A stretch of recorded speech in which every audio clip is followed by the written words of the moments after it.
ಕಲ್ಲಲ್ಲಿ ಮಣ್ಣಲ್ಲಿ ಮರದಲ್ಲಿ ಮಾಡಿರುವ ಮೂರ್ತಿಯಲ್ಲಿ ಪ್ರಭುವೆಂದು ಇರಲಾರನು. ಕಲ್ಲಲ್ಲಿ ಮಣ್ಣಲ್ಲಿ ಮರದಲ್ಲಿ ಮಾಡಿರುವ ಮೂರ್ತಿಯಲ್ಲಿ ಪ್ರಭುವೆಂದು ಇರಲಾರನು.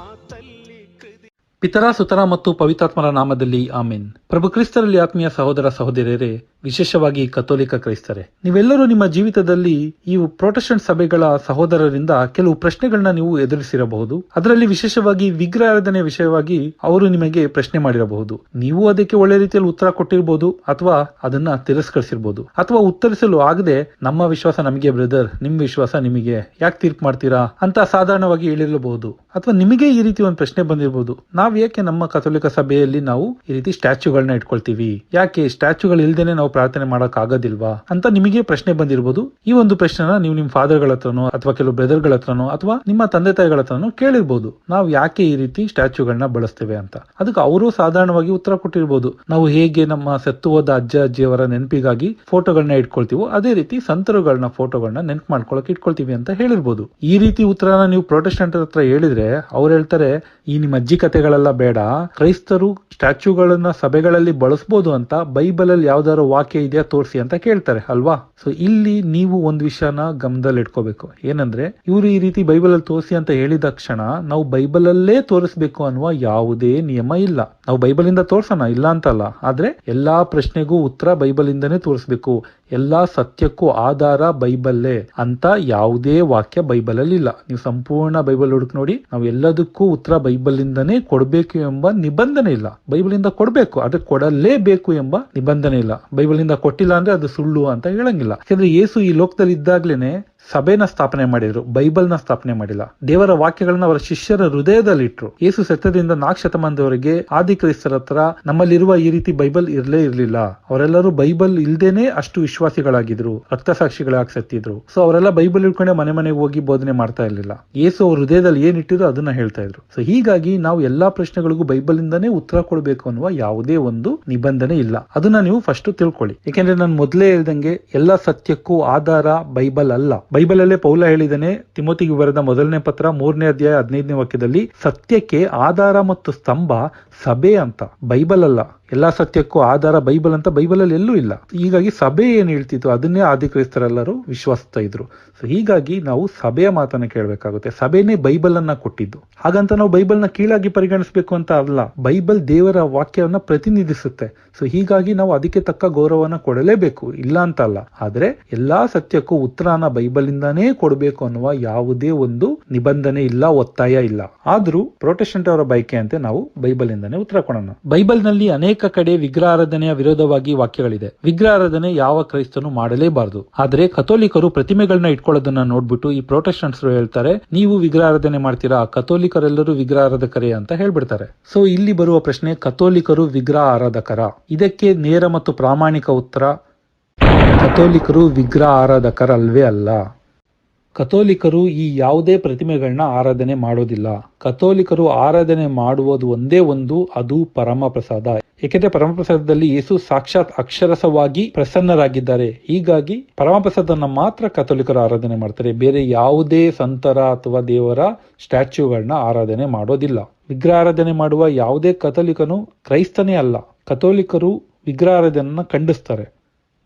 ದೇವರ ವಾಕ್ಯವನ್ನು ಆಳವಾಗಿ ಓದಿಲ್ದಿದ್ದವರಿಗೆ ಈ ಒಂದು ಉತ್ತರ ಸರಿಯಲ್ಲ ಅನ್ಸಿರಬಹುದು. ಸರಿ, ಹಾಗಾದ್ರೆ ನಾವು ದೇವರ ವಾಕ್ಯನ ವಿವರವಾಗಿ ಅರ್ಥ ಮಾಡ್ಕೊಂಡು ಇದಕ್ಕೆ ಉತ್ತರ ಕಂಡ್ಕೊಳ್ಳೋಣ. ನಾನು ಮೊದಲೇ ಹೇಳ್ದಂಗೆ ಬೈಬಲ್ ಅಲ್ಲಿ ವಿಗ್ರಹಾರಾಧನೆ ವಿರೋಧವಾಗಿ ಅನೇಕ ವಾಕ್ಯಗಳಿದೆ. ಅದರಲ್ಲಿ ಈ ಪ್ರೊಟೆಸ್ಟೆಂಟರು ಯಾವಾಗಲೂ ಬಳಸುವ ಒಂದು ವಿಶೇಷ ವಾಕ್ಯ ಯಾವುದು ಅಂದ್ರೆ, ವಿಮೋಚನಾ ಕಾಂಡ 20ನೇ ಅಧ್ಯಾಯದಲ್ಲಿ, ಧರ್ಮೋಪದೇಶ ಕಾಂಡ 5ನೇ ಅಧ್ಯಾಯದಲ್ಲಿ ದೇವರು 10 ಆಜ್ಞೆಗಳನ್ನ ಕೊಡ್ಬೇಕ್ರೆ ವಿಗ್ರಹಗಳನ್ನ ಮಾಡ್ಕೊಳ್ಳೇಬಾರ್ದು ಅಂತ ಹೇಳಿದಾರಲ್ಲ, ಆ ವಾಕ್ಯನ ಬಳಸ್ತಾರೆ. ಉದಾಹರಣೆಗೆ ಈಗ ವಿಮೋಚನಾ ಕಾಂಡ 20ನೇ ಅಧ್ಯಾಯ 4ನೇ ವಾಕ್ಯನ ನಾವು ನೋಡೋಣ. ಇಲ್ಲಿ ವಾಕ್ಯ ಹೇಳುತ್ತೆ, ನಿನಗೆ ಆಕಾಶದಲ್ಲಾಗಲಿ ಭೂಮಿಯಲ್ಲಾಗಲಿ ಭೂಮಿಯ ಕೆಳಗಿರುವ ನೀರುಗಳಲ್ಲಾಗಲಿ ಯಾವುದರ ವಿಗ್ರಹವನ್ನಾಗಲಿ ರೂಪವನ್ನಾಗಲಿ ನೀನು ಮಾಡಿಕೊಳ್ಳಬಾರದು.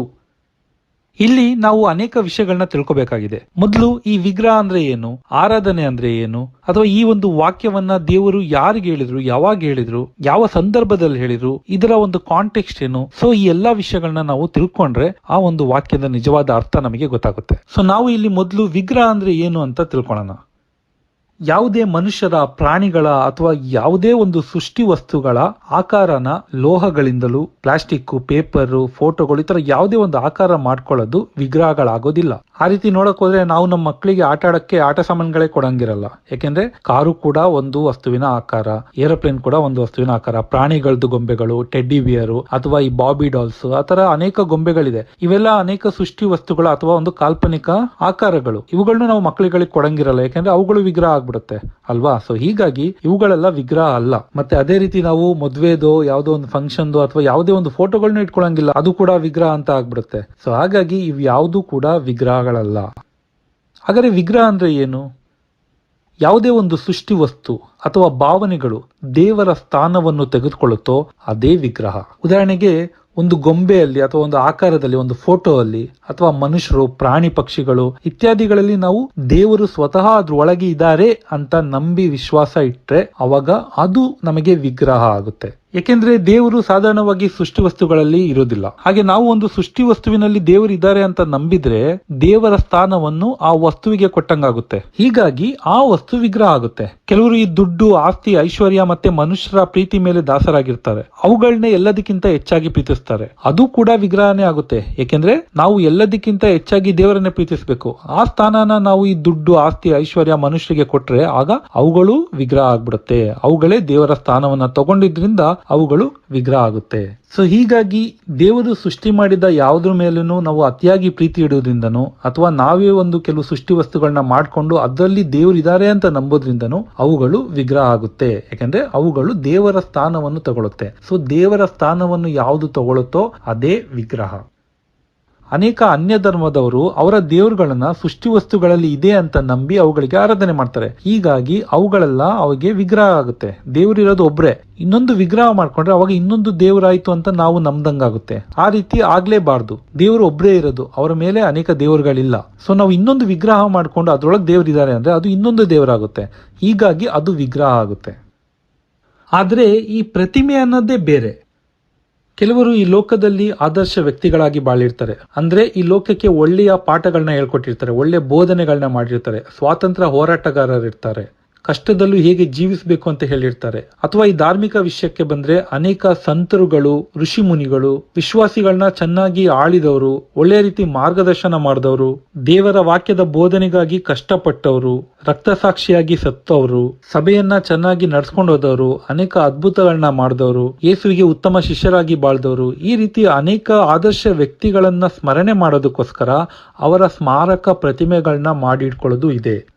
ಇವುಗಳಿಗೆ ಸ್ಮಾರಕ ಪ್ರತಿಮೆಗಳು ಅಂತ ಕರೀತಾರೆ. ಇಂಥವರ ಹೆಸರುಗಳು, ಸೇವಾ ಜೀವನ ಈ ಲೋಕದಲ್ಲಿ ಅಳೆದು ಹೋಗ್ಬಾರ್ದು, ಸದಾಕಾಲಕ್ಕೂ ಅವರ ನೆನಪು ಈ ಲೋಕದಲ್ಲಿ ಇರಬೇಕು ಅಂತ ಅವರಿಗೆ ಗೌರವ ಕೊಡಬೇಕು ಅನ್ನೋದಕ್ಕೋಸ್ಕರ ಅವರನ್ನ ಸ್ಮರಣೆ ಮಾಡಿ ಸ್ಮಾರಕ ಪ್ರತಿಮೆಗಳನ್ನ ಮಾಡಿಟ್ಕೊಂಡು ಬಳಸ್ತೀವಿ. ಈ ರೀತಿ ಮಾಡೋದ್ರಿಂದ ಅವರಿಗೆ ನಾವು ಗೌರವ ಕೊಟ್ಟಂಗಾಗುತ್ತೆ ಹೊರತು ಅವರ ಪ್ರತಿಮೆಗಳಿಗಲ್ಲ. ಮತ್ತೆ ಅವರಿಗೆ ಪ್ರಾರ್ಥನೆ ಮಾಡಲು ಅವರ ಪ್ರತಿಮೆಗಳ ಮುಂದೆ ನಾವು ಪ್ರಾರ್ಥನೆ ಮಾಡೋದ್ರಿಂದ, ಕ್ಯಾಂಡಲ್ ಹಚ್ಚೋದ್ರಿಂದ, ಸಾಂಬ್ರಾಣಿ ಹಾಕೋದ್ರಿಂದ ಅವೆಲ್ಲ ಆ ಒಂದು ಪ್ರತಿಮೆಗೆ ಹೋಗಿ ಸೇರಲ್ಲ. ಆ ಪ್ರತಿಮೆಗಳು ಯಾರನ್ನ ಪ್ರತಿನಿಧಿಸುತ್ತೋ ಅವರಿಗೆ ಸೇರುತ್ತೆ. ಯಾಕಂದ್ರೆ ಇಂಥವರೆಲ್ಲ ಸ್ವರ್ಗದಲ್ಲಿರ್ತಾರೆ. ಅವರ ಸ್ಮಾರಕವಾಗಿ ನಾವು ಪ್ರತಿಮೆಗಳನ್ನ ಮಾಡ್ಕೊಂಡಾಗ ನಾವು ಅವರ ಮುಂದೆ ಏನ್ ಪ್ರಾರ್ಥನೆ ಮಾಡ್ತೀವೋ ಅಥವಾ ಏನ್ ಗೌರವ ಕೊಡ್ತೀವೋ ಅದೆಲ್ಲ ಸ್ವರ್ಗದಲ್ಲಿರುವ ಅವರಿಗೆ ಹೋಗುತ್ತೆ ಹೊರತು ಆ ಪ್ರತಿಮೆಗಳಿಗೆ ಹೋಗಲ್ಲ. ಯಾಕೆಂದ್ರೆ ಆ ಪ್ರತಿಮೆ ಒಳಗೆ ಅವರೆಲ್ಲ ಇರಲ್ಲ ಅಂತ ನಮಗೆಲ್ಲರಿಗೂ ಚೆನ್ನಾಗಿ ಗೊತ್ತು. ಹೀಗಾಗಿ ನಾವು ಗೌರವವನ್ನ ಆ ಪ್ರತಿಮೆಗೆ ಕೊಡಲ್ಲ, ಆ ಪ್ರತಿಮೆ ಯಾರನ್ನು ಪ್ರತಿನಿಧಿಸುತ್ತೋ ಅವರಿಗೆ ಕೊಡೋದಕ್ಕೋಸ್ಕರ ಈ ರೀತಿ ನಾವು ಮಾಡ್ತೀವಿ. ಈಗ ಅನ್ಯ ಧರ್ಮದ ಒಬ್ಬ ಅವಿದ್ಯಾವಂತ ವ್ಯಕ್ತಿಯನ್ನೇ ನಾವು ಉದಾಹರಣೆಯಾಗಿ ತಗೊಳ್ಳೋಣ. ಈ ಮನುಷ್ಯ ದಾರಿಲಿ ಹೋಗ್ಬೇಕಾದ್ರೆ ಅವರ ದೇವರ ದೇವಸ್ಥಾನ ಸಿಗುತ್ತೆ. ಆಗ ಅವನೇನ್ ಮಾಡ್ತಾನೆ? ಅದಕ್ಕೆ ನಮಸ್ಕಾರ ಮಾಡ್ತಾನೆ. ಟೈಮ್ ಇದ್ರೆ ದೇವಸ್ಥಾನದ ಒಳಗಡೆ ಹೋಗಿ ಅವನು ದೇವರು ಅಂತ ಆರಾಧನೆ ಮಾಡುವ ಆ ವಿಗ್ರಹಗಳನ್ನ ಮುಟ್ಟಕ್ಕೂ ಯೋಗ್ಯತೆ ಇಲ್ಲ ಅಂತ ದೂರದಲ್ಲೇ ನಿಂತ್ಕೊಂಡು ಅದ್ರೊಳಗೆ ದೇವರಿದ್ದಾರೆ ಅಂತ ನಂಬಿ ಅದಕ್ಕೆ ಅಡ್ಡ ಬೀಳ್ತಾನೆ, ಅರ್ಚನೆ ಮಾಡಿಸ್ತಾನೆ, ಅಭಿಷೇಕ ಮಾಡಿಸ್ತಾನೆ. ಈ ರೀತಿ ಎಲ್ಲ ಮಾಡ್ಬಿಟ್ಟು ಅದ್ರೊಳಗೆ ದೇವರಿದ್ದಾರೆ ಅಂತ ನಂಬಿ ಪ್ರಾರ್ಥನೆ ಮಾಡಿ ಆರಾಧನೆ ಮಾಡಿ ಅವನು ಹೋಗ್ತಾನೆ. ಆದ್ರೆ ಈ ರೀತಿ ಅವನು ಹೋಗ್ತಾ ಇರ್ಬೇಕಾದ್ರೆ ರಸ್ತೆಯ ಚೌಕದಲ್ಲೋ ಅಥವಾ ಪಾರ್ಕ್ ಅಲ್ಲೋ ಕೆಲವು ಮಹಾನ್ ವ್ಯಕ್ತಿಗಳ ಸ್ಮಾರಕ ಪ್ರತಿಮೆಗಳನ್ನ ನೋಡ್ತಾನೆ. ಉದಾಹರಣೆಗೆ ಮಹಾತ್ಮ ಗಾಂಧೀಜಿಯವರಾಗಿರ್ಬೋದು, ಅಂಬೇಡ್ಕರ್ ಆಗಿರ್ಬೋದು, ನೆಹರು ಅವರಾಗಿರ್ಬೋದು. ಇವರ ಒಂದು ಸ್ಮಾರಕ ಪ್ರತಿಮೆಗಳನ್ನ ನೋಡ್ತಾನೆ. ಅವನೇನ್ ಮಾಡ್ತಾನೆ? ಅದಕ್ಕೆ ಒಂದು ಸಲ್ಯೂಟ್ ಮಾಡ್ತಾನೆ. ಇನ್ನೂ ಹೆಚ್ಚು ಟೈಮ್ ಇದ್ರೆ ಹೋಗಿ ಒಂದು ಹೂಮಾಲೆ ಹಾಕ್ತಾನೆ. ಅಷ್ಟೇ ತಾನೆ? ಅವನು ಅದನ್ನ ಆರಾಧನೆ ಮಾಡಲ್ಲ, ಅಭಿಷೇಕ ಮಾಡಲ್ಲ, ಏನು ಮಾಡಲ್ಲ. ಅದ್ರ ಮೇಲೆ ಪಕ್ಷಿಗಳು ಗಲೀಜ್ ಮಾಡಿರೋ ತಲೆ ಕೆಡಿಸ್ಕೊಳ್ಳಲ್ಲ ಅಥವಾ ಅದನ್ನ ಕ್ಲೀನ್ ಮಾಡ್ತಾನೆ. ಇದರಿಂದ ಅವನು ಅದನ್ನ ಆರಾಧನೆ ಮಾಡ್ತಾನೆ ಅಂತ ಹೇಳಕ್ಕಾಗಲ್ಲ. ಯಾಕೆಂದ್ರೆ ಆ ಒಬ್ಬ ಅನ್ಯ ಧರ್ಮದ ಅವಿದ್ಯಾವಂತನಾಗಿದ್ರು ಅವನಿಗೆ ಒಂದ್ ವಿಷಯ ಕರೆಕ್ಟ್ ಆಗಿ ಗೊತ್ತಿರುತ್ತೆ, ಏನಂದ್ರೆ ಈ ಸ್ಟ್ಯಾಚ್ಯೂ ಒಳಗೆ ಮಹಾತ್ಮ ಗಾಂಧಿ ಆಗ್ಲಿ, ಅಂಬೇಡ್ಕರ್ ಅವರಾಗ್ಲಿ ಅಥವಾ ನೆಹರು ಆಗ್ಲಿ ಇವ್ರು ಯಾರೂ ಇಲ್ಲ ಅಂತ ಅವನಿಗೆ ಗೊತ್ತು. ಆದ್ರೆ ಇದು ಅವರ ಸ್ಮಾರಕ ಪ್ರತಿಮೆ, ಅದನ್ನ ಸ್ಮರಣೆ ಮಾಡ್ಬೇಕು. ಇದ್ರ ಮುಂದೆ ಸಲ್ಯೂಟ್ ಹೊಡೆದ್ರೆ ಅವ್ರಿಗೆ ಸಲ್ಯೂಟ್ ಹೊಡೆದಂಗೆ, ಇದಕ್ಕೆ ಹೂ ಮಾಲೆ ಹಾಕಿದ್ರೆ ಅವ್ರಿಗೆ ಹಾಕ್ದಂಗೆ. ಯಾಕಂದ್ರೆ ಅವ್ರಿಗೆ ಹಾಕ್ಬೇಕಂದ್ರೆ ಇವ್ನು ಸ್ವರ್ಗಕ್ಕೆ ಹೋಗ್ಬೇಕು. ಸೊ ಅವ್ರನ್ನ ನೆನ್ಸ್ಕೊಂಡು ಅವರಿಗೆ ಗೌರವ ಕೊಡೋದಕ್ಕೋಸ್ಕರ ಇಲ್ಲಿ ಒಂದು ಪ್ರತಿಮೆ ಮಾಡ್ಕೊಂಡು ಅದಕ್ಕೆ ಒಂದು ಸಲ್ಯೂಟ್ ಹೊಡೆಯೋದು ಅಥವಾ ಒಂದು ಹೂ ಮಾಲೆ ಹಾಕೋದು ಮಾಡ್ತಾನೆ. ಇದರಿಂದ ಅದು ವಿಗ್ರಹ ಆರಾಧನೆ ಆಗಲ್ಲ. ಯಾಕೆಂದ್ರೆ ಅವನು ಅದ್ರೊಳಗೆ ಅಂಬೇಡ್ಕರ್, ಗಾಂಧೀಜಿ, ನೆಹರು ಇದ್ದಾರೆ ಅಂತ ಅವ್ನು ನಂಬಲ್ಲ. ಸೊ ಹೀಗಾಗಿ ಅದು ವಿಗ್ರಹ ಆರಾಧನೆ ಆಗೋದಿಲ್ಲ. ಅವನಿಗೆ ಆರಾಧನೆ ಮಾಡಕ್ಕೆ ದೇವಾಲಯ ಇದೆ, ಅಲ್ಲಿ ಅವನು ಈ ರೀತಿ ಪ್ರತಿಮೆಗಳ ತರ ನೋಡಲ್ಲ, ಅದ್ರ ಒಳಗೆ ದೇವರಿದ್ದಾರೆ ಅಂತ ನಂಬಿ ಅದಕ್ಕೆ ಆರಾಧನೆ ಮಾಡ್ತಾನೆ. ಸೊ ಹೀಗಾಗಿ ಅದು ಆರಾಧನೆ ಆಗುತ್ತೆ. ಪ್ರತಿಮೆಗಳ ಮುಂದೆ ಮಾಡೋದು ಕೇವಲ ಗೌರವ ಅರ್ಪಣೆ ಆಗುತ್ತೆ. ಅದು ಕೂಡ ಪ್ರತಿಮೆಗಲ್ಲ, ಆರಾಧನೆ ಆ ವಿಗ್ರಹಕ್ಕೆ ಹೋಗುತ್ತೆ. ಆದ್ರೆ ಗೌರವ ಆ ಪ್ರತಿಮೆಗಳು ಯಾರನ್ನ ಪ್ರತಿನಿಧಿಸುತ್ತೋ ಅವ್ರಿಗೆ ಹೋಗುತ್ತೆ. ಅಷ್ಟೇ ಅಲ್ಲ, ಆ ವಿಗ್ರಹಕ್ಕೆ ಅವನು ಬಲಿ ಅರ್ಪಣೆಗಳನ್ನು ಮಾಡ್ತಾನೆ, ಪ್ರಾಣಿಗಳ ಬಲಿ ಅರ್ಪಣೆಗಳನ್ನು ಕೊಡ್ತಾನೆ. ಯಾಕೆಂದ್ರೆ ಆ ವಿಗ್ರಹಗಳ ಒಳಗೆ ದೇವರಿದ್ದಾರೆ ಅಂತ ನಂಬ್ತಾನೆ. ಹೀಗಾಗಿ ಆ ವಿಗ್ರಹಕ್ಕೆ ಅವನು ಅದನ್ನ ಅರ್ಪಿಸ್ತಾನೆ. ಆದ್ರೆ ಅವನು ಪ್ರತಿಮೆಗಳಿಗೆ ಸಲ್ಯೂಟ್ ಹೊಡೆಯೋದು ಅಥವಾ ಗೌರವ ಕೊಡೋದು ಆ ಪ್ರತಿಮೆಗಲ್ಲ, ಅವರು ಸ್ವರ್ಗದಲ್ಲಿದ್ದಾರೆ ಅಂತ ಅವನಿಗೆ ಗೊತ್ತು. ಆ ಒಂದು ಸಲ್ಯೂಟ್ ಮತ್ತು ಗೌರವ ಆ ಸ್ವರ್ಗದಲ್ಲಿರೋರಿಗೆ ಅವನು ಕೊಡ್ತಾನೆ ಹೊರತು ಆ ಪ್ರತಿಮೆಗಲ್ಲ.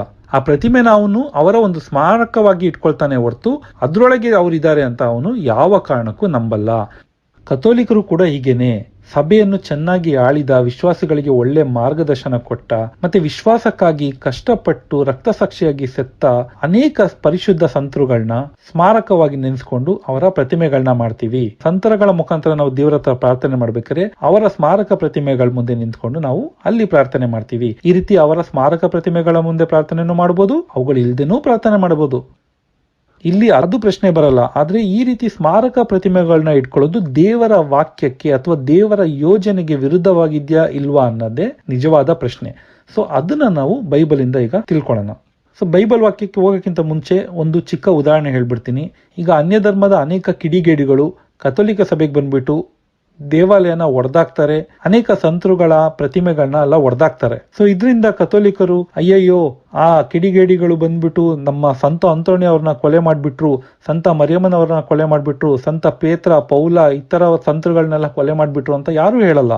ಯಾಕಂದ್ರೆ ಎಲ್ಲಾ ಕಥೋಲಿಕರಿಗೂ ಗೊತ್ತು ಆ ಪ್ರತಿಮೆಗಳಲ್ಲಿ ಆ ಸಂತರುಗಳು ಇರಲ್ಲ ಅಂತ. ಅದು ಕೇವಲ ನೆನಪಿಗೋಸ್ಕರ. ಈ ರೀತಿ ಯಾರು ಬಂದು ಅವುಗಳನ್ನೆಲ್ಲ ಒಡೆದಾಕಿದ್ರೆ ನಾವು ಇನ್ನೊಂದು ಇಟ್ಕೊಳ್ತೀವಿ ಹೊರತು ಸಂತ ಅಂತೋಣಿ ಅವ್ರು ಸತ್ತೋಗ್ಬಿಟ್ರು, ಸಂತ ಮರಿಯಮ್ಮನವ್ರು ಸತ್ತೋಗ್ಬಿಟ್ರು ಅಂತ ನಾವು ಹೇಳಲ್ಲ. ಯಾಕಂದ್ರೆ ಅವರೆಲ್ಲ ಯಾವಾಗ್ಲೂ ಈ ಲೋಕನ ಬಿಟ್ಟು ಹೋಗಿದ್ದಾರೆ. ಇದು ಅವರ ಸ್ಮಾರಕ ಪ್ರತಿಮೆ ಮಾತ್ರ.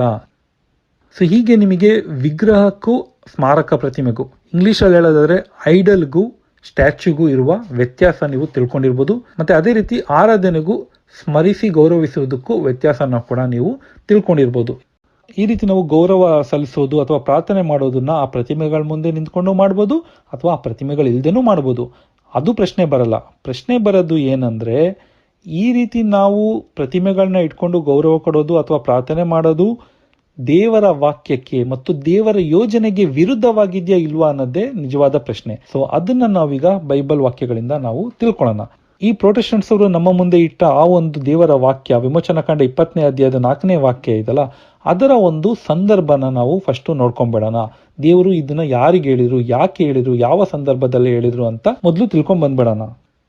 ಇಸ್ರಾಯೇಲರು ಈಜಿಪ್ಟ್ನ ದಾಸತ್ವದಲ್ಲಿದ್ದಾಗ ಅನೇಕರು ಕಾಲಕ್ರಮೇಣ ನಿಜವಾದ ದೇವರನ್ನ ಬಿಟ್ಬಿಟ್ಟು ಈಜಿಪ್ಟ್ನ ದೇವರುಗಳನ್ನೇ ಆರಾಧನೆ ಮಾಡ್ತಾ ಇರ್ತಾರೆ. ಆದ್ರೆ ಕೆಲವರು ಮಾತ್ರ, ವಿಶೇಷವಾಗಿ ಈ ಲೇವಿ ಕುಲದವರು ಮಾತ್ರ ನಿಜವಾದ ಏಕದೇವರನ್ನೇ ಇನ್ನೂ ಬೇಡಿಕೊಳ್ತಾ ಇರ್ತಾರೆ. ಈ ದಾಸತ್ವದಿಂದ ಬಿಡುಗಡೆ ಮಾಡಿ ಅಂತ ದೇವ್ರನ್ನ ಪ್ರಾರ್ಥನೆ ಮಾಡ್ತಿರ್ತಾರೆ. ಹೀಗೆ ದೇವರು ಇಸ್ರಾಯೇಲರ ಕಷ್ಟನ ನೋಡ್ಬಿಟ್ಟು, ಅವರೆಲ್ಲರ ಪ್ರಾರ್ಥನೆಗಳನ್ನ ನೋಡ್ಬಿಟ್ಟು, ಗೋಳಾಟನ ನೋಡ್ಬಿಟ್ಟು ಅವ್ರನ್ನ ಈಜಿಪ್ಟಿನ ದಾಸತ್ವದಿಂದ ಬಿಡಿಸ್ಕೊಂಡ್ ಬರ್ಬೇಕು, ಮತ್ತೆ ಅವ್ರಿಗಾಗಿ ಒಂದು ಜಾಗ ಕೊಡ್ಬೇಕು, ಅಲ್ಲೇ ಅವರು ನನಗ್ ಮಾತ್ರ ಆರಾಧನೆ ಮಾಡ್ಬೇಕು ಅಂತ ದೇವರು ಅವ್ರನ್ನ ಬಿಡಿಸ್ಕೊಂಡ್ ಬರ್ಬೇಕು ಅಂತ ಮೋಶೆನ ಕಳಿಸ್ತಾರೆ. ಈ ನಮ್ಮ ಈಜಿಪ್ಟ್ನವರು ಕೂಡ ಹಿಂದೂಗಳಂತೆ ಬಹುದೇವತಾ ಆರಾಧಕರು. ಅಂದ್ರೆ ಅವರಿಗೆ ಒಂದೇ ದೇವರು ಇದೆ ಅಂತ ನಂಬ್ತಾ ಇರಲಿಲ್ಲ, ಅವರಿಗೆ ಅನೇಕ ದೇವರುಗಳಿದೆ ಅಂತ ನಂಬ್ತಾ ಇದ್ರು.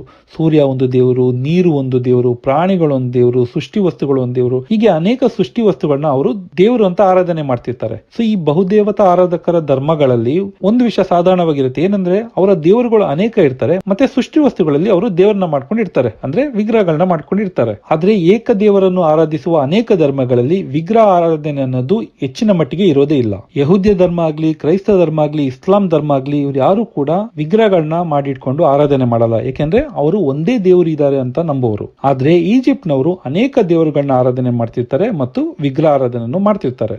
ಹೀಗಾಗಿ ಅವರ ಮಧ್ಯೆ ಇದ್ದ ಇಸ್ರಾಯೇಲರು ಕೂಡ ಅವರ ದೇವರುಗಳನ್ನ ನಂಬ್ತಾ ಇರ್ತಾರೆ. ಸೊ ಮೋಶೆ ಹೋಗಿ ಫರೋಹನ ಹತ್ರ ಈ ಜನರನ್ನೆಲ್ಲ ಬಿಟ್ಬಿಡು, ಅವರು ನಿಜವಾದ ದೇವರಿಗೆ ಆರಾಧನೆ ಮಾಡ್ತಾರೆ ಅಂದಾಗ ಫರೋಹ ಹೇಳ್ತಾನೆ ಇಲ್ಲೇ ಆರಾಧನೆ ಮಾಡ್ಲಿ ಅಂತ. ಇದಕ್ಕೆ ನಮ್ಮ ನಿಜವಾದ ದೇವರು ಅವರ ದೇವರುಗಳನ್ನ ಸುಳ್ಳು ಮಾಡಬೇಕು ಅಂತ 10 ಪಿಡುಗುಗಳನ್ನ ಕಳಿಸ್ತಾರೆ. ನಾನು ಮೊದಲೇ ಹೇಳ್ದಂಗೆ ಈಜಿಪ್ಟ್ನವರು ಸೃಷ್ಟಿ ವಸ್ತುಗಳಲ್ಲೂ ದೇವರಿದ್ದಾರೆ ಅಂತ ನಂಬ್ತಿರ್ತಾರೆ. ಹೀಗಾಗಿ ದೇವರು ಈ 10 ಪಿಡುಗುಗಳ ಮೂಲಕ ಅವರ ಸೃಷ್ಟಿ ವಸ್ತುಗಳನ್ನ ನಾಶ ಮಾಡೋದ್ರಿಂದ ಅವರ ದೇವರೇ ಇಲ್ಲ ಅನ್ನೋದನ್ನ ಸಾಬೀತು ಮಾಡ್ತಾರೆ. ದೇವರು ಈಜಿಪ್ಟ್ನವರಲ್ಲಿ ಒಟ್ಟು 10 ಪಿಡುಗುಗಳನ್ನ ಕಳಿಸಿದ್ರು. ಈ 10 ಪಿಡುಗುಗಳನ್ನ ವಿವರವಾಗಿ ನೋಡಲು ಸಮಯದ ಅಭಾವ ಇರೋದ್ರಿಂದ ಕೆಲವು ಪಿಡುಗುಗಳನ್ನ ಮಾತ್ರ ನಾನು ಇಲ್ಲಿ ವಿವರಿಸ್ತೀನಿ. ಉದಾಹರಣೆಗೆ ಮೊದಲನೇ ಪಿಡುಗು ಬಗ್ಗೆ ನೋಡೋಣ. ನೈಲ್ ನದಿ ಈಜಿಪ್ಟ್ನವರಿಗೆ ಒಂದು ದೇವರಾಗಿತ್ತು. ಅದರ ಹೆಸರು ಹಾಪಿ ಅಂತ. ಸೊ ಈ ನದಿಯ ತೀರದಲ್ಲಿ ಅವರು ವ್ಯವಸಾಯ ಮಾಡಿ ಅವರಿಗೆ ಒಳ್ಳೆ ಆದಾಯ ಬರ್ತಿತ್ತು ಅಂತ. ಇದಕ್ಕೆ ಕಾರಣ ಈ ನೀರನ್ನು ಕೊಡುತ್ತಿದ್ದ ಆ ನೈಲ್ ನದಿನೇ ಅನ್ಕೊಂಡು ಅದನ್ನು ಕೂಡ ಒಂದು ದೇವರು ಅಂತ ಅನ್ಕೊಂಡು ಅದಕ್ಕೆ ಅವರು ಹಪ್ಪಿ ಅಂತ ಒಂದು ಕಟ್ಟುಕತೆ ಇಟ್ಬಿಟ್ಟು ಅದನ್ನ ದೇವರಾಗಿ ಆರಾಧನೆ ಮಾಡ್ತಿರ್ತಾರೆ. ಸೊ ಈಗ ದೇವರು ಏನ್ ಮಾಡ್ತಾರೆ, ಈಜಿಪ್ಟ್ನವರಿಗೆ ನಿಜವಾದ ದೇವರು ಸರ್ವೇಶ್ವರನೇ ಅಂತ ತೋರ್ಸ್ಕೊಳ್ಳೋಕ್ಕೋಸ್ಕರ ಈ ಈಜಿಪ್ಟ್ ದೇವರುಗಳು ಸುಳ್ಳು ಅಂತ ತೋರ್ಸೋದಕ್ಕೋಸ್ಕರ ನೈಲ್ ನದಿನ ರಕ್ತ ಮಾಡ್ತಾರೆ. ಇದರ ಅರ್ಥ ಅವರ ದೇವರನ್ನ ನಮ್ಮ ನಿಜ ದೇವರು ಸಾಯಿಸಿದ್ರು, ರಕ್ತಮಯ ಮಾಡಿದ್ರು, ಅವನು ಏನಕ್ಕೂ ಪ್ರಯೋಜನ ಇಲ್ಲ ಅಂತ ತೋರಿಸ್ತಾರೆ. ನಂತರ ಎರಡನೇ ಪಿಡುಗಾಗಿ ದೇವರು ರಾಶಿ ರಾಶಿ ಕಪ್ಪೆಗಳನ್ನ ಕಳಿಸ್ತಾರೆ. ಈ ಕಪ್ಪೆಗಳು ಅವರಿಗೆ ಒಂದು ದೇವತೆಯಾಗಿತ್ತು. ಆ ದೇವತೆಯ ಹೆಸರು ಹೆಕೆತ್. ಇದನ್ನ ಅವರು ಫಲವತ್ತತೆಯ ದೇವರು ಅಂತ ಕರಿತಿದ್ರು. ಯಾರಿಗಾರು ಮಕ್ಕಳಾಗ್ತಿರ್ಲಿಲ್ಲ ಅಂದ್ರೆ ಅಥವಾ ಮಕ್ಕಳು ಒಳ್ಳೆ ರೀತಿ ಹುಟ್ಟಬೇಕು ಅಂದಾಗ ಈ ದೇವತೆಯನ್ನ ಅವರು ಆರಾಧನೆ ಮಾಡ್ತಾ ಇದ್ರು. ನಾವೆಲ್ಲ ನೋಡಿರ್ತೀವಿ ಕಪ್ಪೆಗಳಿಗೆ ತುಂಬಾ ಮರಿಗಳು ಹುಟ್ಟುತ್ತೆ. ಸೊ ಇದರ್ಥ ಕಪ್ಪೆ ದೇವರನ್ನ ಆರಾಧನೆ ಮಾಡಿದ್ರೆ ನಮಗೆ ಅನೇಕ ಮಕ್ಕಳಾಗುತ್ತೆ ಅಂತ. ಸೊ ಈ ರೀತಿ ಒಂದು ಕಟ್ಟುಕತೆಯಿಂದ ಆ ಒಂದು ದೇವತೆಯನ್ನ ಅವರು ಆರಾಧನೆ ಮಾಡ್ತಿರ್ತಾರೆ. ಸೊ ಈ ಕಪ್ಪೆಗಳು ಕೂಡ ದೇವರಿಗೆ ಸೃಷ್ಟಿ ವಸ್ತುನೇ, ಇದನ್ನೆಲ್ಲ ನಿಯಂತ್ರಣ ಮಾಡ್ತಿರೋ ದೇವರೇ ಅಂತ ರಾಶಿ ರಾಶಿ ಕಪ್ಪೆಗಳನ್ನ ಕಳಿಸ್ತಾರೆ. ಈಜಿಪ್ಟ್ನವರಿಗೆ ನಿಯಂತ್ರಣನೇ ಇಲ್ದಂಗೆ ಅಷ್ಟು ಕಪ್ಪೆಗಳನ್ನ ಕಳಿಸ್ತಾರೆ. ಸೊ ಇದರರ್ಥ ಅದು ನಿಮ್ಮ ದೇವರಲ್ಲ, ಅದನ್ನು ಕೂಡ ನನ್ನ ಹತೋಟಿಯಲ್ಲಿ ಇಟ್ಕೊಂಡಿದೀನಿ ಅಂತ ತಮ್ಮ ಶಕ್ತಿಯನ್ನು ತೋರ್ಸೋಕ್ಕೋಸ್ಕರ ದೇವರು ಈ ರೀತಿ ಒಂದು ಪಿಡುಗುಗಳನ್ನ ಕಳಿಸ್ತಾರೆ. ಇನ್ನು 9ನೇ ಪಿಡುಗು ಲೋಕಕ್ಕೆ ಕತ್ತಲೆ ತರೋದು. ಈ ಈಜಿಪ್ಟ್ನವರು ಸೂರ್ಯನನ್ನು ದೇವರು ಅಂತ ಕರೀತಾ ಇದ್ರು. ಅದಕ್ಕೆ ರಾ ಅಥವಾ ರೇ ಅಂತ ಹೆಸರು. ಲೋಕಕ್ಕೆ ಈ ಸೂರ್ಯನಿಂದನೇ ಬೆಳಕು ಬರುತ್ತಲ್ಲ, ಸೊ ಈ ಸೂರ್ಯನು ಕೂಡ ನಮಗೆ ದೇವರು, ಇದು ಸೂರ್ಯ ದೇವ ಅಂತ ಅವರು ಆರಾಧನೆ ಮಾಡ್ತಾ ಇರ್ತಾರೆ. ಸೊ ದೇವರು 9ನೇ ಪಿಡುಗಾಗಿ ಕತ್ತಲೆಯನ್ನ ತರೋದ್ರಿಂದ ಈ ಸೂರ್ಯನು ಕೂಡ ನನ್ನ ಹತೋಟಿಯಲ್ಲಿ ಇದೆ, ನಾನೇ ಇದನ್ನೆಲ್ಲ ಸೃಷ್ಟಿ ಮಾಡಿದ್ದು ಅಂತ ತೋರ್ಸೋದಕ್ಕೋಸ್ಕರ ದೇವರು ಈ ಒಂದು 9ನೇ ಪಿಡುಗನ್ನ ಕಳಿಸ್ತಾರೆ. ನಂತರ ಕೊನೆಯದಾಗಿ 10ನೇ ಪಿಡುಗು, ಅದು ಪಾಸ್ಕ ಹಬ್ಬದಲ್ಲಿ ಜ್ಯೇಷ್ಠ ಪುತ್ರನ ಮರಣ. ಇಲ್ಲಿ ಈಜಿಪ್ಟ್ನವರಿಗೆ ಫರೋಹನು ಕೂಡ ಒಬ್ಬ ದೇವರಾಗಿರ್ತಾನೆ. ಫರೋಹನ್ನ ಕೂಡ ಅವರು ಆರಾಧನೆ ಮಾಡ್ತಿರ್ತಾರೆ. ಸೊ ಈ ಫರೋಹನ ಅರಮನೆಯಲ್ಲಿ ಹುಟ್ಟುವ ಮಗು ಕೂಡ ಮುಂದಿನ ದೇವರಾಗಿರುತ್ತದೆ ಅಂತ ಅವ್ರದ್ದೊಂದು ನಂಬಿಕೆ ಇರುತ್ತೆ. ಹೀಗಾಗಿ ಅವರು ಫರೋಹನನ್ನು ಮತ್ತು ಆ ಅರಮನೆಯಲ್ಲಿ ಹುಟ್ಟುವ ಹೊಸ ಮಗುವನ್ನು ಅವರು ದೇವರು ಅಂತ ಆರಾಧನೆ ಮಾಡ್ತಿರ್ತಾರೆ. ಸೊ ದೇವರು 10ನೇ ಪಿಡುಗಲ್ಲಿ ಈಜಿಪ್ಟ್ನ ಜ್ಯೇಷ್ಠ ಪುತ್ರರನ್ನು ಮತ್ತು ಫರೋಹನ ಜ್ಯೇಷ್ಠ ಪುತ್ರನಾದ ಮತ್ತು ಈಜಿಪ್ಟ್ನವರಿಗೆ ದೇವರಾದ ಆ ಮೊದಲನೇ ಮಗನನ್ನು ದೇವರು ನಾಶ ಮಾಡ್ತಾರೆ. ಸೊ ದೇವರು ಈಜಿಪ್ಟ್ನಲ್ಲಿ ಎಲ್ಲಾ ಕುಟುಂಬದಲ್ಲೂ ಜ್ಯೇಷ್ಠ ಪುತ್ರನನ್ನ ಸಾಯಿಸ್ತಾರೆ. ಹಾಗೆ ಫರೋಹನ ಮಗನು ಈಜಿಪ್ಟ್ನವರಿಗೆ ದೇವರು ಆದ ಅವನ ಜ್ಯೇಷ್ಠ ಪುತ್ರ ಕೂಡ ಸತ್ತೋಗ್ತಾನೆ. ಈ 10 ಪಿಡುಗು ಆದ್ಮೇಲೆ ಫರೋಹನು ಇಸ್ರಾಯೇಲ್ ಅವರನ್ನ ಕಳಿಸ್ಬಿಡ್ತಾನೆ. ನಿಮ್ ದೇವರೇ ನಿಜವಾದ ದೇವರು ಅಂತ, ನೀವು ಅವ್ರನ್ನೇ ಆರಾಧನೆ ಮಾಡಿ ಅಂತ ಕಳಿಸ್ಬಿಡ್ತಾನೆ. ನಂತರ ಅವ್ರನ್ನ ಬೆನ್ನತ್ಕೊಂಡ್ಬರ್ತಾನೆ, ದೇವರು ಅವನು ಸಾಯಿಸ್ಬಿಡ್ತಾರೆ. ಹೀಗಾಗಿ ದೇವರು ಈಜಿಪ್ಟ್ ನ ಎಲ್ಲಾ ದೇವರುಗಳನ್ನ ನಾಶ ಮಾಡಿ ನಾನೇ ನಿಜವಾದ ದೇವರು, ಅವುಗಳೆಲ್ಲ ಸುಳ್ಳು ದೇವರು ಅಂತ ಅವರ ಶಕ್ತಿ ಸಾಮರ್ಥ್ಯನ ತೋರಿಸ್ತಾರೆ.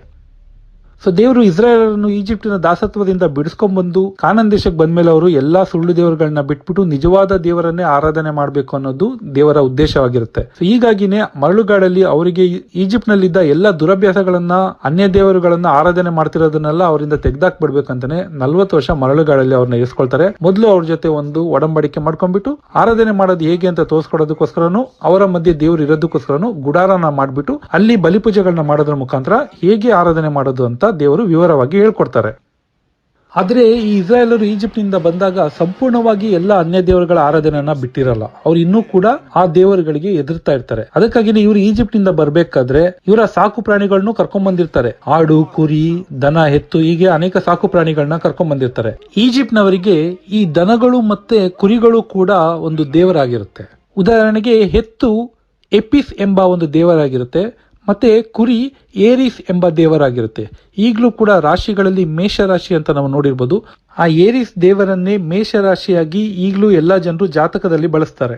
ಸೊ ಹೀಗಾಗಿ ಇಸ್ರಾಯೇಲರವರು ಸಮುದ್ರನ ದಾಟಿ ಮರಳುಗಾಡಿಗೆ ಬರ್ತಾರೆ. ಮರಳುಗಾಡಿಗೆ ಬಂದ್ಮೇಲೆ ದೇವರ ವಿರುದ್ಧನೂ ದೇವರ ಮಕ್ಕಳನ್ನ ಮಾರ್ಗದರ್ಶನ ಮಾಡಕ್ಕೆ ಅಂತ ದೇವರು ಕೊಟ್ಟ ಮೋಶೆಯ ವಿರುದ್ಧನೂ ಜನರು ಆಪಾದನೆ ಮಾಡ್ತಾರೆ. ನಾವು ಈಜಿಪ್ಟ್ ನಲ್ಲಿ ಇದ್ದಾಗ ನಮಗೆ ಅಲ್ಲಿ ಸಸ್ಯಾಹಾರಿ ಮಾಂಸಾಹಾರಿ ಈ ರೀತಿ ಊಟ ಎಲ್ಲ ಸಿಗ್ತಾ ಇತ್ತು, ಆದ್ರೆ ಇಲ್ಲಿ ನಮಗೆ ಸಾಯಿಸಕ್ ನೀವು ಕರ್ಕೊಂಡ್ ಬಂದಿದ್ದೀರಾ ಅಂತ ಅವರು ಆಪಾದನೆ ಮಾಡ್ತಾರೆ. ಇಲ್ಲಿ ನಾವು ಗಮನಿಸಬೇಕಾದ ವಿಷಯ ಏನಂದ್ರೆ, ಅವ್ರ ಹತ್ರ ಮೊದಲೇ ಸಾಕು ಪ್ರಾಣಿಗಳಿರುತ್ತೆ, ಅವರು ಅದನ್ನ ಕಡಿದು ಅಡಿಗೆ ಮಾಡಿ ತಿನ್ಬೋದಾಗಿತ್ತು, ಆದ್ರೂ ಅವುಗಳನ್ನ ಬಿಟ್ಬಿಟ್ಟು ನಮಗೆ ಸಸ್ಯಾಹಾರಿ ಊಟ ಕೊಡಿ, ಮಾಂಸಾಹಾರ ಊಟ ಕೊಡಿ ಅಂತ ಕೇಳ್ತಾ ಇರ್ತಾರೆ. ದೇವರು ಕೂಡ ಅವರಿಗೆ ಆಕಾಶದಿಂದ ಮನ್ನನ್ನ ರೊಟ್ಟಿಯಾಗಿ ಕೊಡ್ತಾರೆ, ಮತ್ತೆ ಲಾವಕ್ಕಿಯನ್ನ ಅವರಿಗೆ ಮಾಂಸಾಹಾರ ಆಹಾರವಾಗಿ ಕೊಡ್ತಾರೆ. ಆದ್ರೆ ಅದ್ರ ಬದಲು ಇವ್ರ ಹತ್ರ ಇದ್ದ ಆಡು ಕುರಿ ಮತ್ತು ದನಗಳನ್ನ ಇವರು ಕಡಿದು ತಿನ್ಬೋದಾಗಿತ್ತು, ಆದ್ರೆ ತಿನ್ನಲ್ಲ. ಯಾಕೆ ಅಂದ್ರೆ ಅವರು ಇನ್ನೂ ಕೂಡ ಅವುಗಳನ್ನ ದೇವರು ಅಂತ ಎದುರುಕೊಳ್ತಾ ಇರ್ತಾರೆ.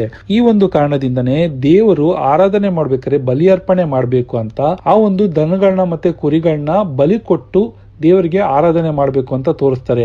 ಈ ಮೂಲಕ ಅವುಗಳೆಲ್ಲ ದೇವರಲ್ಲ, ಅವು ಕೂಡ ನನ್ನ ಸೃಷ್ಟಿ ವಸ್ತು, ಅವೆಲ್ಲ ನನಗೆ ಅರ್ಪಣೆ ಆಗ್ಬೇಕು, ನೋಡಿ ನನ್ನ ಮುಂದೆ ಅವು ಹೆಣವಾಗಿ ಬಿದ್ದಿದೆ, ನೀವು ಅದನ್ನ ಆಮೇಲೆ ಅಡಿಗೆ ಮಾಡಿ ತಿನ್ಬೇಕು ಅಂತ ದೇವರು ಅವರಿಗೆ ಹೇಳ್ಕೊಡ್ತಾರೆ.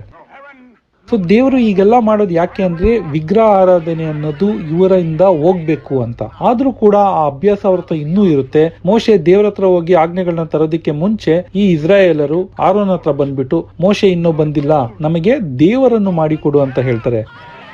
ನೋಡಿ, ಅಲ್ಲಿ ಅವರು ದೇವರ ಸ್ಮಾರಕ ಪ್ರತಿಮೆಗಳನ್ನ ಮಾಡಿಕೊಡು ಅಂತ ಕೇಳಲ್ಲ, ಅವರು ಪ್ರತಿಮೆಗಳನ್ನ ಮಾಡಿಕೊಡು ಅಂತ ಕೇಳೋದೇ ಇಲ್ಲ.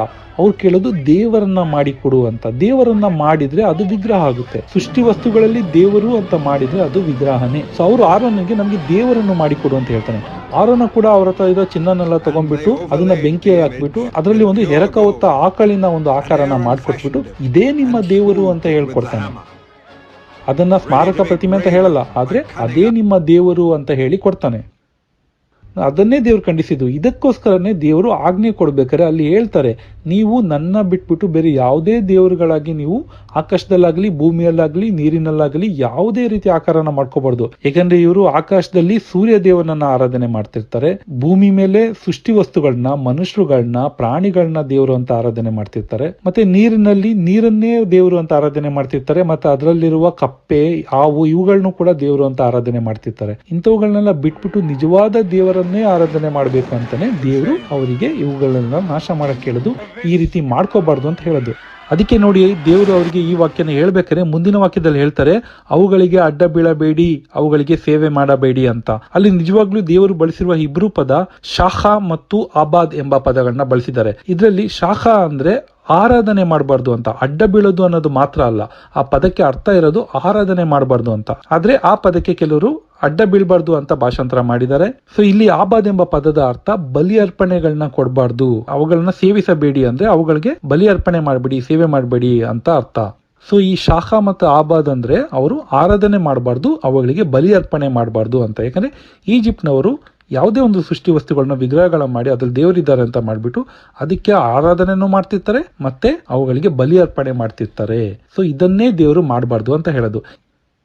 ಈ ಪ್ರೊಟೆಸ್ಟೆಂಟರು ಈ ವಾಕ್ಯನ ಬಳಸಬೇಕಾದ್ರೆ ಮುಂದಿನ ವಾಕ್ಯನ ಹೇಳಲ್ಲ ಅವರು, ಯಾಕೆಂದ್ರೆ ಅದರಲ್ಲಿ ಅಡ್ಡ ಬೀಳ್ಬೇಡ, ಆರಾಧನೆ ಮಾಡಬೇಡ, ಸೇವೆ ಮಾಡಬೇಡ ಅಂತಿದೆಯಲ್ಲ, ಅದನ್ನ ಮುಚ್ಚಿಟ್ಬಿಡ್ತಾರೆ. ಯಾಕೆಂದ್ರೆ ಅದನ್ನ ಹೇಳಿದ್ರೆ ಅದರಲ್ಲಿ ಸತ್ಯ ಗೊತ್ತಾಗುತ್ತೆ, ದೇವರು ಏನಂತ ಹೇಳ್ತಿದ್ದಾರೆ ಅಂತ ಕರೆಕ್ಟ್ ಆಗಿ ಅರ್ಥ ಆಗ್ಬಿಡುತ್ತೆ ಅಂತ ಅವ್ರು ಅದನ್ನ ಹೇಳಕ್ ಹೋಗಲ್ಲ. ಕೆಲವರು ಅದನ್ನ ಹೇಳ್ತಾರೆ, ಹೇಳಿದ್ರು ಕೂಡ ಆ ಮುಂದಿನ ವಾಕ್ಯದ ಮಹತ್ವನ ಅವರು ಕಡಿಮೆ ಮಾಡಿ ಹೇಳ್ತಾರೆ. ಯಾಕಂದ್ರೆ ಆ ಪ್ರೊಟೆಸ್ಟೆಂಟ್ ಗಳ ಉದ್ದೇಶ ಏನು ಅಂದ್ರೆ, ಕಥೋಲಿಕರು ಸ್ಮಾರಕ ಪ್ರತಿಮೆಗಳನ್ನ ಬಳಸ್ತಿದಾರಲ್ಲ ಅದನ್ನು ಕೂಡ ವಿಗ್ರಹ ಅಂತಾನೆ ಸುಳ್ಳಾಗಿ ಸ್ಥಾಪನೆ ಮಾಡಬೇಕು ಅಂತ ಈ ರೀತಿ ಮಾಡ್ತಾರೆ. ಸೊ ದೇವರು ಇಸ್ರಾಯೇಲರಿಗೆ ಹೇಳ್ತಾ ಇರೋದು ಏನಂದ್ರೆ, ನೀವು ಯಾವುದೇ ವಿಗ್ರಹಗಳನ್ನ ಮಾಡ್ಕೋಬೇಡಿ ಅಂತ. ದೇವರು ದ್ವೇಷ ಮಾಡೋದು ವಿಗ್ರಹನ, ಯಾಕಂದ್ರೆ ವಿಗ್ರಹ ಅವರಿಗೆ ಇನ್ನೊಂದು ದೇವರಾಗಿರುತ್ತೆ. ಆ ಒಂದು ಸೃಷ್ಟಿ ವಸ್ತುವಲ್ಲಿ ಅವರು ದೇವರಿದೆ ಅಂತ ನಂಬ್ತಾ ಇದ್ರು, ಹೀಗಾಗಿ ಅವರಿಗೆ ಇನ್ನೊಂದು ದೇವರಾಗಿ ಅದು ಕಾಣ್ತಾ ಇತ್ತು. ನಮ್ಮ ದೇವರು ಒಬ್ಬರೇ ದೇವರಾಗಿರುವಾಗ ಬೇರೆ ಯಾವುದೇ ಒಂದು ತಪ್ಪಾದ ದೇವರು ಕೂಡ ಇರಬಾರ್ದು ಅನ್ನೋದಕ್ಕೋಸ್ಕರನೇ ದೇವರು ಈ ರೀತಿ ವಿಗ್ರಹಾರಾಧನೆಯನ್ನ ಮಾಡಬಾರ್ದು ಅಂತ ಖಂಡಿಸ್ತಾರೆ. ಆದ್ರೆ ಸ್ಮಾರಕ ಪ್ರತಿಮೆಗಳನ್ನ ಮಾಡಬಾರ್ದು ಅಂತ ದೇವರು ಎಲ್ಲಿಯೂ ಹೇಳಿಲ್ಲ. ಸೊ ನಾನು ಇಷ್ಟು ವಿವರವಾಗಿ ಹೇಳಿದ್ರು ಕೂಡ ಕೆಲವರಿಗೆ ಇನ್ನೂ ಮನವರಿಕೆ ಆಗಿರಲ್ಲ. ಅವ್ರು ಅನ್ಕೊಳ್ತಾರೆ, ವಿಗ್ರಹ ಆಗ್ಲಿ, ಸ್ಮಾರಕ ಪ್ರತಿಮೆ ಆಗ್ಲಿ, ಆರಾಧನೆ ಆಗ್ಲಿ, ಗೌರವ ಆಗ್ಲಿ, ಯಾಕೆ ಈ ರೀತಿ ಒಂದು ವಿಗ್ರಹನೂ ಪ್ರತಿಮೆನೂ ಯಾವುದನ್ನು ಮಾಡಿಟ್ಕೊಳ್ಳೇಬಾರ್ದಲ್ವಾ, ಯಾಕೆ ಮಾಡಿಟ್ಕೋಬೇಕು, ಇದು ತಪ್ಪಲ್ವಾ ಅಂತ ಇನ್ನೂ ಕೆಲವರು ಯೋಚನೆ ಮಾಡ್ತಿರ್ತಾರೆ. ಹಾಗಾದ್ರೆ ನಾವು ನಮ್ಮಲ್ಲೇ ಒಂದು ಪ್ರಶ್ನೆ ಕೇಳ್ಕೊಳ್ಳೋಣ. ದೇವರಿಗೆ ಈ ವಿಗ್ರಹ ಆಗ್ಲಿ, ಆಕಾರ ಪ್ರತಿಮೆ ಆಗ್ಲಿ, ಇವುಗಳನ್ನ ಮಾಡಿಟ್ಕೊಳ್ಳೋದು ಕೋಪನ, ಅಥವಾ ಮಾಡಿಟ್ಕೊಂಡಾದ್ಮೇಲೆ ಅವುಗಳಿಗೆ ಅಡ್ಡ ಬಿದ್ದು ಆರಾಧನೆ ಮಾಡೋದು ಕೋಪನ? ಅಥವಾ ಇನ್ನೊಂದು ರೀತಿ ಹೇಳಿದರೆ ದೇವರಿಗೆ ನಾವು ವಿಗ್ರಹಗಳೇ ಆಗ್ಲಿ ಸ್ಮಾರಕ ಪ್ರತಿಮೆಗಳನ್ನೇ ಆಗ್ಲಿ ಮಾಡಿಟ್ಕೊಳ್ಳೋದನ್ನ ಅವರು ಖಂಡಿಸಿದಾರಾ ಅಥವಾ ಅವುಗಳಿಗೆ ಆರಾಧನೆ ಮಾಡೋದನ್ನ ಖಂಡಿಸಿದಾರಾ? ಈಗಾಗಲೇ ಕೆಲವರು ಮನಸ್ಸಿನಲ್ಲೇ ಇದಕ್ಕೊಂದು ಉತ್ತರ ಹೇಳಿರ್ಬೋದು, ಮಾಡಿಟ್ಕೊಳ್ಳೂಬಾರ್ದು ಆರಾಧನೆನೂ ಮಾಡಬಾರ್ದು ಅಂತ. ಖಂಡಿತ ಇಲ್ಲ. ಯಾಕಂದ್ರೆ ಇದೇ ವಿಮೋಚನಾ ಕಾಂಡದ 20ನೇ ಅಧ್ಯಾಯದಲ್ಲಿ ನಾವು ಈಗ ವಾಕ್ಯ ನೋಡಿದ್ವಲ್ಲ, ಅಲ್ಲಿಂದ ಒಂದು 2-3 ಪುಟ ತಿರುಗಿಸಿ ನೋಡಿದ್ರೆ 25ನೇ ಅಧ್ಯಾಯ ಬರುತ್ತೆ. ಈ 25ನೇ ಅಧ್ಯಾಯದಲ್ಲಿ ದೇವರು ತಾವು ಇಸ್ರಾಯೇಲರ ಮಧ್ಯೆ ತಂಗಲು ಗುಡಾರ ಮಾಡೋದಕ್ಕೆ ಹೇಳಿದಾಗ ಆ ಗುಡಾರವನ್ನು 3 ಭಾಗಗಳಾಗಿ ವಿಂಗಡಿಸ್ತಾರೆ. ಜನಾಂಗಣ, ಪರಿಶುದ್ಧ ಸ್ಥಳ ಮತ್ತು ಅತಿ ಪರಿಶುದ್ಧ ಸ್ಥಳ ಅಂತ. ಈ ಅತಿ ಪರಿಶುದ್ಧ ಸ್ಥಳವೇ ಆರಾಧನೆ ಸ್ಥಳವಾಗಿರುತ್ತೆ. ಇಲ್ಲಿ ಯಾರೂ ಹೋಗಂಗಿರಲ್ಲ, ಯಾವ ಯಾಜಕನೂ ಹೋಗಂಗಿರಲ್ಲ. ಆದ್ರೆ ಪ್ರಧಾನ ಯಾಜಕ ಮಾತ್ರ ಹೋಗ್ಬೋದು, ಅದು ಕೂಡ ವರ್ಷಕ್ಕೆ 1 ಸಲ ಮಾತ್ರ ಹೋಗ್ಬೋದು. ಅಂತ ಅತಿ ಪರಿಶುದ್ಧ ಸ್ಥಳದಲ್ಲಿ ದೇವರು ಮಂಜೂಷ ಪೆಟ್ಟಿಗೆಯನ್ನು ಇಡೋದಕ್ಕೋಸ್ಕರ ಅದನ್ನ ಹೇಗೆ ತಯಾರಿಸಬೇಕು ಅಂತ ಮೋಶೆಗೆ ವಿವರವಾಗಿ ಹೇಳ್ತಾರೆ. ಅದನ್ನ ಅಕೇಶಿಯ ಮರದಿಂದನೇ ಮಾಡಬೇಕು ಮತ್ತು ಅದಕ್ಕೆ ಬಂಗಾರದಿಂದನೇ ಲೇಪನ ಮಾಡಬೇಕು ಅಂತ ಹೇಳ್ತಾರೆ. ಹೀಗಾಗಿ ನಾವು ಆರಾಧನಾ ಸ್ಥಳಗಳಲ್ಲಿ ಈ ರೀತಿ ಅಮೂಲ್ಯ ವಸ್ತುಗಳನ್ನ ಬಳಸೋದು ದೇವರಿಗೆ ಏನು ಕೋಪ ಬರಲ್ಲ. ಯಾಕಂದ್ರೆ ದೇವರೇ ಹೇಳಿದರೆ ಬಂಗಾರದಿಂದ ಅದನ್ನ ಮಾಡಬೇಕು, ಸಾಧಾರಣ ಬಂಗಾರ ಅಲ್ಲ, ಪರಿಶುದ್ಧ ಬಂಗಾರದಿಂದ ಮಾಡೋಕ್ ಹೇಳ್ತಾರೆ. ಅಷ್ಟೇ ಅಲ್ಲದೆ ಅದ್ರ ಮೇಲೆ 2 ಕೆರುಬಿಗಳ ಅಂದ್ರೆ ಸ್ವರ್ಗದಲ್ಲಿರುವ ದೇವದೂತರ ಆಕಾರ ಪ್ರತಿಮೆಗಳನ್ನ ಮಾಡಕ್ಕೆ ಹೇಳ್ತಾರೆ. ಆದ್ರೆ ವಿಗ್ರಹಗಳಲ್ಲ. ನೀವೇ ನೋಡಿ, ಈ 25ನೇ ಅಧ್ಯಾಯದ 18ನೇ ವಾಕ್ಯದಿಂದ ನಾವು ನೋಡ್ಬೋದು. ಅಲ್ಲಿ ದೇವರು ಹೇಳ್ತಾರೆ, ಬಂಗಾರದಿಂದ 2 ಕೆರುಬಿಗಳನ್ನು ನಕ್ಷೆಯ ಕೆಲಸದಿಂದ ಕರುಣಾಸನದ 2 ಬದಿಗಳಲ್ಲಿ ಮಾಡಿಸಬೇಕು. ನೋಡಿ, ಆಜ್ಞೆ ಮಾಡ್ತಾರೆ. ಅವರಲ್ಲಿ ರಿಕ್ವೆಸ್ಟ್ ಮಾಡ್ತಿಲ್ಲ, ಮಾಡಿಸಿದ್ರೆ ಮಾಡಿಸಿ ಇಲ್ಲಾಂದ್ರೆ ಬಿಡಿ ಆ ರೀತಿ ಹೇಳ್ತಿಲ್ಲ, ಮಾಡಿಸಬೇಕು ಅಂತ ಆಜ್ಞೆ ಮಾಡ್ತಿದ್ದಾರೆ. ಈ ಬದಿಯಲ್ಲಿ 1 ಕೆರುಬಿಯನ್ನು, ಆ ಬದಿಯಲ್ಲಿ ಮತ್ತೊಂದು ಕೆರುಬಿಯನ್ನು, ಹೀಗೆ ಕರುಣಾಸನದ ಮೇಲೆಯೇ 2 ಬದಿಗಳಲ್ಲಿ ಮಾಡಬೇಕು. ಆ ಕೆರುಬಿಗಳು ತಮ್ಮ ರೆಕ್ಕೆಗಳನ್ನು ಮೇಲಕ್ಕೆ ಚಾಚಿದವುಗಳಾಗಿಯೂ ರೆಕ್ಕೆಗಳಿಂದ ಕರುಣಾಸನವನ್ನು ಮುಚ್ಚುವವುಗಳಾಗಿಯೂ ಒಂದರ ಮುಖವನ್ನು ಒಂದು ನೋಡುವವುಗಳಾಗಿಯೂ ಇರಬೇಕು. ಕೆರುಬಿಗಳ ಮುಖಗಳು ಕರುಣಾಸನದ ಕಡೆಗೆ ತಿರುಗಿರಬೇಕು. ಕರುಣಾಸನವನ್ನು ಮಂಜೂಷದ ಮೇಲೆ ಇಡಬೇಕು ಮತ್ತು ನೀನು ಮಂಜೂಷದಲ್ಲಿ ನಾನು ನಿನಗೆ ಕೊಡುವ ಸಾಕ್ಷಿ ಹಲಗೆಗಳನ್ನು ಇಡಬೇಕು. ನಾನು ಅಲ್ಲಿ ನಿನ್ನನ್ನು ಸಂಧಿಸಿ ಕರುಣಾಸನದ ಮೇಲಿನಿಂದ ಮಂಜೂಷದ ಮೇಲಿರುವ 2 ಕೆರುಬಿಗಳ ಮಧ್ಯದಿಂದ ಇಸ್ರಾಯೇಲ್ ಮಕ್ಕಳ ವಿಷಯದಲ್ಲಿ ಆಜ್ಞಾಪಿಸುವವುಗಳನ್ನೆಲ್ಲ ನಿನಗೆ ತಿಳಿಸುವೆನು. ನೋಡಿ, ಇಲ್ಲಿ ದೇವರು ಅವರ ಆಲಯದ ಅತಿ ಪರಿಶುದ್ಧ ಸ್ಥಳದಲ್ಲಿ, ಅದೇ ಆರಾಧನಾ ಸ್ಥಳದಲ್ಲಿ ಮಂಜೂಷ ಪೆಟ್ಟಿಗೆಯನ್ನ ಮಾಡ್ಬಿಟ್ಟು ಅದರ ಮೇಲೆ 2 ಕೆರುಬಿ ದೇವದೂತರುಗಳ ಪ್ರತಿಮೆಗಳನ್ನ ಮಾಡಕ್ ಹೇಳ್ತಿದ್ದಾರೆ. ಒಂದು ವೇಳೆ ಇದನ್ನ ವಿಗ್ರಹ ಅಂತ ನೀವು ಹೇಳೋದಾದ್ರೆ ಆರಾಧನಾ ಸ್ಥಳದಲ್ಲಿ ದೇವರೇ ಮಾಡಕ್ ಹೇಳ್ತಾರ? ದೇವರೇ ವಿಗ್ರಹ ಆರಾಧನೆಯನ್ನ ಮಾಡಬಾರ್ದು ಅಂತ ಹೇಳ್ಬಿಟ್ಟು ಅವರೇ ಮಾಡಕ್ ಹೇಳ್ತಾರ? ಇದರಲ್ಲೇ ನೀವು ತಿಳ್ಕೋಬೇಕು, ಇದು ವಿಗ್ರಹ ಅಲ್ಲ, ಅದು ಪ್ರತಿಮೆ ಅಷ್ಟೇ ಅಂತ. ದೇವರು ದ್ವೇಷಿಸುವುದು ವಿಗ್ರಹಗಳನ್ನ ಮಾತ್ರ, ಯಾಕೆಂದ್ರೆ ಅವು ಇನ್ನೊಂದು ದೇವರಾಗಿರುತ್ತೆ. ಆದ್ರೆ ಸ್ಮಾರಕ ಪ್ರತಿಮೆಗಳನ್ನ ಮಾಡಬಾರ್ದು ಅಂತ ದೇವ್ರು ಹೇಳೇ ಇಲ್ಲ. ಇನ್ನೂ ಹೆಚ್ಚಾಗಿ ನೋಡಕ್ ಹೋದ್ರೆ ದೇವರೇ ಈ ಪ್ರತಿಮೆಗಳನ್ನ ಮಾಡ್ಬೇಕು ಅಂತ ಆಜ್ಞೆ ಮಾಡಿದ್ದಾರೆ. ಒಂದು ವೇಳೆ ಇವುಗಳು ಕೂಡ ವಿಗ್ರಹ ಆಗದಾದ್ರೆ ದೇವ್ರು ಯಾಕೆ ಆರಾಧನಾ ಸ್ಥಳಗಳಲ್ಲಿ ಇವುಗಳನ್ನ ಮಾಡಕ್ ಹೇಳ್ಬೇಕು? ಈಗ ತಾನೇ 2-3 ಪೇಜ್ ಹಿಂದೆ ಅಲ್ಲಿ ಹೇಳಿದ್ರು ವಿಗ್ರಹಗಳನ್ನ ಮಾಡ್ಲೇಬೇಡಿ, ಆಕಾಶದಲ್ಲಾಗಲಿ ಭೂಮಿಯಲ್ಲಾಗಲಿ ನೀರಿನಲ್ಲಾಗಲಿ ಯಾವುದ್ರ ಆಕಾರನೂ ಮಾಡಬಾರ್ದು ಅಂತ. ಆದ್ರೆ ಈ ಪ್ರತಿಮೆಗಳು ಆಕಾಶದಲ್ಲಿರುವ ದೇವದೂತರ ಪ್ರತಿಮೆಗಳಲ್ವಾ? ಹಾಗಾದ್ರೆ ಇದನ್ನ ಮಾತ್ರ ಯಾಕೆ ಮಾಡಕ್ ಹೇಳ್ತಾರೆ? ಅದನ್ನು ಕೂಡ ಆರಾಧನಾ ಸ್ಥಳಗಳಲ್ಲಿ ಇಡಕ್ ಹೇಳ್ತಿದ್ದಾರೆ. ಯಾರು ಹೋಗಂಗಿಲ್ಲ, ಯಾರು ಹೋದ್ರೆ ಅಲ್ಲಿ ಸತ್ತೋಗ್ತಾರೆ ಅಂತ ಒಂದು ಸ್ಥಳದಲ್ಲಿ ದೇವರು ಇದನ್ನ ಇಡಕ್ ಹೇಳ್ತಾರೆ. ಮತ್ತೆ ಆ ದೇವದೂತರ ಪ್ರತಿಮೆಗಳ ಮಧ್ಯೆನೆ ದೇವರು ಬಂದು ಇಸ್ರಾಯೇಲರನ್ನ ಸಂಧಿಸಿ ಅವರಿಗೆ ಯಾವ್ಯಾವ್ದು ಆಜ್ಞೆಗಳನ್ನ ಕೊಡ್ಬೇಕು, ಏನೇನ್ ತಿಳಿಸ್ಬೇಕು ಅಂತ ಅಲ್ಲಿಂದ ಕೂತ್ಕೊಂಡು ಹೇಳ್ತೀನಿ ಅಂತ ದೇವರೇ ಹೇಳ್ತಿದ್ದಾರೆ. ಯಾಕೆ ಇವುಗಳು ಇಲ್ದೇನೆ ದೇವರು ಮೋಶೆ ಹತ್ರ ಮಾತಾಡ್ದಂಗೆ ಜನರ ಹತ್ರ ಮಾತಾಡ್ಬೋದಾಗಿತ್ತಲ್ಲ? ದೇವರಿಗೆ ಯಾಕೆ ಈ ರೀತಿ ಒಂದು ಪ್ರತಿಮೆಗಳು ಬೇಕು? ಪ್ರತಿಮೆಗಳಿಲ್ದೇನೆ ಅಲ್ಲಿ ಪ್ರಾರ್ಥನೆ ಮಾಡಿಸ್ಕೋಬೋದಾಗಿತ್ತಲ್ಲ? ನೋಡಿ, ಸಮಸ್ತ ಇಸ್ರಾಯೇಲರಿಗೆ ಇಡೀ ಪ್ರಪಂಚಕ್ಕೆ ಒಂದೇ ದೇವಾಲಯ ಇರುತ್ತೆ. ನಮ್ ತರ ಬೀದಿ ಬೀದಿಗೆ ಒಂದು, ಗಲ್ಲಿ ಗಲ್ಲಿಗೆ ಒಂದು ಚರ್ಚು, ಮಸೀದಿ ಈ ರೀತಿ ಅಲ್ಲ. ಅವ್ರಿಗೆ ಇಡೀ ಪ್ರಪಂಚಕ್ಕೆ ಒಂದೇ ದೇವಾಲಯ. ಆ ಒಂದು ದೇವಾಲಯದಲ್ಲಿ ಅತಿ ಪರಿಶುದ್ಧ ಸ್ಥಳ, ಆ ಅತಿ ಪರಿಶುದ್ಧ ಸ್ಥಳದ ಕೇಂದ್ರ ಬಿಂದುನೇ ಈ ಮಂಜೂಷ ಪೆಟ್ಟಿಗೆ. ಆ ಮಂಜೂಷ ಪೆಟ್ಟಿಗೆ ಮೇಲೆ 2 ಪ್ರತಿಮೆಗಳನ್ನ ಮಾಡಕ್ ಹೇಳ್ತಾರೆ. ಅಲ್ಲಿಯೇ ನಾನಿದ್ದು ನಿಮ್ಮ ಜೊತೆ ಮಾತಾಡ್ತೀನಿ ಅಂತ ಹೇಳ್ತಾರೆ. ಸೊ ಪ್ರೊಟೆಸ್ಟೆಂಟ್ ಗಳಾಗಿ ಯೋಚನೆ ಮಾಡಿದ್ರೆ ಈ ಪ್ರತಿಮೆಗಳು ಕೂಡ ವಿಗ್ರಹಗಳು ಅಂತ ತಿಳ್ಕೊಳ್ಳೋದಾದ್ರೆ ದೇವರಿಗೆ ತಲೆ ಕೆಟ್ಟಿದೆ ಅಂತ ಆಗುತ್ತೆ. ಒಂದ್ ಕಡೆ ದೇವರು ಮಾಡ್ಬೇಡಿ ಅಂತ ಹೇಳಿ, ಇಲ್ಲೊಂದ್ ಕಡೆ ಮಾಡಿ ಅಂತ ಹೇಳ್ತಿದ್ದಾರೆ. ದೇವರಿಗೆ ಅವರ ಸ್ವಂತ ಮಾತುಗಳೇ ಮರ್ತೋಯ್ತು ಅಂತ ಆಗ್ಬಿಡುತ್ತೆ. ಆ ರೀತಿ ಖಂಡಿತ ಆಗಲ್ಲ. ದೇವರಿಗೆ ಎಲ್ಲಾ ಗೊತ್ತು, ಭೂತಕಾಲ, ವರ್ತಮಾನ ಕಾಲ, ಭವಿಷ್ಯ ಕಾಲ ಎಲ್ಲ ಗೊತ್ತು. ಆದ್ರೂ ಅವ್ರು ಈ ರೀತಿ ಮಾಡಕ್ ಹೇಳ್ತಿದ್ದಾರೆ ಅಂದ್ರೆ ನಾವು ಇಲ್ಲಿ ಅರ್ಥ ಮಾಡ್ಕೋಬೇಕು ಯಾವ್ದು ವಿಗ್ರಹ, ಯಾವ್ದು ಪ್ರತಿಮೆ ಅಂತ. ಈಗಲೂ ನಿಮಗೆ ವಿಗ್ರಹಕ್ಕೂ ಸ್ಮಾರಕ ಪ್ರತಿಮೆಗೂ ವ್ಯತ್ಯಾಸ ಇನ್ನೂ ಅರ್ಥ ಆಗಿಲ್ಲ ಅಂದ್ರೆ ಬೈಬಲ್ ನಲ್ಲಿ ಇನ್ನೊಂದು ನಿದರ್ಶನನ ನಾವು ನೋಡೋಣ. ಈಗ ತಾನೇ ಸ್ವಲ್ಪ ಮುಂಚೆ ನಾವು ನೋಡಿದ್ವಿ, ಇಸ್ರಾಯೇಲರು ಮರಳುಗಾಡಿನಲ್ಲಿ ಆರೋನನ ಹತ್ರ ತಮಗೊಂದು ದೇವ್ರು ಮಾಡ್ಕೊಡು ಅಂತ ಕೇಳ್ಕೊಳ್ತಾರೆ. ಆರೋನ ಕೂಡ ಅವ್ರಿಗೊಂದು ದೇವರು ಅಂತ ವಿಗ್ರಹ ಮಾಡ್ಕೊಡ್ತಾನೆ. ಅದನ್ನೇ ಅವರು ಆರಾಧನೆ ಮಾಡ್ತಾರೆ. ದೇವರು ಕೂಡ ಖಂಡಿಸಿ ಇಲ್ಲಿ ಅನೇಕ ಜನರನ್ನ ನಾಶ ಮಾಡ್ತಾರೆ. ಸೊ ಈಗ ನನ್ನ ಪ್ರಶ್ನೆ ನಿಮಗೆ ಏನು ಅಂದ್ರೆ, ಇಲ್ಲಿ ದೇವರು ಇಸ್ರಾಯೇಲರಿಗೆ ಖಂಡಿಸಿದ್ದು ಅವರು ಆಕಳಿನ ರೂಪ ಮಾಡ್ಕೊಂಡ್ರು ಅಂತನಾ, ಅಥವಾ ವಿಗ್ರಹ ಮಾಡ್ಕೊಂಡ್ರು ಅಂತನಾ, ಅಥವಾ ಒಂದೇ ಒಂದು ಆಕಳು ಮಾಡ್ಕೊಂಡ್ರು ಅಂತನಾ? ವಿಗ್ರಹ ಮಾಡ್ಕೊಂಡ್ರು ಅಂತ ತಾನೆ. ಆಕಳಾಗ್ಲಿ, ಎತ್ತಾಗ್ಲಿ, ಒಂದಾಗ್ಲಿ, 10 ಎತ್ತುಗಳಾಗ್ಲಿ ವಿಗ್ರಹವಾಗಿ ಯಾವುದನ್ನು ಮಾಡ್ಕೋಬಾರ್ದು ಅಂತ ತಾನೇ ದೇವರು ನಿಷೇಧ ಮಾಡಿರೋದು. ಹಾಗಾದ್ರೆ ಪ್ರತಿಮೆಗಳೆಲ್ಲ ವಿಗ್ರಹ ಅಂತ ನೀವು ಹೇಳೋದಾದ್ರೆ, ಸೊಲೊಮೋನನು ದೇವರಿಗೆ ದೇವಾಲಯ ಕಟ್ಟಬೇಕಾದ್ರೆ ದೇವಾಲಯದ ಹೊರಗಡೆ ಒಂದು ದೊಡ್ಡ ಬಲಿಪೀಠ ಇರುತ್ತೆ.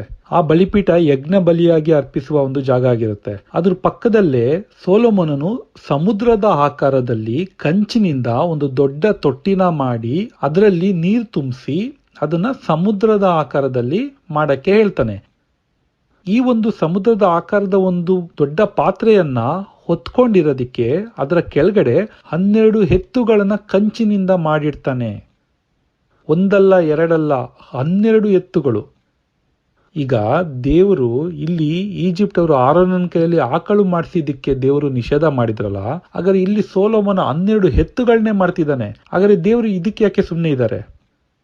ಒಂದು ವೇಳೆ ಇದೂ ಕೂಡ ವಿಗ್ರಹ ಆಗಿದ್ರೆ ದೇವರು ಸೊಲೊಮೋನನಿಗೆ ಈ ರೀತಿ ಮಾಡಬಾರ್ದು ಅಂತ ಹೇಳ್ತಾ ಇದ್ರು, ಮತ್ತೆ ಸೊಲೊಮೋನನ್ನು ನಾಶ ಮಾಡ್ತಾ ಇದ್ರು ಅಲ್ವಾ? ಇಲ್ಲ ಅಂದ್ರೆ ನಮಗೆ ಏನ್ ಅನ್ಸುತ್ತೆ, ದೇವರಿಗೆ ಒಂದು ಎತ್ತುನ ಅಥವಾ ಆಕಳನ್ನ ಮಾಡೋದು ಇಷ್ಟ ಆಗಲ್ಲ, 12 ಮಾಡ್ಕೊಂಡ್ರೆ ಓಕೆ ಅಂತನ? ಅಥವಾ ಆಕಳು ಮಾಡಬಾರ್ದು, ಎತ್ತು ಮಾಡಿದ್ರೆ ದೇವರಿಗೆ ಏನ್ ಕೋಪ ಇಲ್ಲ ಅಂತನ? ಖಂಡಿತ ಅಲ್ಲ. ಆಕಳಾಗ್ಲಿ ಯಾವುದೇ ಆಗ್ಲಿ ವಿಗ್ರಹವಾಗಿ ಮಾಡ್ಕೋಬಾರ್ದು, ಅದನ್ನೇ ದೇವರಾಗಿ ಮಾಡ್ಕೋಬಾರ್ದು. ಆದರೆ ಪ್ರತಿಮೆಗಳಾಗಿ ಯಾವ್ದನ್ ಬೇಕಾದ್ರೂ ಮಾಡ್ಕೋಬಹುದು. ದೇವರಿಗೆ ಅದರಲ್ಲಿ ಯಾವುದೇ ನಿಷೇಧ ಇಲ್ಲ. ಅದಕ್ಕಾಗಿನೇ ಇಲ್ಲಿ ಸೊಲೊಮೋನ 12 ಎತ್ತುಗಳನ್ನ ಮಾಡ್ತಾನೆ. ಈ ನಿದರ್ಶನ ಬೈಬಲ್ನಲ್ಲಿ ಇದೆ. ಅರಸರುಗಳ ಮೊದಲನೇ ಗ್ರಂಥ 7ನೇ ಅಧ್ಯಾಯದಲ್ಲಿ ನಾವು ಇದನ್ನ ಓದ್ಬೋದು. ಅಲ್ಲಿ ಆ ಸಮುದ್ರ ಆಕಾರದ ಒಂದು ದೊಡ್ಡ ಪಾತ್ರೆಯನ್ನ ಮಾಡಿದಾದ್ಮೇಲೆ 25ನೇ ವಾಕ್ಯದಿಂದ ನಾವು ನೋಡ್ಬೋದು, ಅದು ಅಂದರೆ ಆ ಒಂದು ಸಮುದ್ರ ಆಕಾರದ ಒಂದು ದೊಡ್ಡ ಪಾತ್ರೆ ಅದು 12 ಎತ್ತುಗಳ ಮೇಲೆ ನಿಂತಿತ್ತು. 3 ಉತ್ತರಕ್ಕೂ, 3 ಪಶ್ಚಿಮಕ್ಕೂ, 3 ದಕ್ಷಿಣಕ್ಕೂ, 3 ಪೂರ್ವಕ್ಕೂ ನೋಡುತ್ತಾ ಇದ್ದವು. ಆ ಸಮುದ್ರವು ಅವುಗಳ ಮೇಲೆ ಇತ್ತು. ಅವುಗಳ ಹಿಂಭಾಗಗಳೆಲ್ಲ ಒಳಪಾರ್ಶ್ವದಲ್ಲಿ ಇದ್ದವು. ನೋಡಿ, ಇಸ್ರಾಯೇಲರು ಆರೋನನ ಮುಖಾಂತರ ಆ ಒಂದು ಆಕಳಿನ ವಿಗ್ರಹನ ಮಾಡ್ಕೊಂಡಾಗ ದೇವ್ರು ಖಂಡಿಸಿದ್ರು. ಆದ್ರೆ ಇಲ್ಲಿ ಸೊಲೊಮೋನ 12 ಎತ್ತುಗಳನ್ನ ಮಾಡಿದಾಗ ದೇವ್ರು ಏನು ಹೇಳಿಲ್ಲ. ನೋಡಿ, ಇದು ಇಡೀ ಪ್ರಪಂಚಕ್ಕೆ ಯಹೂದ್ಯರಿಗೆ ಅತಿ ಪರಿಶುದ್ಧ ಸ್ಥಳ ಈ ದೇವಾಲಯ ಅನ್ನೋದು. ಇದು ಬಿಟ್ರೆ ಅವರಿಗೆ ಬೇರೆ ಯಾವುದೂ ಇಲ್ಲ. ಅಂತ ಒಂದು ಪವಿತ್ರ ಆಲಯದಲ್ಲಿ ಎಲ್ಲಾ ಯಹೂದ್ಯರು ಆರಾಧನೆ ಮಾಡಕ್ ಬರ್ತಾ ಇದ್ದಿದ್ದು ಇದೇ ದೇವಾಲಯದಲ್ಲಿ. ಆ ದೇವಾಲಯದ ಆವರಣದ ಒಳಗಡೆ ಬಲಿಪೀಠದ ಪಕ್ಕನೆ ದೇವರು ಈ ರೀತಿ 12 ಎತ್ತುಗಳನ್ನ ಮಾಡಕ್ ಹೇಳ್ತಾರೆ. ನೀವು ಹಿಂದೂಗಳ ದೇವಸ್ಥಾನ ನೋಡಿರ್ಬೋದು. ಹಿಂದೂಗಳ ದೇವಸ್ಥಾನದ ಎದುರುಗಡೆ ಬಸವನ ಒಂದು ಆಕಾರ ಪ್ರತಿಮೆನ ಇಡ್ತಾರೆ. ಈಗ ಹಿಂದೂಗಳು ಈ ವಾಕ್ಯನ ಓದಿರಿ ಏನಂತಾರೆ? ಕ್ರೈಸ್ತರ ದೇವರು ಕೂಡ ಅವರ ದೇವಾಲಯದ ಮುಂದೆ ಎತ್ತುಗಳನ್ನ ಇಡ್ತಾರೆ. ನಾವಾದ್ರೂ ಒಂದು ಬಸವ ಇಟ್ಟಿದ್ದೀವಿ, ಇವರು 12 ಇಟ್ಟಿದ್ದಾರೆ ಅಂತ ಹೇಳಲ್ವಾ? ಆ ರೀತಿ ನಾವು ನೋಡಂಗಿಲ್ಲ. ಈ ಪ್ರೊಟೆಸ್ಟೆಂಟ್ ಅವರು ಅದೇ ರೀತಿ ನೋಡ್ತಾರೆ. ಹಾಗೆ ಅಲ್ಲ, ಹಿಂದೂಗಳು ಬಳಸುವುದು ವಿಗ್ರಹ, ಇದು ಪ್ರತಿಮೆ. ಸೊ ಪ್ರೀತಿಯ ಸಹೋದರ ಸಹೋದರಿಯರೇ, ದಯವಿಟ್ಟು ಅರ್ಥ ಮಾಡ್ಕೊಳ್ಳಿ, ವಿಗ್ರಹಗಳೇ ಬೇರೆ, ಪ್ರತಿಮೆಗಳೇ ಬೇರೆ. ದೇವರು ಪ್ರತಿಮೆಗಳಿಗೆ ಸಂಪೂರ್ಣ ಸಹಮತ ಕೊಟ್ಟಿದ್ದಾರೆ. ಮತ್ತೆ ತಮ್ಮ ಆರಾಧನಾ ಸ್ಥಳವಾದ ದೇವಾಲಯದ ಸುತ್ತಮುತ್ತಲು ಎಲ್ಲ ಕಡೆನೂ ಅವರು ಈ ಆಕಾರ ಪ್ರತಿಮೆಗಳನ್ನ ಮಾಡಕ್ಕೆ ಹೇಳ್ತಾರೆ. ಇಷ್ಟೇ ಅಲ್ಲ, ಇನ್ನೂ ಅನೇಕ ವಾಕ್ಯಗಳಿವೆ. ಇದೇ ಅರಸರುಗಳ ಮೊದಲನೇ ಗ್ರಂಥದಲ್ಲಿ 6ನೇ ಅಧ್ಯಾಯ ವಾಕ್ಯಗಳು 23ರಿಂದ 35ರಲ್ಲಿ ನೋಡಿದ್ರೆ, ಸೊಲೊಮೋನನು ಈ ಅತಿ ಪರಿಶುದ್ಧ ಸ್ಥಳದಲ್ಲಿ ಮಂಜೂಷ ಪೆಟ್ಟಿಗೆ ಇದೆಯಲ್ಲ, ಅದರ ಅಕ್ಕಪಕ್ಕ 20 ಅಡಿ ದೊಡ್ಡ ದೇವದೂತರುಗಳ ಸ್ಟ್ಯಾಚ್ಯೂಗಳನ್ನ ಮಾಡಿರ್ತಾನೆ. ಮಂಜೂಷ ಪೆಟ್ಟಿಗೆಯಲ್ಲಿ 2 ಇರೋ ಸಾಲದೆ ಇನ್ನೂ 2 ದೊಡ್ಡದನ್ನ ಮಾಡ್ತಾನೆ. ಅಷ್ಟೇ ಅಲ್ಲ, ಪವಿತ್ರ ಸ್ಥಳ, ಅತಿ ಪರಿಶುದ್ಧ ಸ್ಥಳ, ಈ ಎಲ್ಲಾ ಗೋಡೆಗಳಲ್ಲೂ ಕೂಡ ದೇವದೂತರುಗಳ ಸಿಂಹ, ಹೋರಿ, ಎತ್ತು, ದಾಳಿಂಬೆ ಮರ, ತೆರೆದ ಪುಷ್ಪ, ಹೀಗೆ ಅನೇಕ ಪ್ರಾಣಿಗಳ ಮತ್ತು ಮರಗಿಡ ಹೂಗಳ ಚಿತ್ರಗಳನ್ನ ಕೆತ್ತಿ ಗೋಡೆಯಲ್ಲಿ ಮಾಡಿರಲಾಗುತ್ತೆ. ಇವೆಲ್ಲದಕ್ಕೂ ಚಿನ್ನದ ತಗಡಿನಿಂದಲೇ ಅವರು ಲೇಪನ ಮಾಡಿರ್ತಾರೆ. ಆ ದೇವಾಲಯದ ಬಾಗಿಲಲ್ಲಿಯೂ ಕೂಡ ಕೆರುಬಿಗಳ, ಸಿಂಹಗಳ, ಎತ್ತುಗಳ ಮತ್ತೆ ಮರಗಿಡ ಹೂಗಳ ಚಿತ್ರಗಳನ್ನ ಕೆತ್ತಿ ಇಡ್ತಾರೆ. ನೋಡಿ, ಈ ರೀತಿ ಒಂದು ದೇವಾಲಯನ ಕಟ್ಟಬೇಕು ಅಂತ ದಾವಿದ ಆಸೆ ಪಡ್ತಾನೆ. ಆದ್ರೆ ಅವನೊಂದು ಪಾಪ ಮಾಡಿದ್ರಿಂದ ದೇವರು ಈ ಭಾಗ್ಯನ ದಾವಿದನಿಗೆ ಕೊಡಲ್ಲ, ದಾವಿದನ ಮಗನಿಗೆ ಕೊಡ್ತಾರೆ. ಸೊ ಹೀಗಾಗಿ ದಾವಿದನ ಮಗ ಸೊಲೊಮೋನನೇ ಈ ದೇವಾಲಯ ಕಟ್ಟಬೇಕಾಗಿರೋದ್ರಿಂದ ದಾವಿದ ಈ ದೇವಾಲಯದ ಬ್ಲೂ ಪ್ರಿಂಟ್ ಅಂದ್ರೆ ಅದರ ಒಂದು ನಕ್ಷೆಯನ್ನ ಸೊಲೊಮೋನನಿಗೆ ಕೊಡ್ತಾನೆ. ಕೊಡ್ಬೇಕಾದ್ರೆ ಅವನು ಹೇಳ್ತಾನೆ, ನನಗೆ ಈ ನಕ್ಷೆ ಮಾಡೋದಿಕ್ಕೆ ಎಲ್ಲವೂ ಕೂಡ ಪವಿತ್ರಾತ್ಮರಿಂದಲೇ ಪ್ರೇರಣೆ ಆಯ್ತು ಅಂತ. ಅಂದ್ರೆ ಯಾವ್ಯಾವ ಗೋಡೆಗಳಲ್ಲಿ ಏನೇನಿರ್ಬೇಕು, ಬಾಗಿಲಲ್ಲಿ ಏನಿರ್ಬೇಕು, ಎಲ್ಲೆಲ್ಲಿ ಈ ಆಕಾರ ಪ್ರತಿಮೆಗಳನ್ನ ಇಡಬೇಕು, ಎಲ್ಲೆಲ್ಲಿ ಪ್ರಾಣಿಗಳದ್ದು ಇದು ಮಾಡಬೇಕು, ಎಲ್ಲೆಲ್ಲಿ ಮರಗಿಡ ಹೂಗಳ ಪ್ರತಿಮೆಗಳನ್ನ ಮಾಡಬೇಕು, ದೇವಾಲಯದ ಹೊರಗಡೆ ಆ 12 ಎತ್ತುಗಳ ಒಂದು ಆಕಾರ ಪ್ರತಿಮೆಗಳನ್ನ ಮಾಡಬೇಕು, ಇವೆಲ್ಲ ದಾವಿದನಿಗೆ ಪವಿತ್ರಾತ್ಮ ಪ್ರೇರಣೆಯಿಂದನೇ ತಿಳಿಸಲ್ಪಟ್ಟಿದೆ ಅಂತ ಅವನು ಸೊಲೊಮೋನನಿಗೆ ಹೇಳ್ತಾನೆ. ಈ ಒಂದು ನಿದರ್ಶನನ ಒಂದು ಪೂರ್ವಕಾಲ ಇತಿಹಾಸದ 28ನೇ ಅಧ್ಯಾಯದ 11 ಮತ್ತು 12 ವಾಕ್ಯಗಳಲ್ಲಿ ನೋಡ್ಬೋದು.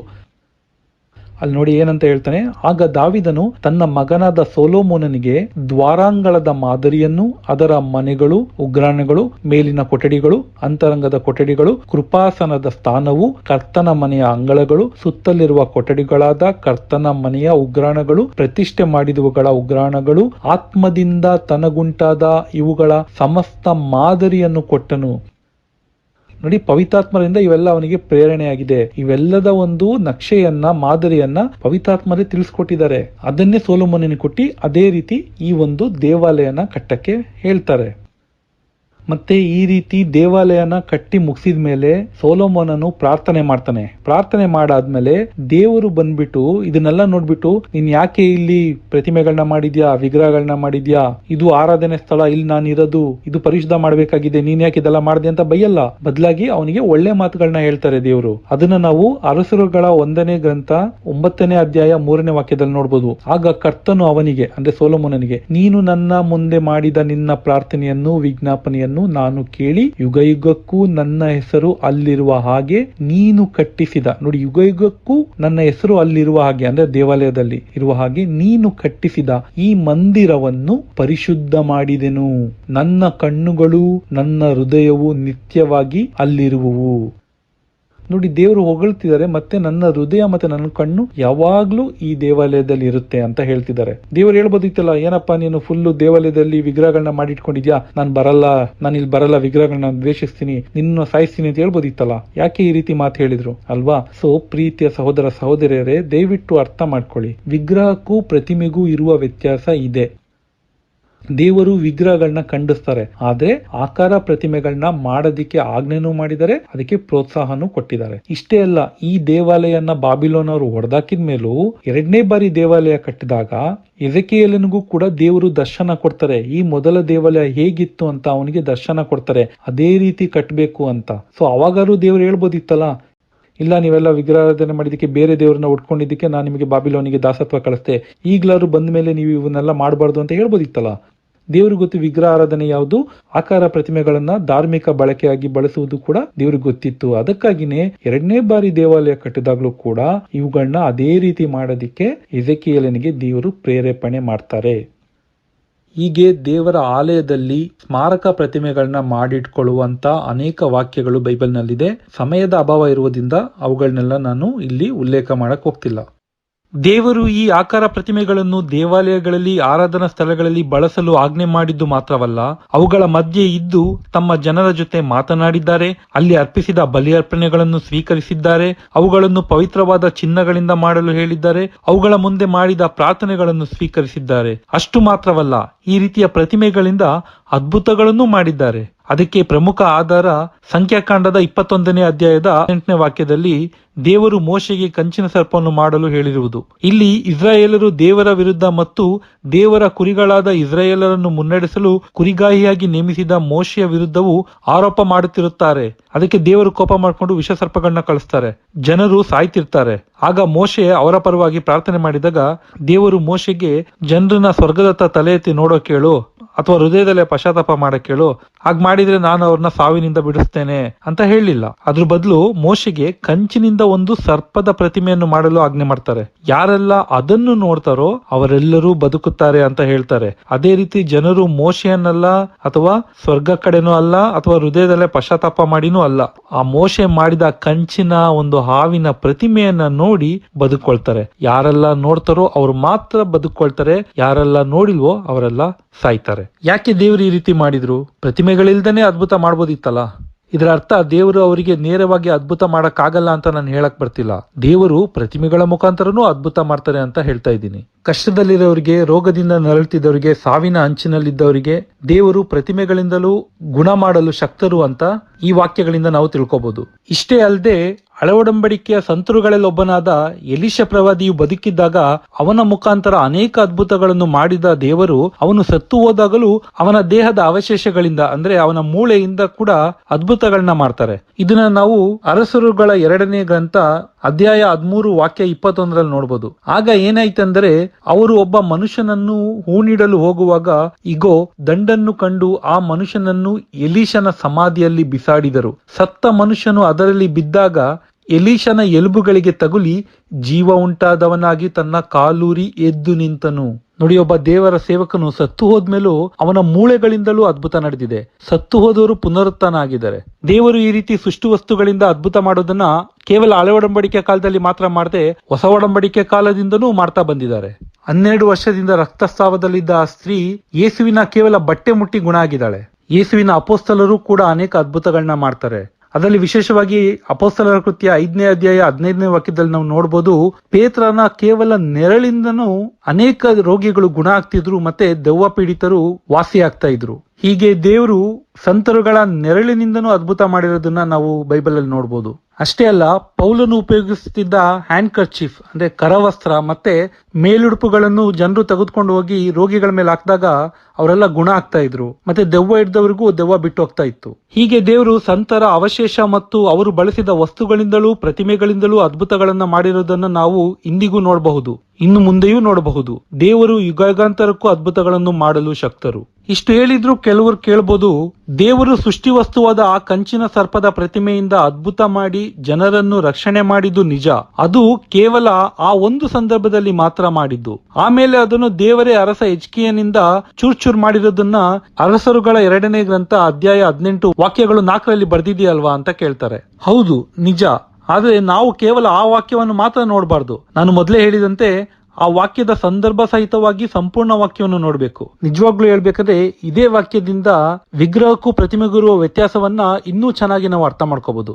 ನೋಡಿ, ನಾವು ಒಂದ್ ವಿಷಯ ಮರೆಯಂಗಿಲ್ಲ, ಏನಂದ್ರೆ ದೇವರು ಆರೋನನ ಕೋಲಿಂದ ಅನೇಕ ಅದ್ಭುತಗಳನ್ನು ಮಾಡಿರೋದು ನಾವು ನೋಡಿದೀವಿ. ಈ ರೀತಿ ಅದ್ಭುತ ಮಾಡಿದ ಕೋಲ್ಗಳನ್ನ ಅವರು ಸುಮ್ನೆ ಎಲ್ಲೂ ಎಷ್ಟು ಬಿಸಾಡ್ತಿರ್ಲಿಲ್ಲ, ಅದನ್ನ ತೆಗೆದು ದೇವಾಲಯದ ಮಂಜೂಷದ ಪೆಟ್ಟಿಗೆ ಒಳಗೆ ಇಡ್ತಾ ಇದ್ರು. ಅದೇ ರೀತಿ ದಾವೀದನು ಗೊಲ್ಯಾತನ ಕತ್ತಿಯಿಂದಲೇ ಗೊಲ್ಯಾತನನ್ನು ಕೊಂದು ಹಾಕಿದ ಮೇಲೆ ಆ ಕತ್ತಿ ಕೂಡ ಅಲ್ಲೇ ಬಿಸಾಡ್ ಹೋಗ್ಲಿಲ್ಲ.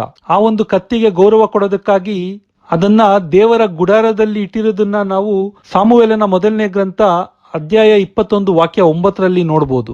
ಆ ಕತ್ತಿಯನ್ನ ಮತ್ತೆ ದಾವಿದ ತಗೊಂಡೋದ್ಮೇಲೆನೆ ಅವನು ಜಯ ಕಾಣ್ತಾನೆ. ಹೀಗೆ ದೇವರು ಅದ್ಭುತ ಮಾಡಲು ಉಪಯೋಗಿಸಿದ ಅನೇಕ ವಸ್ತುಗಳನ್ನ ಗೌರವ ಕೊಡಲು ಅದನ್ನ ದೇವಾಲಯದಲ್ಲಿ ಇಡುವ ವಾಡಿಕೆ ಇತ್ತು. ಅದೇ ರೀತಿ ದೇವರು ಮರಳುಗಾಡಿನಲ್ಲಿ ಮೋಶೆಗೆ ಕಂಚಿನ ಸರ್ಪ ಮಾಡಕ್ ಹೇಳಿ ಅದರಿಂದ ಅದ್ಭುತ ಮಾಡಿದ್ಮೇಲೆ ಆ ಕಂಚಿನ ಸರ್ಪವನ್ನು ಕೂಡ ದೇವಾಲಯದಲ್ಲಿ ಇಟ್ಟಿರ್ತಾರೆ.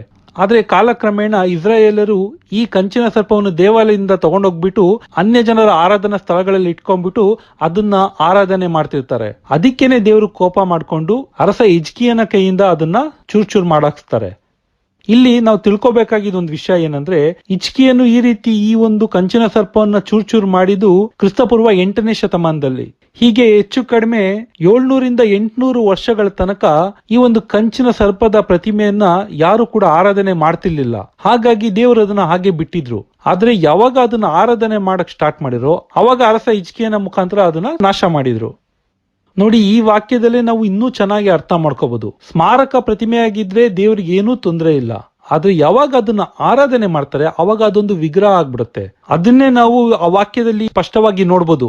ಆ ವಾಕ್ಯ ಅಂದ್ರೆ ಅರಸರುಗಳ 2ನೇ ಗ್ರಂಥ ಅಧ್ಯಾಯ 18 ವಾಕ್ಯ 4ರಲ್ಲಿ ಹೇಳಿದ್ದಾರೆ, ಆ ಒಂದು ಕಂಚಿನ ಸರ್ಪನ ಅವರು ದೇವರು ಅಂತ ಆರಾಧನೆ ಮಾಡ್ತಿರ್ತಾರೆ ಅಂತ. ಅದಕ್ಕೆ ಒಂದು ಹೆಸರು ಇದೆ, ಅದನ್ನು ಒಂದು ನಾಗದೇವ ಅಂತ, ಅಂದ್ರೆ ಅದಕ್ಕೆ ಹೆಸರು ನಹುಷ್ಟಾನ್ ಅಂತ. ಹಿಬ್ರು ಅಲ್ಲಿ ನಹಾಶ್ ಅಂದ್ರೆ ಹಾವು, ಸೊ ನಹುಷ್ಟಾನ್ ಅಂತ ಹೇಳಿದ್ರೆ ನಾಗದೇವ ಅಂತ. ಸೊ ಆ ಕಂಚಿನ ಸರ್ಪನ ದೇವ್ರು ಅದ್ಭುತ ಮಾಡಿದಕ್ಕೆ ಅವ್ರು ಗೌರವ ಕೊಟ್ಟಿದ್ದೆ, ದೇವ್ರು ಏನು ಮಾಡ್ತಿಲ್ಲ. ಆದ್ರೆ ಅದು ಇನ್ನೊಂದು ದೇವರೇ, ಸ್ವತಃ ಒಂದು ದೇವರು ಅಂತ ಅದನ್ನ ವಿಗ್ರಹ ಮಾಡ್ಕೊಂಡು ಆರಾಧನೆ ಮಾಡ್ತಿರ್ತಾರೆ. ಹೀಗಾಗಿ ದೇವರು ಮಾಡೋದಕ್ಕೆ ಹೇಳಿದ ಪ್ರತಿಮೆ ಕಾಲಕ್ರಮೇಣ ಇಸ್ರಾಯೇಲರು ಆರಾಧನೆ ಮಾಡಿದ್ರಿಂದ ಅದು ವಿಗ್ರಹ ಆಗುತ್ತೆ. ಹೀಗೆ ಪ್ರತಿಮೆಯು ವಿಗ್ರಹ ಆಗುತ್ತೆ. ಆದ್ದರಿಂದನೇ ದೇವರು ಅರಸ ಹಿಜ್ಕೀಯನ ಮುಖಾಂತರ ಅದನ್ನ ನಾಶ ಮಾಡಿದ್ರು. ಪ್ರತಿಮೆಯಾಗಿ ಉಳಿದಿದ್ರೆ ದೇವರು ಏನು ಮಾಡ್ತಿರ್ಲಿಲ್ಲ, ಇವತ್ತಂಕನೂ ಅದು ಇದ್ದಿರೋದು. ಆದ್ರೆ ಯಾವಾಗ ಅದನ್ನ ವಿಗ್ರಹವಾಗಿ ಆರಾಧನೆ ಮಾಡಿದ್ರು ಅವಾಗ ದೇವರು ನಾಶ ಮಾಡ್ತಿದ್ರು. ಸೊ ಈ ವಾಕ್ಯದಿಂದನೂ ನಾವು ತಿಳ್ಕೊಬಹುದು, ದೇವರು ಪ್ರತಿಮೆಗಳನ್ನ ಮಾಡೋದಿಕ್ಕೆ ಆಜ್ಞೆ ಮಾಡ್ತಾರೆ, ಮತ್ತೆ ಪ್ರತಿಮೆಗಳನ್ನ ಬಳಸೋದಿಕ್ಕೆ ಅವರು ಪ್ರೋತ್ಸಾಹನೂ ಕೊಡ್ತಾರೆ. ಆದ್ರೆ ಅವುಗಳನ್ನ ಆರಾಧನೆ ಮಾಡೋದನ್ನ ಮಾತ್ರ ನಿಷೇಧ ಮಾಡ್ತಾರೆ. ಅಂದ್ರೆ ವಿಗ್ರಹ ಮಾಡ್ಕೊಂಡು ಅದರಲ್ಲಿ ಇನ್ನೊಂದು ದೇವರಿದ್ದಾರೆ ಅಂತ ದೇವರ ಸ್ಥಾನವನ್ನು ಅದಕ್ಕೆ ಕೊಟ್ಟಾಗ ದೇವರು ಅದನ್ನ ನಾಶ ಮಾಡ್ತಾರೆ. ಇಷ್ಟೆಲ್ಲ ವಿಷಯಗಳು ಗೊತ್ತಿಲ್ಲದೇನೆ ಈ ಪ್ರೊಟೆಸ್ಟೆಂಟ್ ಸಭೆಗಳ ಸಹೋದರರು ನಾವು ಕಥೋಲಿಕ ಸಭೆಗಳಲ್ಲಿ ಪ್ರತಿಮೆಗಳನ್ನ ಇಟ್ಕೊಂಡಿರೋದನ್ನ ನೋಡ್ಬಿಟ್ಟು ಅವೆಲ್ಲ ವಿಗ್ರಹಗಳು ಅಂತ ಹೇಳ್ಬಿಡ್ತಾರೆ. ಆದ್ರೆ ನಾವು ಇಷ್ಟೆಲ್ಲ ವಿವರ ಕೊಟ್ಟ ಮೇಲೆ ಅವರು ತಮ್ಮ ಆರೋಪನ ಬದಲಾಯಿಸ್ತಾರೆ. ಪ್ರತಿಮೆಗಳೇ ಆಗ್ಲಿ ವಿಗ್ರಹಗಳೇ ಆಗ್ಲಿ ಮಾಡ್ಕೋಬಾರ್ದು ಅಂತ ಹೇಳಿದವರು ಈಗ ಅದನ್ನ ಬದಲಾಯಿಸ್ತಾರೆ. ಯಾಕೆಂದ್ರೆ ಅವ್ರಿಗೆ ಈಗಾಗ್ಲೇ ಅರ್ಥ ಆಗಿರುತ್ತೆ ದೇವರೇ ಪ್ರತಿಮೆಗಳನ್ನ ಮಾಡಕ್ ಹೇಳಿದ್ದಾರೆ ಅಂತ. ಸೊ ಅವ್ರೀಗ ಹೇಗೆ ಬದಲಾಯಿಸ್ತಾರೆ ಅಂದ್ರೆ, ಸರಿ ದೇವರು ಈ ರೀತಿ ಮಾಡಕ್ ಹೇಳಿದಾರೆ ನಿಜ, ಇವೆಲ್ಲ ಹಳೆ ಒಡಂಬಡಿಕೆಗೆ ಸೇರಿದ್ದು, ಹೊಸ ಒಡಂಬಡಿಕೆಯಲ್ಲಿ ಯೇಸು ಆಗ್ಲಿ ಅಪೊಸ್ತಲರಾಗ್ಲಿ ಎಲ್ಲೂ ಹೇಳೇ ಇಲ್ಲ ಅಲ್ಲ ಪ್ರತಿಮೆಗಳನ್ನ ಮಾಡಿಟ್ಕೊಳಕ್ಕೆ ಅಂತ ಕೇಳ್ತಾರೆ. ಹೌದು, ಯೇಸು ಆಗ್ಲಿ ಅಪೊಸ್ತಲರಾಗ್ಲಿ ಹೊಸ ಒಡಂಬಡಿಕೆ ಪುಸ್ತಕಗಳಲ್ಲಿ ಎಲ್ಲೂ ಹೇಳಿಲ್ಲ ನೀವು ಸ್ಮಾರಕ ಪ್ರತಿಮೆಗಳನ್ನ ಮಾಡಿಟ್ಕೊಳ್ಳಿ ಅಂತ. ಅದು ನಿಜಾನೇ, ನಾವು ಒಪ್ತೀವಿ. ಆದ್ರೆ ಹಾಗ್ ನೋಡಿದ್ರೆ ಪ್ರತಿಮೆಗಳನ್ನ ಮಾಡಿಟ್ಕೋಬಾರ್ದು ಅಂತಾನು ಎಲ್ಲೂ ಹೇಳಿಲ್ಲ ಅಲ್ವಾ. ಸಂಪೂರ್ಣ ಹೊಸ ಒಡಂಬಡಿಕೆಯಲ್ಲಿ ಪ್ರತಿಮೆಗಳನ್ನ ನೀವು ಮಾಡಿಟ್ಕೊಳ್ಳೇಬಾರ್ದು ಅಂತ ಎಲ್ಲೂ ಹೇಳಿಲ್ಲ ಅಲ್ಲ. ಸೊ ನನ್ನ ಪ್ರೀತಿಯ ಸಹೋದರ ಸಹೋದರಿಯರೇ, ಇಲ್ಲಿ ಯೇಸು ಪ್ರತಿಮೆಗಳನ್ನ ಮಾಡ್ಕೊಳ್ಳಿ ಅಥವಾ ಮಾಡಬೇಡಿ ಅಂತ ಹೇಳಿದ್ರ ಇಲ್ವಾ ಅಂತ ನೋಡೋದ್ರ ಬದಲು ಪ್ರತಿಮೆಗಳನ್ನ ಯೇಸು ಎಲ್ಲರೂ ಖಂಡಿಸಿದಾರ ಅನ್ನೋದನ್ನ ನಾವು ನೋಡ್ಬೇಕಾಗುತ್ತೆ. ಹೊಸ ಒಡಂಬಡಿಕೆಯಲ್ಲೆಲ್ಲ ಹೇಳಿರೋದು ವಿಗ್ರಹ ಆರಾಧನೆಯನ್ನ ಮಾಡ್ಬಿಡಿ ಅಂತ. ಅದನ್ನೇ ಹಳೆ ಒಡಂಬಡಿಕೆಯಲ್ಲೂ ದೇವರು ಮತ್ತು ಪ್ರವಾದಿಗಳು ಹೇಳಿದ್ದು, ಹೊಸ ಒಡಂಬಡಿಕೆಯಲ್ಲೂ ಕೂಡ ಅಪೊಸ್ತಲರಲ್ಲ ಅದನ್ನೇ ಹೇಳಿದ್ದು ವಿಗ್ರಹ ಆರಾಧನೆಯನ್ನ ಮಾಡ್ಬೇಡಿ ಅಂತ. ಅದನ್ನ ಕಥೋಲಿಕರು ಹೇಳ್ತೀವಿ, ಹೌದು ವಿಗ್ರಹ ಆರಾಧನೆಯನ್ನ ಮಾಡ್ಬೇಡಿ ಅಂತ. ಆದ್ರೆ ಪ್ರತಿಮೆಗಳನ್ನ ಬಳಸಬಾರ್ದು ಅಂತ ಹೊಸ ಒಡಂಬಡಿಕೆಯಲ್ಲಿ ಎಲ್ಲೂ ಹೇಳಿಲ್ಲ. ಸೊ ನಮಗೆ ಇಲ್ಲಿ ಪ್ರತಿಮೆಗಳಿಗೂ ವಿಗ್ರಹಗಳಿಗೂ ಇರುವ ವ್ಯತ್ಯಾಸ ಗೊತ್ತಾದ್ಮೇಲೆ, ಸೊ ಯೇಸು ಆಗ್ಲಿ ಅಪೊಸ್ತಲರಾಗ್ಲಿ ಎಲ್ಲಾದ್ರೂ ಪ್ರತಿಮೆಗಳನ್ನ ಮಾಡಿಟ್ಕೋಬಾರ್ದು ಅಥವಾ ಅವುಗಳನ್ನ ಖಂಡಿಸಿದಾರ ಅನ್ನೋದನ್ನ ನಾವು ಹೊಸ ಒಡಂಬಡಿಕೆಯಲ್ಲಿ ನೋಡ್ಬೇಕಾಗುತ್ತೆ. ಆದ್ರೆ ಹಳೆ ಒಡಂಬಡಿಕೆ ಆಗ್ಲಿ ಹೊಸ ಒಡಂಬಡಿಕೆ ಆಗ್ಲಿ ಸಂಪೂರ್ಣ ಬೈಬಲಿನಲ್ಲಿ ಎಲ್ಲಿಯೂ ಪ್ರತಿಮೆಗಳನ್ನ ಮಾಡಿಟ್ಕೋಬಾರ್ದು ಅಂತ ಒಂದು ವಾಕ್ಯನೂ ಇಲ್ಲ. ಯೋವಾನನು ಬರೆದ ಶುಭ ಸಂದೇಶ 2ನೇ ಅಧ್ಯಾಯದಲ್ಲಿ ಯೇಸು ದೇವಾಲಯದ ಹೊಸ್ತಿಲಲ್ಲಿ ಬಲಿಯರ್ಪಣೆಗಳಿಗೆ ಪ್ರಾಣಿಗಳನ್ನು ಪಾರಿವಾಳಗಳನ್ನು ಮಾರ್ತಾ ಇದ್ದವರನ್ನು, ಹಣ ಬದಲಾಯಿಸ್ತಿದ್ದವರನ್ನು ಕೊರಡೆಯಿಂದ ಓಡಿಸ್ತಾರೆ. ಅವ್ರು ಮಾಡ್ತಿದ್ದ ವ್ಯವಹಾರದ ಮೇಜ್ಗಳನ್ನ ಕೆಡವಿ ಹಾಕ್ತಾರೆ. ಯಾಕೆಂದ್ರೆ ಅವರು ದೇವರ ಆಲಯದಲ್ಲಿ ಮಾಡಬಾರ್ದನ್ನ ಮಾಡ್ತಾ ಇರ್ತಾರೆ. ದೇವರು ನೆಲೆಸಿರುವ ಪರಿಶುದ್ಧ ಆಲಯದಲ್ಲಿ ಅವರು ಮಾರುಕಟ್ಟೆ ಅಥವಾ ಸಂತೆಯಾಗಿ ಮಾಡ್ಕೊಂಡ್ಬಿಟ್ಟಿರ್ತಾರೆ. ಯೇಸು ಅದನ್ನೆಲ್ಲ ನೋಡಿ ಕೋಪ ಮಾಡ್ಕೊಂಡು ಅವ್ರನ್ನೆಲ್ಲ ಕೊರಡಿಯಿಂದ ಓಡಿಸ್ತಾರೆ. ಈ ನಿದರ್ಶನನ ನೀವೆಲ್ಲರೂ ಯೋವಾನನ ಶುಭ ಸಂದೇಶ 2ನೇ ಅಧ್ಯಾಯದಲ್ಲಿ ನೋಡಿದೀರಾ. ಇಲ್ಲಿ ನೀವೊಂದು ಗಮನಿಸಬೇಕಾದ ವಿಷಯ ಏನಂದ್ರೆ, ದೇವಾಲಯದ ಹೊರಾಂಗಣದಲ್ಲಿ ಈ ರೀತಿ ಮಾರುಕಟ್ಟೆ ಮಾಡ್ತಿರೋನ್ನ ಯೇಸು ನೋಡಿ ಕೋಪ ಮಾಡ್ಕೊಂಡು ಓಡಿಸ್ತಾರೆ. ಆದ್ರೆ ಅದೇ ದೇವಾಲಯದ ಒಳಗಡೆ ಪವಿತ್ರ ಸ್ಥಳ, ಅತಿ ಪರಿಶುದ್ಧ ಸ್ಥಳಗಳಲ್ಲಿ ಕೆರೂಬಿ ದೇವದೂತರುಗಳ ದೊಡ್ಡ ದೊಡ್ಡ ಪ್ರತಿಮೆಗಳಿದ್ವು. ದೇವಾಲಯದ ಗೋಡೆಗಳಲ್ಲಿಯೂ ದೇವದೂತರ, ಪ್ರಾಣಿಗಳ, ಗಿಡಮರ, ಹೂಗಳ ಪ್ರತಿಮೆಗಳಿದ್ವು. ಅದನ್ನೆಲ್ಲ ನೋಡಿ ಯೇಸು ಯಾಕೆ ಕೋಪ ಮಾಡ್ಕೊಳ್ಳಿಲ್ಲ? ಅದನ್ನು ಕೂಡ ತೆಗೆದು ಹೊರಗಡೆ ಎಸಿಬೋದಿತ್ತಲ್ಲ. ಯೇಸು ಹೇಳ್ಬೋದಿತ್ತಲ್ಲ, ಇದೆಲ್ಲ ಹಳೆ ಒಡಂಬಡಿಕೆಗೆ ಮಾತ್ರ ಸೇರಿದ್ದು, ನಾನ್ ಬಂದ್ಮೇಲೆ ಇವೆಲ್ಲ ಬೇಡ, ಇದನ್ನೆಲ್ಲ ತೆಗ್ದಾಕಿ ಅಂತ ಯೇಸು ಹೇಳಿಲ್ಲ. ಹೊಸ ಒಡಂಬಡಿಕೆ ಕಾಲದಲ್ಲೂ ಯೇಸು ಹೇಳ್ತಾರೆ, ಇದು ನನ್ನ ತಂದೆಯ ಆಲಯ ಅಂತ. ಅಷ್ಟೇ ಅಲ್ಲ, ಈ ರೀತಿ ಅವರು ಮಾರುಕಟ್ಟೆ ಮಾಡ್ಕೊಂಡಿರ್ತಾರಲ್ಲ ದೇವಾಲಯದ ಹೊರಾಂಗಣದಲ್ಲಿ, ಅಲ್ಲಿಯೇ ಈ ಬಲಿಪೀಠದ ಪಕ್ಕದಲ್ಲಿ ನಾವು ಹಿಂದೆ ನೋಡಿದ 12 ಎತ್ತುಗಳ ಪ್ರತಿಮೆಗಳು ಇರ್ತವೆ. ಒಂದ್ ವೇಳೆ ಅದು ಕೂಡ ತಪ್ಪಾಗಿದ್ರೆ ಯೇಸು ಅದನ್ನ ಕೂಡ ಖಂಡಿಸಬಹುದಿತ್ತಲ್ಲ, ಅದನ್ನ ಕೂಡ ತೆಗ್ದಾಕಿ ಅಂತ ಹೇಳ್ಬೋದಿತ್ತಲ್ಲ. ನೋಡಿ, ಯೇಸು ಇವು ಯಾವುಗಳನ್ನು ಖಂಡಿಸಿಲ್ಲ. ಯೇಸು ಸತ್ತಿ ಪುನರುತ್ಥಾನ ಆದ್ಮೇಲೂ ಕೂಡ ಅಪೊಸ್ತಲರು ಮತ್ತೆ ಪೌಲರು ಕೂಡ ದೇವಾಲಯದೊಳಗೆ ಪ್ರಾರ್ಥನೆ ಮಾಡಲು, ಬೋಧನೆ ಮಾಡಲು ಹೋಗ್ತಾರೆ. ಅವರು ಕೂಡ ಈ ಪ್ರತಿಮೆಗಳನ್ನೆಲ್ಲ ನೋಡಿರ್ತಾರೆ. ಆದ್ರೆ ಅವರೆಲ್ಲೂ ಇದನ್ನ ಖಂಡಿಸಲಿಲ್ಲ. ಯಾಕೆಂದ್ರೆ ಇವರೆಲ್ಲರಿಗೂ ಗೊತ್ತಿತ್ತು ವಿಗ್ರಹ ಅಂದ್ರೆ ಯಾವುದು, ಸ್ಮಾರಕ ಪ್ರತಿಮೆಗಳು ಅಂದ್ರೆ ಯಾವುದು ಅಂತ. ಅವರು ಕೂಡ ಹಳೆ ಒಡಂಬಡಿಕೆನ ಚೆನ್ನಾಗಿ ಅರ್ಥ ಮಾಡ್ಕೊಂಡಿರ್ತಾರೆ. ಯೇಸು ಜೊತೆ ಅಷ್ಟು ವರ್ಷ ಜೀವನ ಮಾಡಿರ್ತಾರೆ. ಯೇಸು ಎಲ್ಲಿಯೂ ಅದನ್ನ ಖಂಡಿಸಿರೋದ್ರ ಬಗ್ಗೆ ಅವರು ಕೇಳಿರ್ಲಿಲ್ಲ. ಹೀಗಾಗಿ ಅವರು ಕೂಡ ಆ ಆಕಾರ ಪ್ರತಿಮೆಗಳನ್ನ ಯಾವಾಗ್ಲೂ ಖಂಡಿಸಿಲ್ಲ.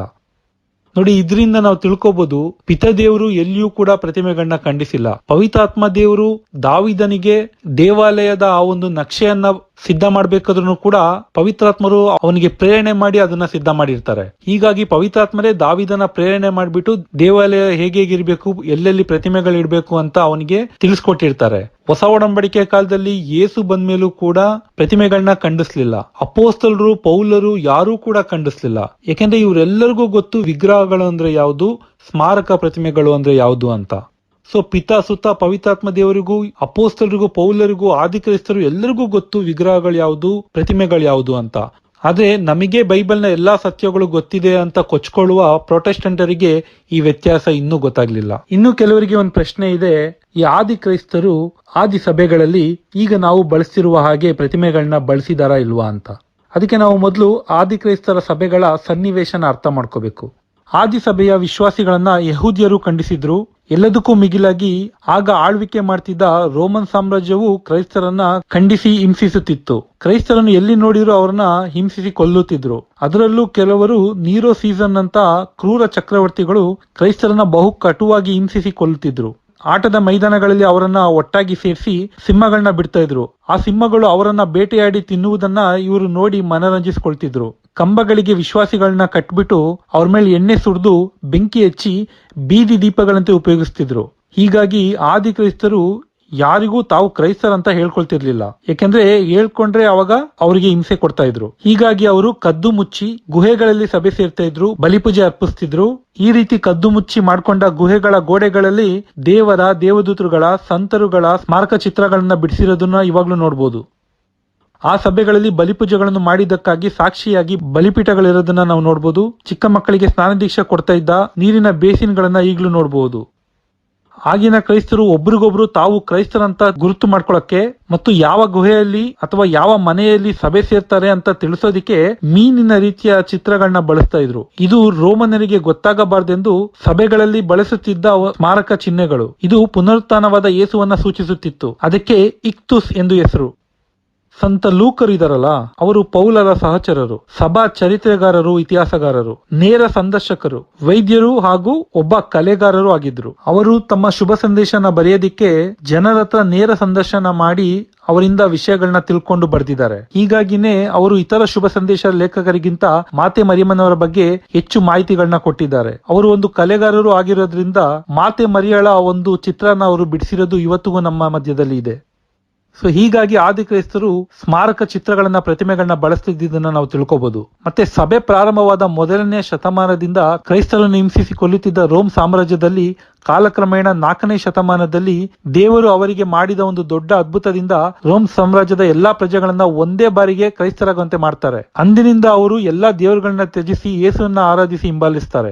ಈ ರೀತಿ ದೇವರು ತಮ್ಮ ಜನರಿಗೆ ಆದ ಹಿಂಸೆಯನ್ನ ನಿಲ್ಲಿಸ್ತಾರೆ. ವಿಶ್ವದಲ್ಲಿ ಅತಿ ಬಲಶಾಲಿಯಾಗಿದ್ದ ಮತ್ತು ವಿಶ್ವವಿಖ್ಯಾತವಾಗಿ ಹರಡಿದ್ದ ರೋಮ್ ಸಾಮ್ರಾಜ್ಯವನ್ನ ಕ್ರೈಸ್ತರನ್ನಾಗಿಸುವುದರಿಂದ ಇಡೀ ವಿಶ್ವಕ್ಕೆ ಯೇಸುವಿನ ಶುಭ ಸಂದೇಶ ವೇಗವಾಗಿ ಮತ್ತು ಪ್ರಬಲವಾಗಿ ಹರಡುವಂತೆ ದೇವರು ಮಾಡ್ತಾರೆ. ಮತ್ತೆ ಕ್ರೈಸ್ತರಿಗೆ ಹೆಚ್ಚಿನ ಮಟ್ಟದಲ್ಲಿ ಸ್ವಾತಂತ್ರ್ಯ ಸಿಗುವ ಹಾಗೆ ಮಾಡ್ತಾರೆ. ಇದರಿಂದ ಕ್ರೈಸ್ತರು ಬಹಿರಂಗವಾಗಿ ಸಭೆ ಸೇರಿಕೊಳ್ಳಬಹುದು, ಹಬ್ಬಗಳನ್ನ ಆಚರಿಸಬಹುದಾಗಿತ್ತು, ಸಭೆಗಳನ್ನ ಕಟ್ಟಿಕೊಳ್ಬಹುದಾಗಿತ್ತು, ಆರಾಧನೆಗಳನ್ನ ಮಾಡಬಹುದಾಗಿತ್ತು, ಬಹಿರಂಗವಾಗಿ ಶುಭ ಸಂದೇಶ ಸಾರಬಹುದಾಗಿತ್ತು. ಹೀಗಾಗಿನೇ ಆದಿ ಕ್ರೈಸ್ತರು 4ನೇ ಶತಮಾನದಲ್ಲಿ ಸಭೆ ಸೇರಲು ಮತ್ತೆ ಆರಾಧನೆ ಮಾಡಲು ಕಟ್ಟಡಗಳನ್ನ ಕಟ್ಕೋಬಹುದಾಗಿತ್ತು. ಹೀಗಾಗಿನೇ ಸಭೆಗೆ ಬೈಬಲ್ ಅನ್ನ ರಚನೆ ಮಾಡೋದಕ್ಕೂ ಸ್ವಾತಂತ್ರ್ಯ ಸಿಕ್ತು. ಮತ್ತೆ ಸಭೆಯ ಕಟ್ಟಡಗಳಲ್ಲಿ ಅಂದ್ರೆ ದೇವಾಲಯಗಳಲ್ಲಿ ಸ್ಮಾರಕ ಪ್ರತಿಮೆಗಳನ್ನ ಇಡೋದಿಕ್ಕೆ ಅವರಿಗೆ ಸಂಪೂರ್ಣ ಸ್ವಾತಂತ್ರ್ಯ ಸಿಕ್ತು.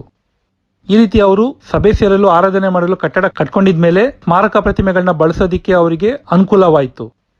ಹೇಗೆ ಪೌಲನು ಮೊದಲು ಕ್ರೈಸ್ತರನ್ನು ಹಿಂಸಿಸಿ ಕೊನೆಗೆ ದೇವರು ಅವನನ್ನೇ ತಮ್ಮ ಸೇವಕನಾಗಿ ಉಪಯೋಗಿಸಿದ್ರು, ಹಾಗೆ ಕ್ರೈಸ್ತರನ್ನು ಹಿಂಸಿಸುತ್ತಿದ್ದ ಸಂಪೂರ್ಣ ರೋಮ್ ಸಾಮ್ರಾಜ್ಯವನ್ನೇ ಕ್ರೈಸ್ತರನ್ನಾಗಿ ಮಾಡಿ ತಮ್ಮ ಸೇವೆಗೆ ಮತ್ತು ಶುಭ ಸಂದೇಶ ಸಾರಕ್ಕೆ ಬಳಸ್ಕೊಂಡ್ರು. ಸೊ ಹೀಗಾಗಿ ಸಭೆಗಳನ್ನು, ಸ್ಮಾರಕ ಪ್ರತಿಮೆಗಳನ್ನು ಬಹಿರಂಗವಾಗಿ ಮಾಡಿಕೊಳ್ಳಲು ಆದಿ ಸಭೆಗೆ ಸ್ವಾತಂತ್ರ್ಯ ಸಿಕ್ತು. ಈಗ ಬಹಳ ಮುಖ್ಯವಾದ ಇನ್ನೊಂದು ವಿಷಯವನ್ನ ನೋಡೋಣ.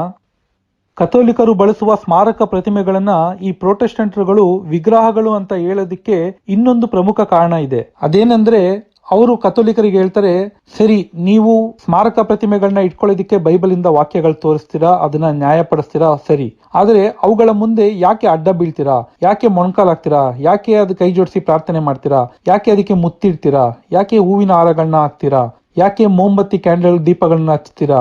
ಯಾಕೆ ಸಾಂಬ್ರಾಣಿ ಹಾಕ್ತೀರಾ? ಯಾಕೆ ತೇರಿನ ಹಾಗೆ ಎತ್ಕೊಂಡು ಮೆರವಣಿಗೆಯಲ್ಲಿ ಹೋಗ್ತೀರಾ? ಮತ್ತೆ ಹರಕೆ ಮಾಡ್ಕೊಳ್ಳೋದಾಗಿ ತಲೆಗಳನ್ನ ಬೋಳಿಸ್ಕೊಳ್ತೀರಾ? ಇದೆಲ್ಲ ಮಾಡೋದ್ರಿಂದ ಅದು ವಿಗ್ರಹಾರಾಧನೆ ಆಗೋದಿಲ್ವಾ ಅಂತ ಕೇಳ್ತಾರೆ. ಖಂಡಿತ ಇಲ್ವೇ ಇಲ್ಲ. ಬಾಗಿ ನಮಸ್ಕಾರ ಮಾಡೋದಾಗ್ಲಿ, ಮೊಣಕಾಲು ಹಾಕೋದಾಗ್ಲಿ, ಮುತ್ತಿಡೋದಾಗ್ಲಿ, ದೀಪ ಹಚ್ಚೋದಾಗ್ಲಿ, ಸಾಂಬ್ರಾಣಿ ಹಾಕೋದಾಗ್ಲಿ, ಹೂವಿನ ಹಾರ ಹಾಕೋದಾಗ್ಲಿ, ಅಥವಾ ತೇರಿನ ಮೇಲೆ ಮೆರವಣಿಗೆ ಎತ್ಕೊಂಡು ಹೋಗೋದಾಗ್ಲಿ, ಹರಕೆ ಮಾಡ್ಕೊಳ್ಳೋದಾಗ್ಲಿ ಯಾವುದು ಕೂಡ ಆರಾಧನೆ ಆಗೋದೇ ಇಲ್ಲ. ಈ ಪ್ರೊಟೆಸ್ಟೆಂಟರು ಯಾಕೆ ಈ ರೀತಿ ಆರೋಪ ಮಾಡ್ತಾರೆ ಅಂದ್ರೆ, ಅವರು ಈ ಬೈಬಲ್ ನಲ್ಲಿ ಕೆಲವು ವಾಕ್ಯಗಳನ್ನ ಮಾತ್ರ ನೋಡ್ಬಿಟ್ಟು ಅದರಿಂದ ಅವರೇ ಒಂದು ಅರ್ಥ ಮಾಡ್ಕೊಂಡ್ಬಿಟ್ಟು ಏನೇನೋ ಊಹಿಸ್ಕೊಳ್ತಾರೆ. ಹೀಗೆ ಅವರು ತಾವೇ ತಮಗೆ ದೇವರ ವಾಕ್ಯಗಳನ್ನ ಬೋಧಿಸ್ಕೊಂಡು ಅದಕ್ಕೆ ಅವ್ರಿಗೆ ಬೇಕಾದಂತ ಒಂದು ಅರ್ಥ ವಿವರಣೆಗಳನ್ನ ಕೊಟ್ಟಿದ್ರಿಂದಾನೇ ಇವತ್ತು ಪ್ರೊಟೆಸ್ಟೆಂಟ್ ಸಭೆಯಲ್ಲಿ ಭಿನ್ನಮತ ಆಗಿ ಅವರಲ್ಲೇ ಸಭೆಗಳು ಪುಡಿಯಾಗಿ ಇವತ್ತು 70,000ಕ್ಕೂ ಅಧಿಕ ಪ್ರತ್ಯೇಕ ಸಭೆಗಳು ಮಾಡ್ಕೊಂಡಿದ್ದಾರೆ. ಒಂದ್ ಸಭೆಯಲ್ಲಿರುವ ವಿಶ್ವಾಸ ಇನ್ನೊಂದ್ ಸಭೆಯಲ್ಲಿ ಇರೋದೇ ಇಲ್ಲ. ಅವರಲ್ಲೇ ಒಂದು ಹೊಂದಾಣಿಕೆ ಇಲ್ಲ. ಯಾಕೆಂದ್ರೆ ಅವರು ತಾವೇ ಒಂದು ವಾಕ್ಯಗಳನ್ನ ತಾವೇ ಒಂದು ಅರ್ಥ ಕೊಡ್ಕೊಂಡು ಹೇಗೇಗೋ ಬೋಧನೆ ಮಾಡಿ ಹೇಗೇಗೋ ಅರ್ಥ ಮಾಡ್ಕೊಳ್ತಾರೆ. ಅವರು ಈ ರೀತಿ ತಪ್ಪಾಗಿ ಅರ್ಥ ಮಾಡ್ಕೊಂಡಿದ್ದಲ್ದೆ ಕಥೋಲಿಕರಿಗೂ ಬಂದು ತಲೆ ಕೆಡಿಸ್ತಾರೆ. ಹೀಗೆ ಕಥೋಲಿಕರು ಗೌರವ ಕೊಡುವುದಕ್ಕಾಗಿ ಬಳಸುವ ಕೆಲವು ಭಂಗಿಗಳನ್ನ ಅವರು ಆರೋಪ ಮಾಡೋದಕ್ಕೆ ಬೈಬಲಿಂದ ಕೆಲವು ವಾಕ್ಯಗಳನ್ನ ತೋರಿಸ್ತಾರೆ.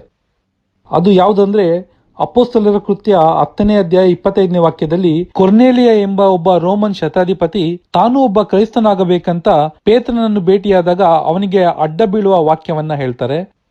ಮತ್ತೆ ಪ್ರಕಟಣೆ ಪುಸ್ತಕದ 19ನೇ ಅಧ್ಯಾಯ 10ನೇ ವಾಕ್ಯದಲ್ಲಿ ಯೋವಾನನು ದೇವದೂತನಿಗೆ ಅಡ್ಡ ಬಿದ್ದ ಒಂದು ವಾಕ್ಯನ ಕೂಡ ಈ ಪ್ರೊಟೆಸ್ಟೆಂಟರು ತೋರಿಸ್ತಾರೆ. ಇಲ್ಲಿ ಇವ್ರು ತೋರಿಸಿದ 2 ವಾಕ್ಯಗಳಲ್ಲೇ ಉತ್ತರ ಇದೆ ಅಂತ ಅವರು ಅರ್ಥ ಮಾಡ್ಕೊಂಡಿಲ್ಲ. ಆ ವಾಕ್ಯಗಳಲ್ಲೇ ಉತ್ತರ ಇದೆ ಅಂತ ತಿಳ್ಕೊಳ್ಳೋದಕ್ಕೆ ಅವರು ತೋರಿಸಿದ ವಾಕ್ಯಗಳನ್ನೇ ಈಗ ಓದಿ ನೋಡೋಣ. ಮೊದಲು ಪ್ರಕಟಣೆ ಗ್ರಂಥದಲ್ಲಿ ಯೋವಾನನು ದೇವದೂತನ ಕಾಲಿಗೆ ಅಡ್ಡ ಬೀಳೋದನ್ನ ನಾವು ಓದಿ ನೋಡೋಣ. ಇದು ಪ್ರಕಟಣೆ 19ನೇ ಅಧ್ಯಾಯ ವಾಕ್ಯ 10ರಲ್ಲಿ ಇದೆ. ಅಲ್ಲಿ ಯೋವಾನ ಹೇಳ್ತಾನೆ, ಆಗ ನಾನು ಅವನಿಗೆ ಆರಾಧನೆ ಮಾಡಬೇಕೆಂದು ಅವನ ಪಾದಗಳ ಮುಂದೆ ಬೀಳಲು ಅವನು, ಅಂದ್ರೆ ದೇವದೂತನು, ನೀನು ಹಾಗೆ ಮಾಡಬೇಡ, ನೋಡು, ನಾನು ನಿನಗೂ ಯೇಸುವಿನ ವಿಷಯವಾದ ಸಾಕ್ಷಿಯನ್ನು ಹೊಂದಿದ ನಿನ್ನ ಸಹೋದರರಿಗೂ ಜೊತೆಯ ದಾಸನಾಗಿದ್ದೇನೆ, ದೇವರಿಗೆ ಆರಾಧನೆ ಮಾಡು ಅಂತ ದೇವದೂತ ಹೇಳ್ತಾನೆ. ಇಲ್ಲಿ ನಾವು ಗಮನಿಸಬೇಕಾಗಿದ್ದ ವಿಷಯ ಏನಂದ್ರೆ, ಅಲ್ಲಿ ಯೋವಾನನೇ ಕ್ಲಿಯರ್ ಆಗಿ ಹೇಳ್ತಿಯಾನೆ, ನಾನು ಅವನಿಗೆ ಆರಾಧನೆ ಮಾಡಬೇಕೆಂದು ಅವನ ಪಾದಗಳ ಮುಂದೆ ಬೀಳಲು ಅಂತ. ಸೊ ಇಲ್ಲಿ ಯೋವಾನ ಸಾಧಾರಣವಾಗಿ ಕಾಲಿಗೆ ಬೀಳ್ತಿಲ್ಲ, ಮರ್ಯಾದೆ ಕೊಡೋದಕ್ಕೋಸ್ಕರನೂ ಅಥವಾ ಗೌರವ ಕೊಡೋದಕ್ಕೋಸ್ಕರನೂ ಅವನ ಅಡ್ಡ ಬೀಳ್ತಿಲ್ಲ, ಆರಾಧನೆ ಮಾಡಬೇಕೆಂದು ಅವನ ಪಾದಗಳ ಮುಂದೆ ಬಿದ್ದೆ ಅಂತ ಹೇಳ್ತಿದ್ದಾನೆ. ಸೊ ಇಲ್ಲಿ ಯೋವಾನನೇ ಹೇಳ್ತಿಯಾನೆ, ನಾನು ಆರಾಧನೆ ಮಾಡಲು ಅಡ್ಡ ಬಿದ್ದೆ ಅಂತ. ಮತ್ತೆ ಅದೇ ವಾಕ್ಯದಲ್ಲಿ ಮುಂದೆ ದೇವದೂತ ಕೂಡ ಹೇಳ್ತಾನೆ, ನೀನು ಹಾಗೆ ಮಾಡಬೇಡ, ನೋಡು, ನಾನು ನಿನಗೂ ಯೇಸುವಿನ ವಿಷಯವಾದ ಸಾಕ್ಷಿಯನ್ನು ಹೊಂದಿದ ನಿನ್ನ ಸಹೋದರರಿಗೂ ಜೊತೆಯ ದಾಸನಾಗಿದ್ದೇನೆ, ದೇವರಿಗೆ ಆರಾಧನೆ ಮಾಡು ಅಂತ. ನೋಡಿ, ಅಲ್ಲಿ ದೇವದೂತ ಅವನನ್ನ ತಿದ್ದುತ್ತಾ ಇದ್ದಾನೆ, ನೀನು ನನಗೆ ಆರಾಧನೆ ಮಾಡಬೇಡ, ದೇವರಿಗೆ ಆರಾಧನೆ ಮಾಡು ಅಂತ. ಇಲ್ಲಿ ಯೋವನ ಅಡ್ಡ ಬಿದ್ದಿದ್ದಕ್ಕೆ ಅಲ್ಲಿ ದೇವದೂತ ಬೈತಾ ಇಲ್ಲ, ಆರಾಧನೆ ಮಾಡಿದಕ್ಕೆ ಬೈತಾ ಇದ್ದಾನೆ. ಅದಕ್ಕೆ ದೇವದೂತ ಹೇಳ್ತಾನೆ ದೇವರಿಗೆ ಆರಾಧನೆ ಮಾಡು ಅಂತ. ಅವನು ಹೇಳ್ತಿಲ್ಲ ದೇವರಿಗೆ ಅಡ್ಡ ಬೀಳು ಅಂತ, ಅವನು ಹೇಳ್ತಾನೆ ದೇವರಿಗೆ ಆರಾಧನೆ ಮಾಡು ಅಂತ. ಯಾಕಂದ್ರೆ ದೇವದೂತನಿಗೆ ಯೋವಾನ ಯಾಕೆ ಅಡ್ಡ ಬೀಳ್ತೀಯಾನೆ ಅಂತ ಗೊತ್ತಿತ್ತು. ಸೊ ಹಾಗಾಗಿ ಅಡ್ಡ ಬೀಳೋದೆಲ್ಲ ಆರಾಧನೆ ಆಗಲ್ಲ. ಆರಾಧನೆ ಮಾಡಬೇಕು ಅಂತ ಅಡ್ಡ ಬಿದ್ರೇನೆ ಅದು ಆರಾಧನೆ. ನಮ್ಮೆಲ್ಲರಿಗೂ ಗೊತ್ತು, ಪ್ರಕಟಣೆ ಪುಸ್ತಕನ ಯೋವಾನ ಗ್ರೀಕ್ ಭಾಷೆಯಲ್ಲಿ ಬರ್ದಿದ್ದಾನೆ ಅಂತ. ಇಲ್ಲಿ ಯೋವಾನನು ದೇವದೂತನ ಪಾದಗಳ ಮುಂದೆ ಬಿದ್ದಿರುವುದಾಗಿ ಹೇಳ್ಬೇಕಾದ್ರೆ ಅವನು ಬಳಸಿರುವ ಗ್ರೀಕ್ ಪದ ಎಪೆಸಾ ಅಥವಾ ಪೆಸೋನ್ ಎಂಬ ಪದವಾಗಿದೆ. ಇದರ ಮೂಲ ಪದ ಪಿಪ್ಟೋ ಎಂಬುದು. ಅದೇ ರೀತಿ ಆರಾಧನೆ ಮಾಡಲು ಅನ್ನೋದಿಕ್ಕೆ ಅವನು ಬಳಸಿರುವ ಪದ ಪ್ರಾಸ್ಕುನೆಸಾಯ್ ಅಥವಾ ಪ್ರಾಸ್ಕುನೆಸೆನ್. ಇದರ ಮೂಲ ಪದ ಪ್ರಾಸ್ಕುನೆಯೋ ಎಂಬುದಾಗಿದೆ. ಇದೇ ಪದಗಳನ್ನೇ ಲೂಕನು ಅಪೊಸ್ತಲ ಕೃತ್ಯಗಳ ಪುಸ್ತಕಗಳನ್ನ ಬರಿಬೇಕಾದ್ರೆ ಕೊರ್ನೇಲಿಯನು ಪೇತ್ರನನ್ನು ಭೇಟಿ ಮಾಡಿದಾಗ ಅಡ್ಡ ಬಿದ್ದುದನ್ನು ಬರಿಬೇಕಾದ್ರೆ ಇದೇ ಗ್ರೀಕ್ ಪದಗಳನ್ನೇ ಬಳಸಿದಾನೆ. ಆದರೆ ಪ್ರೊಟೆಸ್ಟೆಂಟ್ ಕನ್ನಡ ಬೈಬಲ್ಗಳಲ್ಲಿ ಇದನ್ನ ತಪ್ಪಾಗಿ ಭಾಷಾಂತರ ಮಾಡಿದ್ದಾರೆ. ಆರಾಧನೆ ಮಾಡ್ತಿರೋದನ್ನ ನಮಸ್ಕಾರ ಮಾಡಿದ್ನು ಅಂತ ತಪ್ಪಾಗಿ ಭಾಷಾಂತರ ಮಾಡಿದ್ದಾರೆ. ನೋಡಿ, ಇಲ್ಲಿ ಅಪೊಸ್ತಲರ ಕೃತ್ಯ 10ನೇ ಅಧ್ಯಾಯ 25ನೇ ವಾಕ್ಯದಲ್ಲಿ ಪೇತ್ರನು ಒಳಗೆ ಬಂದಾಗ ಕೊರ್ನೇಲಿಯನು ಅವನನ್ನು ಎದುರುಗೊಂಡು ಅವನ ಪಾದಕ್ಕೆ ಬಿದ್ದು ನಮಸ್ಕರಿಸಿದನು ಅಂತ ಬಳಸಿದ್ದಾರೆ. ಅಲ್ಲಿ ನಮಸ್ಕರಿಸಿದನು ಎನ್ನುವುದಕ್ಕೆ ಬಳಸಬೇಕಾದ ಗ್ರೀಕ್ ಪದನ ಬಳಸಿಲ್ಲ. ಇಲ್ಲಿ ಲೂಕನು ಬಳಸಿರುವ ಪದ ಇದೇ ಪ್ರಾಸ್ಕುನೆಯೋ ಎಂಬ ಆರಾಧನೆ ಮಾಡಬೇಕಾದ ಪದನ. ಆದರೆ ಇದೇ ಪ್ರೊಟೆಸ್ಟೆಂಟ್ ರವರ KJV ಬೈಬಲ್ನ ಇಂಗ್ಲಿಷ್ ಭಾಷಾಂತರದಲ್ಲಿ ನಾವು ಸರಿಯಾಗಿ ಓದಿ ತಿಳ್ಕೋಬಹುದು. ಅಲ್ಲಿ ನಮಸ್ಕಾರ ಮಾಡಲು ಅಡ್ಡ ಬಿದ್ದ ಅಂತ ಬಳಸಿಲ್ಲ. ಅಲ್ಲಿ ಸರಿಯಾಗಿ ಭಾಷಾಂತರ ಮಾಡಿ fell down at his feet and worshipped him ಅಂತ ಭಾಷಾಂತರ ಮಾಡಿದ್ದಾರೆ. ವರ್ಷಿಪ್ಡ್ ಅಂದ್ರೆ ಆರಾಧನೆ ಮಾಡಲು ಅವನು ಅಡ್ಡ ಬಿದ್ದನು ಅಂತ ಬಳಸಿದ್ದಾರೆ. ಆದ್ರೆ ಕನ್ನಡ ಭಾಷಾಂತರದಲ್ಲಿ ನಮಸ್ಕರಿಸಿದನು ಅಂತ ತಪ್ಪಾಗಿ ಭಾಷಾಂತರ ಮಾಡಿದ್ದಾರೆ.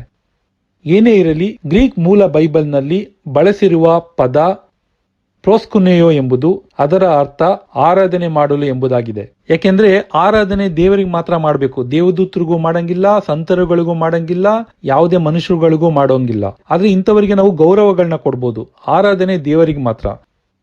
ಆದ್ರೆ ಇಲ್ಲಿ ಯೋವಾನನು ದೇವದೂತನಿಗೆ ಆರಾಧನೆ ಮಾಡಲು ಅಡ್ಡ ಬಿದ್ದಿದ್ದಾನೆ, ಕೊರ್ನೇಲಿಯನು ಪೇತ್ರನಿಗೆ ಆರಾಧನೆ ಮಾಡಲು ಅಡ್ಡ ಬಿದ್ದಿದ್ದಾನೆ ಅಂತ ಅವರು ತೋರಿಸಿದ ವಾಕ್ಯಗಳಲ್ಲೇ ನಾವು ತಿಳ್ಕೊಂಡ್ವಿ. ಅದಕ್ಕೆ ದೇವದೂತನು ಕೂಡ ಹೇಳ್ತಾನೆ ಆರಾಧನೆ ದೇವರಿಗೆ ಮಾತ್ರ ಮಾಡು ಅಂತ. ಇಲ್ಲಿ ಕೂಡ ಪೇತ್ರ ಕೊರ್ನೇಲಿಯಂಗೆ ಹೇಳ್ತಾನೆ, ಏಳು ನಾನು ಸಹ ಮನುಷ್ಯನು ಅಂತ. ಯಾಕೆಂದ್ರೆ ಆರಾಧನೆ ಎಂಬುದು ದೇವರಿಗೆ ಮಾತ್ರ, ನನಗೆ ಆರಾಧನೆ ಮಾಡಬೇಡ ಅಂತ ಹೇಳ್ತಾ ಇದ್ದಾನೆ ಪೇತ್ರ. ಸೊ ಹೀಗಾಗಿ ಅಡ್ಡ ಬೀಳೋದೆಲ್ಲ ಆರಾಧನೆ ಆಗೋದಿಲ್ಲ.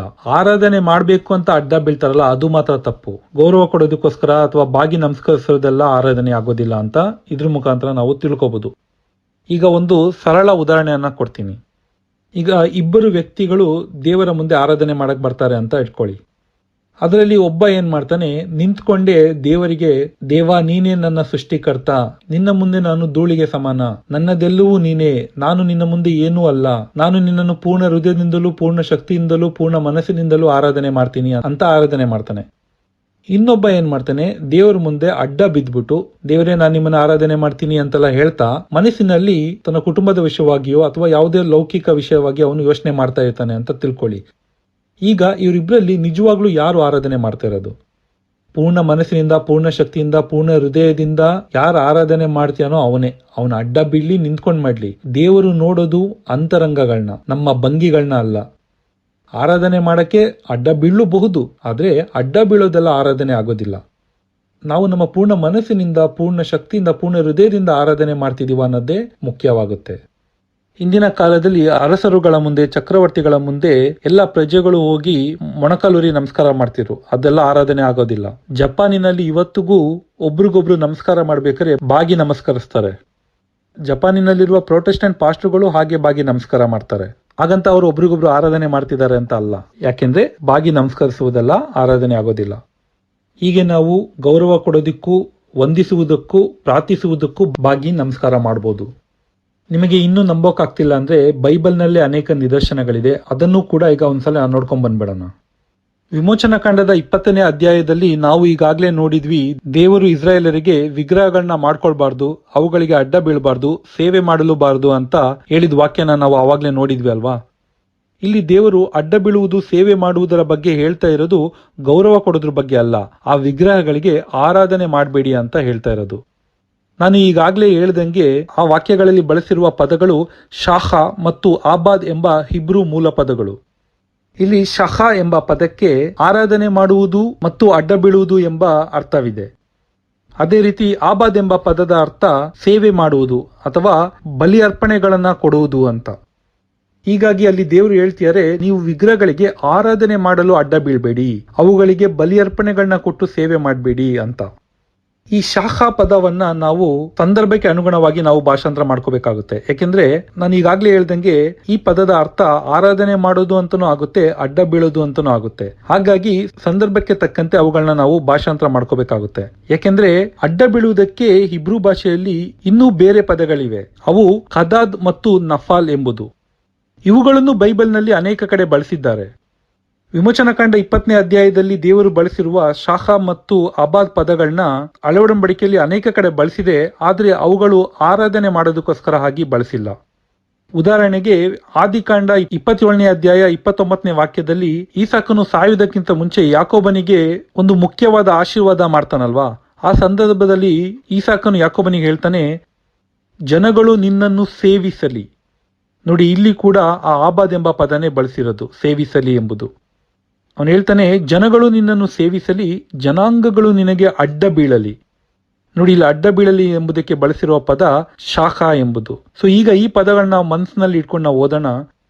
ಜನಗಳು ನಿನ್ನನ್ನು ಸೇವಿಸಲಿ, ಜನಾಂಗಗಳು ನಿನಗೆ ಅಡ್ಡ ಬೀಳಲಿ, ನಿನ್ನ ಸಹೋದರನಿಗೆ ನೀನು ದೊರೆಯಾಗಿರು, ನಿನ್ನ ತಾಯಿಯ ಮಕ್ಕಳು ನಿನಗೆ ಅಡ್ಡ ಬೀಳಲಿ ಎಂದು ಆಶೀರ್ವಾದ ಮಾಡ್ತಾನೆ.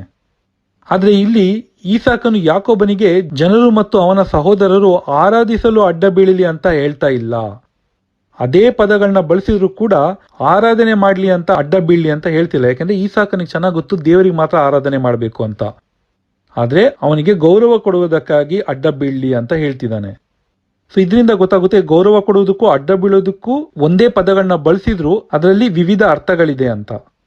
ಮತ್ತೆ ಇದೇ ಯಾಕೋಬ ತನ್ನ ಸಹೋದರನಾದ ಏಸಾವನನ್ನ ಬಹಳ ವರ್ಷಗಳ ಬಳಿಕ ಭೇಟಿಯಾಗಲು ಬಂದಾಗ ಒಂದಲ್ಲ ಎರಡಲ್ಲ ಒಟ್ಟು 7 ಸಲ ನೆಲದವರೆಗೂ ಬಾಗಿದನು ಅಂತ ಆದಿಕಾಂಡ 33ನೇ ಅಧ್ಯಾಯ 3ನೇ ವಾಕ್ಯದಲ್ಲಿ ನಾವು ನೋಡಬಹುದು. ಇಲ್ಲಿಯೂ ಇದೇ ಶಾಖ ಎಂಬ ಪದವನ್ನೇ ಬಳಸಿದ್ದಾನೆ. ಇದರಿಂದ ಯಾಕೋಬನು ಏಸಾವನನ್ನು ವಿಗ್ರಹಾರಾಧನೆ ಮಾಡಿದ ಅಥವಾ 7 ಸಲ ಆರಾಧನೆ ಮಾಡ್ದ ಅಂತ ಅರ್ಥ ಅಲ್ಲ. ಅವನ ಅಣ್ಣ ಅಂತ ಗೌರವ ಕೊಡೋದಕ್ಕೋಸ್ಕರ ಈ ರೀತಿ ಅವನು ನಮಸ್ಕಾರ ಮಾಡಿದ್ದಾನೆ. ಅವನೇನಾದ್ರು ವಿಗ್ರಹಾರಾಧನೆ ಮಾಡೋದಕ್ಕೆ ಈ ರೀತಿ ಮಾಡಿದಿದ್ರೆ ದೇವರು ಯಾಕೋಬನನ್ನ ನಿರ್ನಾಮ ಮಾಡಿರೋರು ಅಲ್ವಾ. ವಿಮೋಚನಾಕಾಂಡ 18ನೇ ಅಧ್ಯಾಯ 7ನೇ ವಾಕ್ಯದಲ್ಲಿ ಮೋಶೆ ಅವನ ಮಾವನಾದ ಇತ್ರೋವನ್ನು ಭೇಟಿಯಾಗಲು ಬಂದಾಗ್ಲೂ ಅವನಿಗೆ ಅಡ್ಡ ಬೀಳ್ತಾನೆ ಮತ್ತೆ ಮುತ್ತು ಕೊಡ್ತಾನೆ. ಇಲ್ಲಿ ಮೋಶೆ ಅವನ ಮಾವನಿಗೆ ಅಡ್ಡ ಬಿದ್ದು ಮುತ್ತು ಕೊಟ್ಟಿದ್ದು ಆರಾಧನೆಗೋಸ್ಕರ ಅಲ್ಲ. ಈ ಪ್ರೊಟೆಸ್ಟೆಂಟರು ಹೇಳುವಂತೆ ಇದು ಕೂಡ ಆರಾಧನೆ ಆಗ್ಬಿಟ್ಟಿದ್ರೆ ಮೋಶೆಗೆ ದೇವರು ಸುಮ್ಮನೆ ಬಿಡ್ತಿದ್ರಾ? ನೀವೇ ಯೋಚನೆ ಮಾಡಿ ನೋಡಿ. ಇನ್ನು ದಾವಿದನಿಗೂ ಅವನ ಹೆಂಡತಿ ಬೆತ್ಷೆಬಳು ಅರಸರುಗಳ 1ನೇ ಗ್ರಂಥ 1ನೇ ಅಧ್ಯಾಯ 16ನೇ ವಾಕ್ಯದಲ್ಲಿ ಬಾಗಿ ನಮಸ್ಕರಿಸಿದಳು ಅನ್ನೋ ವಾಕ್ಯದಲ್ಲೂ ಇದೇ ಶಾಖ ಎಂಬ ಪದವನ್ನ ಬಳಸಲಾಗಿದೆ. ಆದ್ರೆ ಈ ಪದದ ಅರ್ಥ ಇಲ್ಲಿ ದಾವಿದನಿಗೆ ಅವಳು ಆರಾಧನೆ ಮಾಡಿದ್ಲು ಅಂತ ಅಲ್ಲ, ಅವನಿಗೆ ಗೌರವ ಕೊಡೋದಕ್ಕೋಸ್ಕರ, ಅವನಿಗೆ ವಂದಿಸೋದಕ್ಕೋಸ್ಕರ, ಅವನಿಗೆ ನಮಸ್ಕಾರ ಮಾಡೋದಕ್ಕೋಸ್ಕರ ಬಾಗಿದಳು ಅಂತ ನಾವು ಅರ್ಥ ಮಾಡ್ಕೋಬೇಕಾಗುತ್ತೆ. ಇದೇ ರೀತಿ ಸಾಮುವೇಲಿನ 2ನೇ ಗ್ರಂಥ 24ನೇ ಅಧ್ಯಾಯ 20ರಲ್ಲೂ ಆರೋನ ಎಂಬವನು ಕೂಡ ದಾವಿದನಿಗೆ ಅಡ್ಡ ಬಿದ್ದಾಗಲೂ ಕೂಡ ಇದೇ ಪದನ ಬಳಸಿದ್ದಾರೆ. ಹಾಗಂತ ಅವನೇನು ಆರಾಧನೆ ಮಾಡಿಲ್ಲ, ಅವನು ದಾವಿದನಿಗೆ ಗೌರವ ಸಲ್ಲಿಸಕ್ಕೆ ವಂದಿಸಿದಾನೆ ಅಂತ ನಾವು ಅರ್ಥ ಮಾಡ್ಕೋಬೇಕು. ಒಂದು ಪೂರ್ವಕಾಲದ ಇತಿಹಾಸ 29ನೇ ಅಧ್ಯಾಯ ವಾಕ್ಯ 20ರಲ್ಲಿ ದೇವರ ಸಭೆಯ ಪ್ರಜೆಗಳಾದ ಇಸ್ರಾಯೇಲರನ್ನು ದಾವಿದನು ದೇವರಿಗೆ ಸ್ತೋತ್ರ ಮಾಡಿ ಅಂತ ಹೇಳಿದಾಗ ಅವರೆಲ್ಲರೂ ದೇವರನ್ನು ಆರಾಧಿಸಲು ದೇವರ ಮುಂದೆಯೂ ದಾವೀದರಸನ ಮುಂದೆಯೂ ಅಡ್ಡ ಬಿದ್ದರು ಎಂದು ಬರೆಯಲಾಗಿದೆ. ಇಲ್ಲಿ ಈ ಜನರು ದೇವರ ಮುಂದೆಯೂ ದಾವಿದನ ಮುಂದೆಯೂ ಅಡ್ಡ ಬಿದ್ದರೂ ಆರಾಧನೆ ಮಾತ್ರ ದೇವರಿಗೆ ಕೊಟ್ಟಿದ್ದಾರೆ, ದಾವಿದನಿಗಲ್ಲ. ನೋಡಿ, ಅವರು ಒಟ್ಟಿಗೆ ಅಡ್ಡ ಬೀಳ್ತಾರೆ ದೇವರಿಗೂ ಮತ್ತೆ ದಾವಿದನಿಗೂ. ಆದ್ರೆ ದಾವಿದನಿಗೆ ಯಾರು ಕೂಡ ಆರಾಧನೆ ಮಾಡಿಲ್ಲ. ಅವರು ದೇವರಿಗೆ ಆರಾಧನೆ ಮಾಡ್ತಾರೆ, ಅವನಿಗೆ ವಂದಿಸೋಕ್ಕೋಸ್ಕರ ಅವನ ಮುಂದೆ ಅಡ್ಡ ಬೀಳ್ತಾರೆ. ಅರಸರುಗಳ 1ನೇ ಗ್ರಂಥ 2ನೇ ಅಧ್ಯಾಯ 19ನೇ ವಾಕ್ಯದಲ್ಲಿ ಅರಸನಾದ ಸೊಲೊಮೋನನು ಅವಳ ತಾಯಿಯೂ ರಾಣಿಯೂ ಆದ ಬೆತ್ಷೆಬಳಿಗೂ ಅಡ್ಡ ಬೀಳ್ತಾನೆ. ಇಲ್ಲಿ ಅವನು ಅಡ್ಡ ಬಿದ್ದಿದ್ದು ಆರಾಧನೆಗೋಸ್ಕರ ಅಲ್ಲ, ಗೌರವ ಕೊಡಲು ಅಂತ ನಾವು ಅರ್ಥ ಮಾಡ್ಕೋಬೇಕು. ಅರಸರುಗಳ 1ನೇ ಗ್ರಂಥ 18ನೇ ಅಧ್ಯಾಯ 7ನೇ ವಾಕ್ಯದಲ್ಲಿ ವಿಗ್ರಹಾರಾಧನೆ ಮಾಡಬೇಡಿ, ದೇವರನ್ನೇ ಆರಾಧಿಸಿ ಅಂತ ಹೇಳೋಕೆ ಪ್ರವಾದಿ ಎಲಿಯನು ಹೋಗ್ತಿರ್ಬೇಕಾದ್ರೂ ದಾರಿಯಲ್ಲಿ ಓಬೇದ್ಯ ಎಂಬುವನು ಭೇಟಿಯಾಗಿ ಪ್ರವಾದಿ ಎಲಿಯನಿಗೆ ಮೋರೆ ಕೆಳಗಾಗಿ ಬಿದ್ದು ನೀನು ನನ್ನ ಒಡೆಯ ಅಂತ ಹೇಳಿರೋದು ಕೂಡ ನಾವು ನೋಡ್ಬೋದು. ಆದ್ರೆ ಇಲ್ಲಿ ಈ ರೀತಿ ಮಾಡಿದಕ್ಕೆ ಪ್ರವಾದಿ ಅವನಿಗೆ ಯಾಕಪ್ಪ ನೀ ನನಗೆ ಅಡ್ಡ ಬೀಳ್ತೀಯ, ನಾನೊಬ್ಬ ಮನುಷ್ಯನೇ ಅಂತೆಲ್ಲ ಏನು ಹೇಳಿಲ್ಲ. ಯಾಕೆಂದ್ರೆ ಪ್ರವಾದಿ ಎಲಿಯನಿಗೆ ಗೊತ್ತು ಆರಾಧನೆ ಯಾವುದು, ಗೌರವ ಯಾವುದು ಅಂತ. ಇಸ್ರಾಯೇಲರು ವಿಗ್ರಹಾರಾಧನೆ ಮಾಡಿದಕ್ಕೆ ಖಂಡಿಸಕ್ಕೆ ಇವನು ಹೋಗ್ತಾ ಇದ್ದಾನೆ. ಆದ್ರೆ ದಾರಿಯಲ್ಲೊಬ್ಬ ಅಡ್ಡ ಬಿದ್ದಿದ್ದಕ್ಕೆ ಇವನು ಏನು ಹೇಳಕ್ ಹೋಗಲ್ಲ. ಯಾಕಂದ್ರೆ ಅವನು ಗೊತ್ತು ಇಸ್ರಾಯೇಲರು ಅಲ್ಲಿ ಆರಾಧನೆ ಮಾಡಲು ಅಡ್ಡ ಬೀಳ್ತಾರೆ, ಆದ್ರೆ ಇವನು ನನಗೆ ಗೌರವ ಕೊಡಕ್ಕೆ ಅಡ್ಡ ಬೀಳ್ತಿದ್ದಾನೆ ಅಂತ. ಸೊ ಈಗ ನೀವು ಈ ರೀತಿ ಯೋಚನೆ ಮಾಡ್ಬೋದು, ಸರಿ ಅಡ್ಡ ಬೀಳೋದೆಲ್ಲ ಆರಾಧನೆ ಆಗಲ್ಲ, ಗೌರವ ಕೊಡೋದಕ್ಕೂ ಅಡ್ಡ ಬೀಳ್ಬೋದು. ಆದ್ರೆ ಈ ಎಲ್ಲಾ ವಾಕ್ಯಗಳಲ್ಲೂ ಮನುಷ್ಯರಿಗೆ ಅಡ್ಡ ಬೀಳ್ತಿದ್ದಾರೆ ಹೊರತು ಯಾವುದೇ ಪ್ರತಿಮೆಗಳ ಮುಂದೆ ಅಡ್ಡ ಬೀಳ್ತಿಲ್ಲಲ್ಲ ಅಂತ ನಿಮಗೆ ಒಂದು ಪ್ರಶ್ನೆ ಬರ್ಬೋದು. ಇದಕ್ಕೂ ಉತ್ತರವಾಗಿ ಬೈಬಲ್ನಲ್ಲಿ ಒಂದು ನಿದರ್ಶನ ಇದೆ. ಅದು ಯೋಶುವನ ಗ್ರಂಥ 7ನೇ ಅಧ್ಯಾಯದಲ್ಲಿ ನಾವು ನೋಡಿದ್ರೆ ಇಸ್ರಾಯೇಲರು ಶಾಪಕ್ಕೀಡಾದ ವಸ್ತುಗಳನ್ನ ಕಳ್ತನ ಮಾಡಿ ಬಚ್ಚಿಟ್ಕೊಂಡು ದೇವರಿಗೆ ವಂಚನೆ ಮಾಡಿ ಅವರ ಒಡಂಬಡಿಕೆ ಆಜ್ಞೆಗಳನ್ನ ಮೀರಿ ಪಾಪ ಮಾಡಿರ್ತಾರೆ. ಇದರಿಂದ ದೇವರು ಅವರನ್ನ ಶತ್ರುಗಳ ಕೈಯಲ್ಲಿ ಸೋಲ್ಸಕ್ಕೆ ಬಿಟ್ಟಿರ್ತಾರೆ. ಆದ್ರೆ ಈ ಜನರು ಈ ರೀತಿ ಪಾಪಗಳನ್ನ ಮಾಡಿದ್ದಾರೆ ಅಂತ ಗೊತ್ತಿಲ್ಲದೆ ಯೋಶುವ ಮತ್ತೆ ಸಭಾ ಹಿರಿಯರು ದೇವರೇ ಅನ್ಯಾಯವಾಗಿ ನಮ್ಮನ್ನ ಸೋಲಿಸ್ತಿದ್ದಾರೆ ಅಂತ ತಪ್ಪಾಗಿ ತಿಳ್ಕೊಂಡ್ಬಿಟ್ಟು ಬಟ್ಟೆಗಳನ್ನ ಹರ್ಕೊಂಡ್ಬಿಟ್ಟು ಅವರ ತಲೆಗಳ ಮೇಲೆ ಧೂಳನ್ನ ಹಾಕೊಂಡು ದೇವರ ಸಹಾಯಕ್ಕಾಗಿ ಮಂಜೂಷ ಪೆಟ್ಟಿಗೆಯ ಮುಂದೆ ಸಾಯಂಕಾಲದವರೆಗೂ ಅಡ್ಡ ಬಿದ್ದು ಪ್ರಾರ್ಥನೆ ಮಾಡ್ತಾರೆ. ಇಲ್ಲಿ ನೀವು ಗಮನಿಸಬೇಕಾದ ವಿಷಯ ಏನಂದ್ರೆ ಅವರು ಅಡ್ಡ ಬಿದ್ದಿರೋದು ಮಂಜೂಷ ಪೆಟ್ಟಿಗೆಯ ಮುಂದೆ, ಅಂದ್ರೆ ದೇವದೂತರ 2 ಚಿನ್ನದ ಸ್ಮಾರಕ ಪ್ರತಿಮೆಗಳ ಮುಂದೆ. ಅವರು ಅದ್ರ ಮುಂದೆನೆ ಅಡ್ಡ ಬಿದ್ದು ಪ್ರಾರ್ಥನೆ ಮಾಡ್ತಿದ್ದಾರೆ. ಆದ್ರೆ ದೇವರು ಅವರ ಪ್ರಾರ್ಥನೆಯನ್ನು ಕೇಳಿ ಅವರಿಗೆ ಇಸ್ರಾಯೇಲರು ಕದ್ದು ವಂಚನೆ ಮಾಡಿದ ಪಾಪದ ಬಗ್ಗೆ ತಿಳಿಸಲು, ಅವನಿಗೆ ಶತ್ರುಗಳನ್ನು ಜಯಿಸುವುದಕ್ಕೆ ಏನು ಮಾಡ್ಬೇಕಂತ ಹೇಳಲು ಎದ್ದೊಳಿಸ್ತಾರೆ. ಆದ್ರೆ ಯಾಕೆ ನೀನು ಮಂಜೂಷ ಪೆಟ್ಟಿಗೆ ಮುಂದೆ ವಿಗ್ರಹಾರಾಧನೆ ಮಾಡ್ತೀಯ ಅಂತ ದೇವರು ಹೇಳಲ್ಲ, ಅವನ್ನ ಶಿಕ್ಷೆನೂ ಮಾಡಲ್ಲ. ಯಾಕಂದ್ರೆ ಅವರು ಆ ಸ್ಮಾರಕ ಪ್ರತಿಮೆಗಳಿಗಲ್ಲ, ಬದಲಾಗಿ ಆ ಸ್ಮಾರಕ ಪ್ರತಿಮೆಗಳು ಪ್ರತಿನಿಧಿಸುತ್ತಿರುವ ಸ್ವರ್ಗದಲ್ಲಿರುವ ದೇವರ ಸಿಂಹಾಸನದ ಕಡೆ ಅವರು ಪ್ರಾರ್ಥನೆ ಮಾಡ್ತಿದ್ದಾರೆ. ಇದಕ್ಕಾಗಿನೇ ದೇವರು ಅವರಿಗೆ ಏನು ಕೂಡ ಖಂಡಿಸಲ್ಲ, ಯಾಕಂದ್ರೆ ದೇವ್ರಿಗೆ ಗೊತ್ತು ಅವರಲ್ಲಿ ಆರಾಧನೆ ಮಾಡ್ತಿಲ್ಲ ಅಂತ. ಈ ರೀತಿ ಇನ್ನೂ ಅನೇಕ ವಾಕ್ಯಗಳಿದೆ. ಕಾಲದ ಅಭಾವ ಇರೋದ್ರಿಂದ ಚಿಕ್ಕದಾಗಿ ಮುಗಿಸ್ಬೇಕು ಅಂತ ಅನೇಕ ವಾಕ್ಯಗಳನ್ನ ನಾನು ಬಿಡ್ತಾ ಇದ್ದೀನಿ. ಹೀಗೆ ಆರಾಧಿಸಲು ಅಡ್ಡ ಬೀಳುವುದಕ್ಕೂ ಕೇವಲ ಗೌರವಿಸಲು ಅಡ್ಡ ಬೀಳುವುದಕ್ಕೂ ಅನೇಕ ವ್ಯತ್ಯಾಸಗಳಿದೆ ಅಂತ ನೀವು ತಿಳ್ಕೊಂಡಿದ್ದೀರಾ ಅಂತ ನಾನು ನಂಬ್ತೀನಿ. ಅದೇ ರೀತಿ ದೇವರ ಸೇವಕರುಗಳಾದ ಸಂತರಿಗೆ ಮುತ್ತಿಡುವುದಕ್ಕೂ ಅನೇಕ ವಾಕ್ಯಗಳಿವೆ. ಇದರಿಂದ ಮುತ್ತಿಡುವುದೆಲ್ಲ ಆರಾಧನೆ ಅಂತ ನಾವು ತಿಳ್ಕೋಬಾರ್ದು. ಯಾಕೆಂದ್ರೆ ಸ್ಮಾರಕ ಪ್ರತಿಮೆಗಳ ಮುಂದೆ ಬಾಗಿ ನಮಸ್ಕರಿಸುವುದು, ಮೊಣಕಾಲೂರುವುದು, ಮುತ್ತಿಡುವುದೆಲ್ಲ ನಿಜವಾಗಿಯೂ ಆ ಸ್ಮಾರಕ ಪ್ರತಿಮೆಗಳಿಗೆ ಅಲ್ಲ, ಬದಲಾಗಿ ಆ ಪ್ರತಿಮೆಗಳು ಯಾರನ್ನು ಪ್ರತಿನಿಧಿಸುತ್ತಿದೆಯೋ ಅವರಿಗೆ. ಅಂದ್ರೆ ಸ್ವರ್ಗದಲ್ಲಿರುವ ದೇವರ ಮತ್ತು ಸಂತರುಗಳ ಸ್ಮಾರಕ ಪ್ರತಿಮೆಗಳನ್ನ ಭೂಮಿಯಲ್ಲಿ ಮಾಡಿಟ್ಕೊಂಡು ಅದರ ಮುಂದೆ ನಾವು ಬಾಗಿ ನಮಸ್ಕರಿಸುವುದು, ಮೊಣಕಾಲೂರುವುದು ಮತ್ತೆ ಮುತ್ತಿಡುವುದರ ಮುಖಾಂತರ ನಾವು ಕೊಡುವ ಗೌರವಗಳು ಆ ಸ್ಮಾರಕ ಪ್ರತಿಮೆಗಳಿಗಲ್ಲ, ಅವುಗಳು ಪ್ರತಿನಿಧಿಸುವ ಸ್ವರ್ಗದಲ್ಲಿರುವ ದೇವರ ಮತ್ತು ಸಂತರುಗಳಿಗೆ ಹೋಗಿ ಸೇರುತ್ತೆ ಅಂತ ನಾವು ಆ ಗೌರವವನ್ನ ಕೊಡೋದು. ಕೆಲವರು ದೂರ ದೇಶದಲ್ಲಿದ್ದಾಗ ತಮ್ಮ ತಂದೆ ತಾಯಂದಿರ, ಗಂಡ ಹೆಂಡತಿಯರ ಅಥವಾ ಮಕ್ಕಳ ಫೋಟೋಗಳಿಗೆ ಮುತ್ಕೊಡೋದನ್ನ ನಾವು ನೋಡಿರ್ಬೋದು. ಅಂತವ್ರಿಗೆಲ್ಲರಿಗೂ ಗೊತ್ತು ಆ ಫೋಟೋದಲ್ಲಿ ಅವರ ತಂದೆ ಆಗ್ಲಿ, ತಾಯಿ ಆಗ್ಲಿ, ಗಂಡ ಹೆಂಡತಿ ಆಗ್ಲಿ, ಮಕ್ಕಳಾಗ್ಲಿ ಇದ್ದಾರೆ ಅಂತ ಅವ್ರು ಯಾರು ನಂಬಲ್ಲ. ಅವ್ರಿಗೆ ಗೊತ್ತು ಆ ಫೋಟೋದಲ್ಲಿ ಯಾರು ಇಲ್ಲ ಅಂತ. ಆದ್ರೆ ಅವ್ರು ಯಾಕೆ ಮುತ್ಕೊಡ್ತಾರೆ ಅಂದ್ರೆ, ಇಲ್ಲಿ ನಾನು ಮುತ್ಕೊಟ್ರೆ ಆ ಮುತ್ತು ಭಾರತದಲ್ಲಿರುವ ನನ್ನ ತಂದೆಗೋ, ನನ್ನ ತಾಯಿಗೋ, ಹೆಂಡತಿಗೋ, ಮಕ್ಕಳಿಗೋ ಹೋಗ್ಲಿ ಅಂತ ಅವ್ರು ಆ ಮುತ್ತು ಕೊಡ್ತಾರೆ. ಅದೇ ರೀತಿ ಸಂತರ ಸ್ಮಾರಕ ಪ್ರತಿಮೆಗಳನ್ನ ಮಾಡ್ಕೊಂಡು ಇಲ್ಲಿ ನಾವು ಅವ್ರಿಗೆ ಮುತ್ತು ಕೊಡೋದ್ರಿಂದ ಆ ಮುತ್ತು ಆ ಸ್ಮಾರಕ ಪ್ರತಿಮೆಗಳಿಗೆಲ್ಲ ಸ್ವರ್ಗದಲ್ಲಿರುವ ಅವ್ರಿಗೆ ಹೋಗ್ಲಿ ಅಂತ. ಹಳೆ ಒಡಂಬಡಿಕೆಯಲ್ಲಿ ದೇವಾಲಯದಲ್ಲಿಯೂ ಕೂಡ ದೇವರು ಹೀಗೆ ಮಾಡಕ್ ಹೇಳಿದ್ದು. ಆ ಮಂಜೂಷ ಪೆಟ್ಟಿಗೆಗಳಲ್ಲಿರುವ ದೇವದೂತರ ಪ್ರತಿಮೆಗಳ ಹತ್ರ ಯಾಜಕನು ಬಂದ್ಬಿಟ್ಟು ಅಲ್ಲಿ ಬಲಿಯಾದ ಪ್ರಾಣಿಯ ರಕ್ತನ ಸುರಿಸ್ಬೇಕಾದ್ರೂ, ಧೂಪ ಹಾಕ್ಬೇಕಾದ್ರೂ ಆ ಮಂಜೂಷ ಪೆಟ್ಟಿಗೆಗೆ ಹೋಗ್ಲಿ ಅಂತಲ್ಲ, ಅದು ಸ್ವರ್ಗದ ಸಿಂಹಾಸನವನ್ನು ಪ್ರತಿನಿಧಿಸ್ತಿದೆಯಲ್ಲ, ಆ ಸ್ವರ್ಗದಲ್ಲಿರುವ ದೇವರ ಸಿಂಹಾಸನಕ್ಕೆ ಹೋಗಿ ಮುಟ್ಲಿ ಅಂತ. ಒಂದು ವೇಳೆ ಆ ಒಂದು ಸ್ಮಾರಕ ಪ್ರತಿಮೆಗಳಿಗೆ ಅವರು ಆರಾಧನೆ ಕೊಡ್ತಾ ಇದ್ದಿದ್ರೆ ದೇವರು ಯಾವತ್ತೂ ಅದನ್ನ ಒಡೆದಾಕ್ಬಿಟ್ಟಿರೋರು. ಇನ್ನೂ ಒಂದು ಉತ್ತಮ ಉದಾಹರಣೆ ನಾನು ಕೊಡ್ಬೋದು. ಏನಂದ್ರೆ, ಈ ಪ್ರೊಟೆಸ್ಟೆಂಟರೇ ಆಗ್ಲಿ, ಕಥೋಲಿಕರೇ ಆಗ್ಲಿ, ಎಲ್ಲರೂ ಬೈಬಲಿಗೆ ತುಂಬಾ ಗೌರವ ಕೊಡ್ತಾರೆ, ಮುತ್ತು ಕೊಡ್ತಾರೆ. ನೀವೆಲ್ಲ ನೋಡಿರ್ಬೋದು. ಕಥೋಲಿಕ ಸಭೆಯಲ್ಲಿಯೂ ಕೂಡ ಯಾಜಕರು ಶುಭ ಸಂದೇಶ ಓದಕ್ಕಿಂತ ಮುಂಚೆ ಅದಕ್ಕೆ ಸಾಮ್ರಾಣಿ ಹಾಕ್ತಾರೆ, ಆಮೇಲೆ ಮುತ್ತು ಕೊಡ್ತಾರೆ. ಇದೆಲ್ಲ ನೀವು ನೋಡಿರ್ಬೋದು. ಅನೇಕ ಪ್ರೊಟೆಸ್ಟೆಂಟ್ರುಗಳು ಬೈಬಲ್ಗೆ ಮುತ್ತು ಕೊಡ್ತಾರೆ, ಅದ್ರ ಮುಂದೆ ಮೊಣಕಾಲು ಹೊಡ್ತಾರೆ, ಬಾಗಿ ನಮಸ್ಕಾರ ಮಾಡ್ತಾರೆ. ಹೀಗೆ ಅವರು ಬಾಗಿ ನಮಸ್ಕಾರ ಮಾಡೋದು, ಮುತ್ತಿಡೋದು, ಗೌರವ ಕೊಡೋದೆಲ್ಲ ಆ ಬೈಬಲಿಗಲ್ಲ, ಆ ಬೈಬಲಲ್ಲಿರುವ ದೇವರ ವಾಕ್ಯಕ್ಕೆ.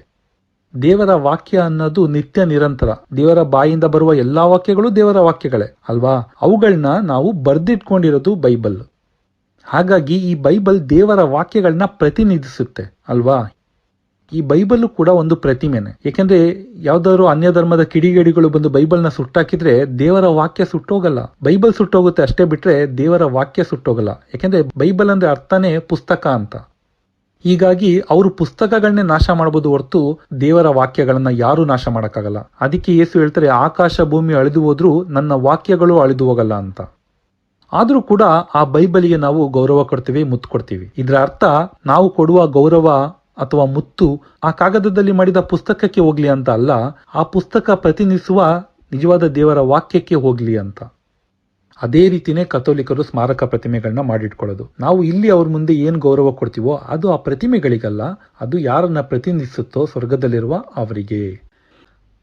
ಕಥೋಲಿಕರು ಕೆಲವು ಹರಕೆಗಳಿಗಾಗಿ ತಲೆಬೋಳಿಸಿಕೊಳ್ಳುವುದನ್ನು ಇತರ ಸಭೆಗಳ ಸಹೋದರರು ಪ್ರಶ್ನೆ ಮಾಡುತ್ತಾರೆ. ಇಲ್ಲಿ ನಾವು ಒಂದು ವಿಷಯ ತಿಳ್ಕೋಬೇಕು. ಏನಂದ್ರೆ, ನಮ್ಮ ದೇವರು ಒಡಂಬಡಿಕೆಗಳ ದೇವರು. ಅವರು ನಮ್ಮ ಜೊತೆ ಯಾವಾಗ್ಲೂ ಒಡಂಬಡಿಕೆ ಮಾಡ್ಕೊಳ್ತಾರೆ. ಈ ಹಿಂದೆ ನಾವು ಹಳೆ ಒಡಂಬಡಿಕೆಯಲ್ಲಿದ್ವಿ, ಈಗ ನಾವು ಹೊಸ ಒಡಂಬಡಿಕೆಯಲ್ಲಿದ್ದೇವೆ. ಹೀಗೆ ದೇವರಿಗೂ ನಮಗೂ ಯಾವಾಗಲೂ ಒಂದಲ್ಲ ಒಂದು ರೀತಿಯಲ್ಲಿ ಒಡಂಬಡಿಕೆ ಇರುತ್ತೆ. ಅಂದ್ರೆ ದೇವರು ತಮ್ಮ ಜನರಾದ ನಮ್ಮ ಬಳಿ ಕೆಲವು ಒಪ್ಪಂದಗಳನ್ನ, ವಾಗ್ದಾನಗಳನ್ನ ಮಾಡ್ಕೊಳ್ತಾರೆ. ನೀವು ಈ ರೀತಿ ನಡ್ಕೊಂಡ್ರೆ ನಾನು ನಿಮಗೆ ಇವುಗಳನ್ನ ಮಾಡ್ಕೊಡ್ತೀನಿ ಅಂತ, ನೀವು ಕ್ರಿಸ್ತನಲ್ಲಿ ವಿಶ್ವಾಸ ಇಟ್ಟರೆ ನಾನು ನಿಮಗೆ ರಕ್ಷಣೆ ಕೊಡ್ತೀನಿ ಅಂತ, ಈ ರೀತಿ ದೇವರು ನಮಗೆ ವಾಗ್ದಾನಗಳನ್ನ ಮಾಡ್ಕೊಳ್ತಾರೆ. ನಾವು ಕೂಡ ದೇವರ ಬಳಿಯಲ್ಲಿ ಕೆಲವು ಬೇಡಿಕೆಗಳನ್ನ ಇಡುವಾಗ ಕೆಲವು ಒಪ್ಪಂದಗಳನ್ನ ಮಾಡ್ಕೊಳ್ತೇವೆ. ದೇವರೇ, ನಾನು ಈ ತ್ಯಾಗಗಳನ್ನ ಮಾಡ್ತೇನೆ, ನೀವು ನನಗೆ ಈ ಕೋರಿಕೆಗಳನ್ನ ನೆರವೇರಿಸಿರಿ ಅಂತ. ಹೀಗೆ ದೇವರು ನಮ್ಮ ಪ್ರಾರ್ಥನೆಗಳನ್ನ ಹಾಗೂ ಸಂತರು ಅಂದ್ರೆ ನೀತಿವಂತರುಗಳು ನಮಗಾಗಿ ಬೇಡಿದ ಪ್ರಾರ್ಥನೆಗಳನ್ನ ದೇವರು ನೆರವೇರಿಸಿಕೊಟ್ಟಾಗ ನಾವು ಒಪ್ಪಂದ ಮಾಡ್ಕೊಂಡಂತೆ ಆ ತ್ಯಾಗಗಳನ್ನ ಮಾಡ್ತೇವೆ. ಇವುಗಳಿಗೆ ಹರಕೆಗಳು ಅಂತ ಕರೀತಾರೆ. ಈ ಹರಕೆಗಳಲ್ಲಿ ವಿಶೇಷವಾಗಿ ಉಪವಾಸ ಮಾಡೋದು, ದಾನ ಧರ್ಮಗಳನ್ನ ಮಾಡೋದು, ಬೂದಿಗಳನ್ನ ಹಾಕೊಳ್ಳೋದು, ಗೋಣಿ ವಸ್ತ್ರಗಳನ್ನ ಧರಿಸ್ಕೊಳ್ಳೋದು, ಮಾಂಸ ಸೇವನೆ ಅಥವಾ ಆಡಂಬರದ ಭೋಜನಗಳನ್ನ ತ್ಯಾಗ ಮಾಡುವುದು,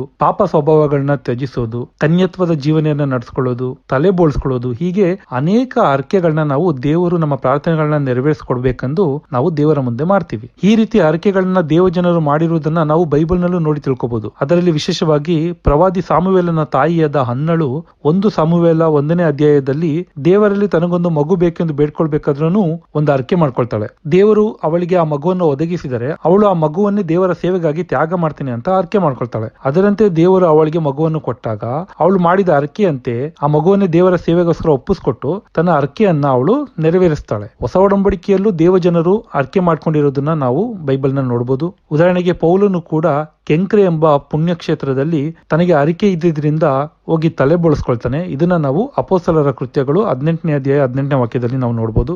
ಅದೇ ರೀತಿ ಅರಕೆ ಮಾಡಿದ ಇನ್ನೂ 4 ಜನರನ್ನ ದೇವಾಲಯದಲ್ಲಿ ಕರ್ಕೊಂಡು ಹೋಗ್ಬಿಟ್ಟು ಅವ್ರಿಗೂ ತಲೆ ಬೋಳಿಸ್ಕೊಳ್ಳೋದಕ್ಕೆ ಇವನೇ ಹಣ ವೆಚ್ಚ ಮಾಡಿರೋದನ್ನು ನಾವು ಅಪೊಸ್ತಲರ ಕೃತ್ಯ 21ನೇ ಅಧ್ಯಾಯ 23ರಿಂದ 26 ವಾಕ್ಯಗಳಲ್ಲಿ ನೋಡಬಹುದು. ಹೀಗೆ ಈ ವಾಕ್ಯಗಳಿಂದ ಪ್ರಾರ್ಥನೆ ನೆರವೇರಿಸುವುದಕ್ಕೂ ತಮ್ಮನ್ನು ಇತರರಿಂದ ದೇವರಿಗಾಗಿ ಪ್ರತ್ಯೇಕಿಸಿಕೊಳ್ಳುವುದಕ್ಕೂ ಹರಕೆಗಳನ್ನ ಮಾಡುವುದನ್ನ ಮತ್ತು ಅವುಗಳನ್ನ ಪುಣ್ಯಕ್ಷೇತ್ರಗಳಲ್ಲಿ ನೆರವೇರಿಸುವುದನ್ನ ನಾವು ಬೈಬಲ್ ನಲ್ಲಿ ತಿಳ್ಕೋಬಹುದು. ಹೀಗೆ ಹರಕೆ ಮಾಡ್ಕೊಳ್ಳೋದು ಹಳೆ ಒಡಂಬಡಿಕೆ, ಹೊಸ ಒಡಂಬಡಿಕೆ ಈಗಿನ ಕಾಲ ತನಕನೂ ರೂಢಿಯಲ್ಲಿದೆ.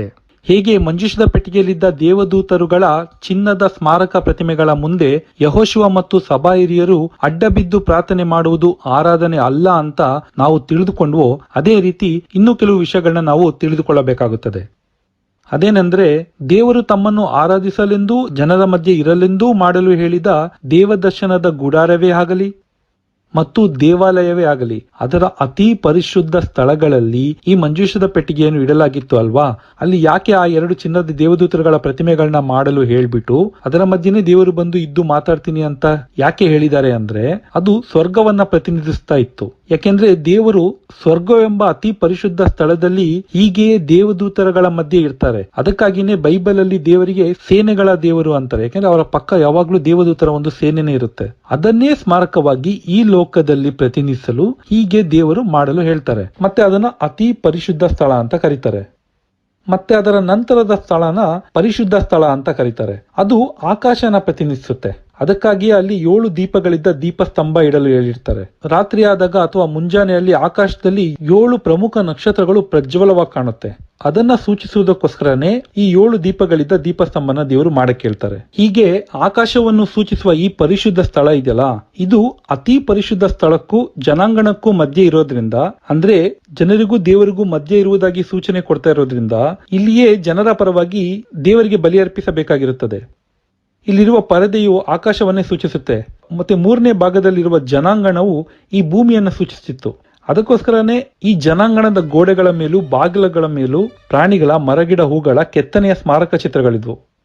ಮತ್ತೆ ಇದು ಭೂಮಿನ ಸೂಚನೆ ಮಾಡ್ತಿರೋದ್ರಿಂದ ಜನರೆಲ್ಲರೂ ಬಂದು ಇಲ್ಲೇ ಸೇರ್ಬೇಕಾಗಿತ್ತು. ಹೀಗಾಗಿ ಈ 3 ಸ್ಥಳಗಳು ಸ್ವರ್ಗ, ಆಕಾಶ ಮತ್ತೆ ಭೂಲೋಕವನ್ನ ಪ್ರತಿನಿಧಿಸ್ತಾ ಇತ್ತು. ಹೀಗಾಗಿ ಈ ಗುಡಾರ ಅಥವಾ ದೇವಾಲಯ ಸ್ವರ್ಗ ಭೂಲೋಕಗಳು ಒಂದಾಗಿರುವ ಸ್ಥಳವಾಗಿತ್ತು. ಅತಿ ಪರಿಶುದ್ಧ ಸ್ಥಳದಲ್ಲಿರುವ ಮಂಜೂಷ ಪೆಟ್ಟಿಗೆಯ ಮೇಲಿದ್ದ ದೇವದೂತರ ಪ್ರತಿಮೆಗಳ ಮುಂದೆ ಸಾಂಬ್ರಾಣಿ ಆಗ್ತಾ ಇದ್ರು. ಅದು ದೇವಜನರ ಪ್ರಾರ್ಥನೆ ಸ್ವರ್ಗಕ್ಕೆ ಏರಿ ಹೋಗುವುದರ ಸಂಕೇತವಾಗಿತ್ತು. ಮತ್ತೆ ಈ ಪ್ರತಿಮೆಗಳ ಮುಂದೆ ಪರಿಶುದ್ಧ ಸ್ಥಳದಲ್ಲಿ ಆ 7 ದೀಪಗಳಿದ್ದ ದೀಪಸ್ತಂಭ ಇದೆಯಲ್ಲ, ಅದು ಯಾವಾಗ್ಲೂ ಬೆಳಗಿರುವುದರ ಸಂಕೇತ ಈ ಲೋಕದ ಜನರ ಪ್ರಾರ್ಥನೆ ಯಾವಾಗ್ಲೂ ದೇವದೂತರ ಮಧ್ಯದಲ್ಲಿರುವ ದೇವರ ಮುಂದೆ ಇದೆ ಅಂತ ಸೂಚಿಸುವಂತದ್ದಾಗಿತ್ತು. ಹೀಗಾಗಿ ಸಾಂಬ್ರಾಣಿಯ ಹೊಗೆ ಮತ್ತು ದೀಪ ಅಥವಾ ಕ್ಯಾಂಡಲ್ಗಳು ಪ್ರತಿಮೆಗಳ ಮುಂದೆ ಬಳಸುವ ಮಹತ್ವವನ್ನ ತಿಳಿದುಕೊಳ್ಬಹುದು. ಇವುಗಳನ್ನ ಈ ರೀತಿ ಬಳಸಬೇಕೆಂಬ ಅಭ್ಯಾಸವನ್ನ ದೇವರೇ ಮಾಡಿಸಿಕೊಟ್ಟಿರುವುದನ್ನ ನಾವು ಬೈಬಲ್ ಅಲ್ಲಿ ನೋಡಿ ತಿಳ್ಕೊಬಹುದು. ಹೀಗೆ ದೇವದೂತರುಗಳ ಮಧ್ಯೆ ದೇವರು ಇರುವ ಸ್ಮಾರಕ ಪ್ರತಿಮೆಗಳ ಮುಂದೆ ದೀಪಗಳನ್ನು ಬೆಳಗಿಸುವುದು ಮತ್ತು ಸಾಂಬ್ರಾಣಿ ಹಾಕುವುದು ಪ್ರಾರ್ಥನೆಯ ಒಂದು ಅಂಶವಾಗಿತ್ತೇ ಹೊರತು ಆರಾಧನೆ ಅಂಶವಾಗಿರಲಿಲ್ಲ. ಈ ಎಲ್ಲಾ ವಿಷಯಗಳನ್ನು ನಮಗೆ ನೋಡಕ್ ಸಿಗೋದು ಹಳೆಯ ಒಡಂಬಡಿಕೆಯಲ್ಲಿ, ಮತ್ತೆ ವಿಶೇಷವಾಗಿ ನ್ಯಾಯ ಪ್ರಮಾಣದಲ್ಲಿ. ಆದ್ರೆ ಹಳೆ ಒಡಂಬಡಿಕೆಯಲ್ಲಿ ಹೇಳಲಾಗಿರುವ ಅನೇಕ ವಿಷಯಗಳು ಹೊಸ ಒಡಂಬಡಿಕೆಯಲ್ಲಿ ಹೇಗಿರುತ್ತವೆ ಎಂದು ತಿಳಿಸುವ ಉದಾಹರಣೆಯಾಗಿತ್ತು. ಅಂದ್ರೆ ಹೊಸ ಒಡಂಬಡಿಕೆಯ ಕಾಲದಲ್ಲಿ ದೇವಜನರ ಮೇಲೆ ದೇವರ ಯೋಜನೆ ಹೇಗೆ ಇರುತ್ತೆ ಅಂತ ಹಳೆ ಒಡಂಬಡಿಕೆಯಲ್ಲಿ ದೇವರು ಒಂದು ಸುಳಿವಾಗಿ ಕೊಟ್ಟಿದ್ದಾರೆ. ಅಥವಾ ಇನ್ನೂ ವಿವರವಾಗಿ ಹೇಳ್ಬೇಕಂದ್ರೆ, ಹೊಸ ಒಡಂಬಡಿಕೆಯಲ್ಲಿ ನಿಜ ಸ್ವರೂಪದಲ್ಲಿರುವ ಅನೇಕ ನಿದರ್ಶನಗಳ ಮತ್ತು ಆಚರಣೆಗಳ ಮಾದರಿಯಾಗಿ ಹಳೆ ಒಡಂಬಡಿಕೆ ವಿಷಯಗಳು ಇದ್ದವು. ಇದನ್ನೇ ಇಬ್ರಿಯರಿಗೆ ಬರೆದ ಪತ್ರದಲ್ಲಿ 10ನೇ ಅಧ್ಯಾಯ 1ನೇ ವಾಕ್ಯದಲ್ಲಿ ಲೇಖಕ ಹೇಳ್ತಾನೆ, ನ್ಯಾಯ ಪ್ರಮಾಣವು ಬರಬೇಕಾಗಿದ್ದ ಮೇಲುಗಳ ಛಾಯೆಯಾಗಿತ್ತು ಅಂತ. ಹೊಸ ಒಡಂಬಡಿಕೆನೇ ಮೇಲಾದದ್ದು ಅಲ್ವಾ. ಸೊ ಬರಬೇಕಾದ ಮೇಲಾದದ್ದು ಅಂದ್ರೆ ಹಳೆ ಒಡಂಬಡಿಕೆಯು ಹೊಸ ಒಡಂಬಡಿಕೆಗೆ ಒಂದು ಛಾಯೆ ಆಗಿತ್ತು ಅಂತ. ಇಲ್ಲಿ ನಾವು ನಿಜ ಸ್ವರೂಪದಲ್ಲಿ ಬಾಳುವ ಮತ್ತು ಆಚರಿಸುವಂತವುಗಳ ಮಾದರಿಯೇ ಹಳೆ ಒಡಂಬಡಿಕೆ. ಹೀಗಾಗಿ ಹಳೆಯ ಒಡಂಬಡಿಕೆಯ ದೇವಾಲಯವು ಹೊಸ ಒಡಂಬಡಿಕೆಯ ದೇವಾಲಯದ ಮಾದರಿಯಾಗಿತ್ತು. ಆದ್ರಿಂದ ಈ ಮಾದರಿಯಲ್ಲಿಯೇ ಹೊಸ ಒಡಂಬಡಿಕೆಯ ದೇವಾಲಯ ಇರಬೇಕು. ಹಳೆಯ ಒಡಂಬಡಿಕೆ ಕಾಲದಲ್ಲಿ ದೇವಾಲಯ ಅನ್ನೋದಿತ್ತು, ಮತ್ತೆ ಪ್ರಾರ್ಥನಾಲಯಗಳಂತಾನೆ ಸಪರೇಟ್ ಆಗಿತ್ತು. ಆ ಪ್ರಾರ್ಥನಾಲಯಗಳಿಗೆ ಸಿನಗಾಗ್ ಅಂತ ಕರಿತಾ ಇದ್ರು. ಆದ್ರೆ ದೇವಾಲಯದಲ್ಲಿ ಮಾತ್ರನೇ ಆರಾಧನೆ ನಡೀತಾ ಇತ್ತು. ಈ ಸಿನಗಾಗ್ಗಳಲ್ಲಿ ಆರಾಧನೆ ಮಾಡುವಾಗಿರ್ಲಿಲ್ಲ. ಯಾಕೆಂದ್ರೆ ಸಿನಗಾಗ್ಗಳಲ್ಲಿ ಬಲಿ ಅರ್ಪಣೆ ಮಾಡಕ್ ಆಗ್ತಿರ್ಲಿಲ್ಲ. ದೇವಾಲಯದಲ್ಲಿ ಮಾತ್ರ ಬಲಿ ಅರ್ಪಣೆ ಮಾಡಬೇಕು, ಅಲ್ಲಿ ಮಾತ್ರ ಬಲಿಪೀಠ ಇದೆ, ಅಲ್ಲಿ ಮಾತ್ರ ಯಾಜಕರು ಇರ್ತಿದ್ರು. ಆದ್ರೆ ಈ ಸಿನಗಾಗ್ಗಳಲ್ಲಿ ರಬ್ಬೈಗಳು ಬೋಧನೆ ಕೊಡ್ತಾ ಇದ್ರು, ದೇವರ ವಾಕ್ಯದ ವಿವರಣೆ ಹೇಳ್ತಿದ್ರು, ಅಲ್ಲಿ ದೇವರಿಗೆ ಸ್ತುತಿ ಸ್ತೋತ್ರ ಮಾಡ್ತಿದ್ರು. ಆದ್ರೆ ಆರಾಧನೆಯ ಮೂಲ ಅಂಶ ಬಲಿ ಅರ್ಪಣೆ ಆಗಿರೋದ್ರಿಂದ ಅದನ್ನ ದೇವಾಲಯದಲ್ಲಿ ಮಾತ್ರನೇ ಮಾಡಬೇಕಾಗಿತ್ತು. ಆದ್ರೆ ಈ ಪ್ರಾರ್ಥನಾಲಯಗಳು ಅನೇಕ ಇದ್ವು, ಅಲ್ಲೆಲ್ಲಿಯೂ ಕೂಡ ಆರಾಧನೆ ಮಾಡುವಾಗೆ ಇರಲಿಲ್ಲ. ಮಾರ್ಕನು ಬರೆದ ಶುಭ ಸಂದೇಶದಲ್ಲಿ 13ನೇ ಅಧ್ಯಾಯ 2ನೇ ವಾಕ್ಯದಲ್ಲಿ ಯೇಸು ಪ್ರವಾದನೆ ಮಾಡಿದಂತೆ ಈ ಹಳೆ ಒಡಂಬಡಿಕೆಯ ದೇವಾಲಯ ಕ್ರಿಸ್ತಶಕ 70ರಲ್ಲಿ ಕೆಡವಿ ಹಾಕಲಾಗುತ್ತದೆ. ಅಂದ್ರೆ ಯೇಸು ಸತ್ತು ಒಂದು 40 ವರ್ಷದೊಳಗೇನೆ ಈ ದೇವಾಲಯನ ರೋಮನರು ಕೆಡವಿ ಹಾಕ್ತಾರೆ. ಅವತ್ತಿಂದ 2000 ವರ್ಷದ ಇಲ್ಲಿ ತನಕನೂ ಯಹೂದ್ಯರಿಗೆ ಆರಾಧನೆ ಮಾಡುವಾಗೆ ಇಲ್ಲ. ಯಾಕೆಂದ್ರೆ ದೇವಾಲಯನೇ ಇಲ್ಲ. ಅವರಿಗೆ ಅನೇಕ ಸಿನಗಾಗ್ಗಳು ಇವಾಗ್ಲೂ ಇದೆ, ಆದ್ರೆ ಆರಾಧನೆ ಮಾಡುವಂಗಿಲ್ಲ, ಬಲಿ ಅರ್ಪಣೆ ಕೊಡುವಂಗಿಲ್ಲ. ಯಾಕೆಂದ್ರೆ ಅವರಿಗೆ ದೇವಾಲಯ ಇಲ್ಲ. ಯಾಕೆಂದ್ರೆ ಅವರು ನಿಜ ದೇವರಾದ ಯೇಸುವನ್ನು ತಿರಸ್ಕಾರ ಮಾಡಿದ್ರು. ಹೀಗಾಗಿ ಯೇಸು ದೇವಾಲಯನ ಅವರಿಂದ ತೆಗೆದುಕೊಂಡ್ಬಿಟ್ಟು ಕ್ರೈಸ್ತರಲ್ಲಿ ಸ್ಥಾಪನೆ ಮಾಡ್ಬೇಕು ಅಂತ ಶಿಷ್ಯರಲ್ಲಿ ಸ್ಥಾಪನೆ ಮಾಡಿದ್ರು. ಇದಕ್ಕಾಗಿನೇ ಪೌಲನು ಕೂಡ ತಿಮೋಥಿಯನಿಗೆ ಬರೆದ ಮೊದಲನೇ ಪತ್ರ 3ನೇ ಅಧ್ಯಾಯ 15ನೇ ವಾಕ್ಯದಲ್ಲಿ ಹೇಳ್ತಾನೆ, ಈ ಹೊಸ ಒಡಂಬಡಿಕೆ ಸಭೆ ಇದೆಯಲ್ಲ ಅದೇ ದೇವಾಲಯ ಆಗಿದೆ ಅಂತ ಹೇಳ್ತಾನೆ. ಹೀಗಾಗಿ ಈ ಹೊಸ ಒಡಂಬಡಿಕೆಯಲ್ಲಿ ಸಭೆಯೇ ದೇವಾಲಯ ಆಗಿರೋದ್ರಿಂದ ಈ ದೇವಾಲಯನ ಹಳೆ ಒಡಂಬಡಿಕೆ ದೇವಾಲಯದ ಮಾದರಿಯಲ್ಲೇ ನಾವು ರಚನೆ ಮಾಡಬೇಕಾಗುತ್ತೆ. ಅದಕ್ಕೋಸ್ಕರನೇ ಯೇಸುವಿನ ಪ್ರಸನ್ನತೆ ಇರುವ ಪರಮಪ್ರಸಾದದ ಸಂಪುಟವನ್ನ ಮಧ್ಯದಲ್ಲಿಟ್ಟು ಅದರ ಅಕ್ಕಪಕ್ಕ ಹೊಸ ಒಡಂಬಡಿಕೆಯ ದೇವದೂತರುಗಳಾದ ಸಂತರುಗಳ ಆಕಾರ ಪ್ರತಿಮೆಗಳನ್ನ ಇಟ್ಬಿಟ್ಟು ಆ ಸ್ಥಳವನ್ನ ಅತಿ ಪರಿಶುದ್ಧ ಸ್ಥಳ ಅಂತ ನಾವು ನೇಮಿಸ್ತೀವಿ. ಅದರ ನಂತರ ಬಲಿಪೀಠದಲ್ಲಿ ಯಾಜಕರು ಬಲಿ ಅರ್ಪಿಸುವ ಆ ಜಾಗನ ಪರಿಶುದ್ಧ ಸ್ಥಳ ಅಂತ ನೇಮಿಸಿದೀವಿ. ಮತ್ತೆ ಅದರ ನಂತರ 3ನೇ ಭಾಗವಾಗಿ ಜನರು ಸಭೆ ಸೇರುವ ಜಾಗನ ಜನಾಂಗಣ ಅಂತ ಹೇಳ್ತೀವಿ. ಹೀಗಾಗಿ ಹೊಸ ಒಡಂಬಡಿಕೆಯ ದೇವಾಲಯ ಹಳೆ ಒಡಂಬಡಿಕೆಯ ದೇವಾಲಯದ ಮಾದರಿಯಲ್ಲಿಯೇ ಕಟ್ಟಲಾಗಿದೆ. ಹಳೆಯ ಒಡಂಬಡಿಕೆಯ ದೇವಾಲಯದ ಪ್ರತಿಮೆಗಳ ಮುಂದೆ ಹೇಗೆ ದೀಪಗಳು ಮತ್ತು ಸಾಂಬ್ರಾಣಿಗಳು ಪ್ರಾರ್ಥನೆಯಂತೆ ವಿಧಿಸಲಾಗಿತ್ತೋ ಅದೇ ರೀತಿ ಹೊಸ ದೇವಾಲಯದಲ್ಲೂ ಈ ಹೊಸ ಒಡಂಬಡಿಕೆ ದೇವದೂತರುಗಳಾದ ಸಂತರುಗಳ ಪ್ರತಿಮೆಗಳ ಮುಂದೆ ಹಾಗೆಯೇ ಇಡಬೇಕಾಗುತ್ತೆ. ದಾವಿದನು ಸಾಮುವೇಲನ 2ನೇ ಗ್ರಂಥ ಅಧ್ಯಾಯ 6ರಲ್ಲಿ ದೇವದೂತರ ಪ್ರತಿಮೆಗಳಿದ್ದ ಆ ಮಂಜೂಷದ ಪೆಟ್ಟಿಗೆಯನ್ನು ತಾಳಮೇಳಗಳಿಂದಲೂ ನೃತ್ಯ ಮಾಡುತ್ತಲೂ ಅಲಂಕಾರದಿಂದಲೂ ಆಡಂಬರದಿಂದಲೂ ತೇರಿನಲ್ಲಿ ಎತ್ತುಕೊಂಡು 30,000 ಜನರೊಂದಿಗೆ ಮೆರವಣಿಗೆಯ ರೂಪದಲ್ಲಿ ತರುವುದನ್ನು ನಾವು ನೋಡಬಹುದು. ಇದರಿಂದ ಪ್ರತಿಮೆಗಳನ್ನ ಈ ರೀತಿ ಮೆರವಣಿಗೆಯಲ್ಲಿ ತರುವುದು ಆರಾಧನೆಯಾಗುವುದಿಲ್ಲ ಅಂತ ನಾವು ತಿಳ್ಕೋಬಹುದು. ದಾವಿದನಂತೆ ಈ ರೀತಿ ಸಂತರ ಪ್ರತಿಮೆಗಳನ್ನು ಮೆರವಣಿಗೆಯಲ್ಲಿ ಹೊತ್ತುಕೊಂಡು ಹೋಗುವುದು ಆರಾಧನೆಯಾಗುವುದಿಲ್ಲ. ಈ ಸಂತರ ಪ್ರತಿಮೆಗಳು ಆ ಸ್ವರ್ಗದಲ್ಲಿರುವ ಸಂತರುಗಳನ್ನ ಪ್ರತಿನಿಧಿಸುತ್ತೆ ಅಂತ ನಾವು ಈಗಾಗಲೇ ತಿಳ್ಕೊಂಡ್ವಿ. ಈ ಸಂತರುಗಳು ಭೂಮಿಯಲ್ಲಿದ್ದಾಗ ದೇವರ ಸಾಮ್ರಾಜ್ಯಕ್ಕೋಸ್ಕರನು ಸಭೆಯನ್ನ ಒಳ್ಳೆಯ ರೀತಿಯಲ್ಲಿ ಮುನ್ನಡೆಸುವುದಕ್ಕೋಸ್ಕರನು ಕಷ್ಟಪಟ್ಟವರು, ಮತ್ತೆ ಅವರ ವಿಶ್ವಾಸಕ್ಕಾಗಿ ರಕ್ತಸಾಕ್ಷಿಯಾಗಿ ಸತ್ತವರು, ಮತ್ತೆ ಅದರಲ್ಲಿ ಅನೇಕರು ಸ್ವರ್ಗ ಸಾಮ್ರಾಜ್ಯಕ್ಕಾಗಿ ಲೋಕದ ಆಶಾಪಾಶಗಳನ್ನ ಬಿಟ್ಬಿಟ್ಟು ಮದುವೆ ಮಾಡಿಕೊಳ್ಳದೆ ನಪುಂಸಕರಾದವರು. ಇಂಥವರು ತಮ್ಮ ಜೀವನದಲ್ಲಿ ತಮ್ಮನ್ನೇ ತಾವು ತಗ್ಗಿಸ್ಕೊಂಡಿದ್ರು. ಸೊ ಇಂಥ ಮಹಾನ್ ವ್ಯಕ್ತಿಗಳ ಪ್ರತಿಮೆಗಳನ್ನ ತೇರಲ್ಲಿ ಎತ್ಕೊಂಡು ನಾವು ಗೌರವ ಕೊಡುವುದರ ಅರ್ಥ ದೇವರು ಅವರನ್ನು ನಮ್ಮ ಮಧ್ಯೆ ಘನತೆಗೇರಿಸಿದ್ದಾರೆ ಅಂತ. ಯಾಕಂದ್ರೆ ಯೇಸು ಹೇಳ್ತಾರೆ ಮತ್ತಾಯನ ಶುಭ ಸಂದೇಶ 23ನೇ ಅಧ್ಯಾಯ 12ನೇ ವಾಕ್ಯದಲ್ಲಿ, ಯಾವನು ತನ್ನನ್ನು ತಾನೇ ತಗ್ಗಿಸಿಕೊಳ್ತಾನೋ ಅವನು ಹೆಚ್ಚಿಸಲ್ಪಡುವನು ಅಂತ. ಈ ಸಂತರುಗಳೆಲ್ಲ ತಮ್ಮ ಜೀವಮಾನದಲ್ಲಿ ತಮ್ಮನ್ನೇ ತಾವು ತಗ್ಗಿಸ್ಕೊಂಡು ನಡೆದಿರ್ತಾರೆ. ಸೊ ಅವರ ಹೆಸರುಗಳನ್ನ ದೇವರು ನಮ್ಮ ಮುಂದೆ ಹೆಚ್ಚಿಸಲ್ಪಡುತ್ತಿರುವ ಅರ್ಥನೇ ನಾವು ಅವ್ರನ್ನ ತೇರ್ಗಳಲ್ಲಿ ಎತ್ಕೊಂಡು ಹೋಗೋದು. ಸೊ ಹೀಗೆ ನಾವು ಅವರನ್ನ ತೇರಲ್ಲಿ ಎತ್ಕೊಂಡು ಹೋಗ್ತಿರೋದ್ರಿಂದ ದೇವರ ಮಾತುಗಳು ನಮ್ಮಲ್ಲಿ ನೆರವೇರದಂತೆ ಆಗುತ್ತೆ. ಮತ್ತೆ ಇಂಥವರಿಗೆ ನಾವು ಆರಾಧನೆ ಎಂದಿಗೂ ಮಾಡಲ್ಲ, ಆದರೆ ಗೌರವನ ಕೊಡ್ತೀವಿ. ಗೌರವ ಎಷ್ಟು ಬೇಕಾದ್ರೂ ಕೊಡ್ಬೋದು, ಆದರೆ ಅದು ಆರಾಧನೆ ಆಗ್ಬಾರ್ದು. ಈ ರೀತಿ ಸಂತರಿಗಳಿಗೆ ನಾವು ಗೌರವ ಕೊಡುವುದು ದೇವರ ವಾಕ್ಯಕ್ಕೆ ವಿರುದ್ಧವಾಗಿಲ್ಲ. ಯಾಕಂದ್ರೆ ಸಂತ ಪೌಲನೇ ತಿಮೋಥಿಯರಿಗೆ ಬರೆದ ಮೊದಲನೇ ಪತ್ರ 3ನೇ ಅಧ್ಯಾಯ 17ನೇ ವಾಕ್ಯದಲ್ಲಿ ಹೇಳಿದಾನೆ, ಇಂಥವರಿಗೆ ಇಮ್ಮಡಿ ಗೌರವವನ್ನು ಕೊಡಿ ಅಂತ. ಇಂಥವರ ಪ್ರತಿಮೆಗಳನ್ನ ಬರೀ ತೇರಿನಲ್ಲಿ ಗೌರವಿಸುವುದು ಮಾತ್ರವಲ್ಲ, ಹೂಮಾಲೆಗಳಿಂದ ಅಲಂಕರಿಸುವುದು ಮಾತ್ರ ಅಲ್ಲ, ಪೌಲ ಹೇಳಿದಂತೆ ಇಮ್ಮಡಿ ಗೌರವ ಕೊಟ್ಟರೂ ಅದು ಆರಾಧನೆ ಆಗೋದಿಲ್ಲ. ಮತ್ತೆ ಈಗಾಗಲೇ ನಾವು ತಿಳ್ಕೊಂಡಂಗೆ ಈ ಸಂತರುಗಳು ತಮ್ಮ ಜೀವನವನ್ನೇ ಸ್ವರ್ಗ ಸಾಮ್ರಾಜ್ಯಕ್ಕೋಸ್ಕರ ಮುಡಿಪಾಗಿಟ್ಟು ಮತ್ತೆ ತಮ್ಮ ವಿಶ್ವಾಸಕ್ಕಾಗಿ ಕಷ್ಟಪಟ್ಟು ಲೋಕದ ಎಲ್ಲ ಆಶಾಪಾಶಗಳನ್ನ ತ್ಯಜಿಸಿ, ಮದುವೆ, ಮಕ್ಕಳು ಈ ರೀತಿ ವಿಷಯಗಳನ್ನು ತ್ಯಜಿಸಿ ಅವರು ನಪುಂಸಕರಾಗಿ ದೇವರಿಗಾಗಿ ಜೀವನ ಮಾಡಿರ್ತಾರೆ. ಮತ್ತೆ ದೇವರ ವಾಕ್ಯಗಳನ್ನ ತಮ್ಮ ಜೀವನದಲ್ಲಿ ಕಟ್ಟುನಿಟ್ಟಾಗಿ ಪಾಲಿಸಿ ಪರಿಶುದ್ಧ ಜೀವನವನ್ನ ನಡೆಸಿರ್ತಾರೆ. ಹೀಗಾಗಿ ಇವರಿಗೆ ಹೊಸ ಒಡಂಬಡಿಕೆಯ ದೇವಾಲಯದಲ್ಲಿ ಒಂದು ಸ್ಥಳ ಕೊಡುವುದು ಅಥವಾ ಹೆಸರು ಕೊಡುವುದು ಅಥವಾ ಅವರ ಪ್ರತಿಮೆಗಳನ್ನ ಮಾಡಿಟ್ಕೊಳ್ಳೋದು ನಮ್ಮ ಪ್ರಯತ್ನ ಅಲ್ಲ, ನಮ್ಮ ಯೋಜನೆ ಅಲ್ಲ. ಬದಲಾಗಿ ಯೆಶಾಯ 56ನೇ ಅಧ್ಯಾಯದಲ್ಲಿ ದೇವರು ಪ್ರವಾದನೆ ಮಾಡಿದ ವಾಕ್ಯಗಳನ್ನು ನಮ್ಮ ಮೂಲಕ ನೆರವೇರಿಸುತ್ತಿದ್ದಾರೆ ಅಷ್ಟೇ.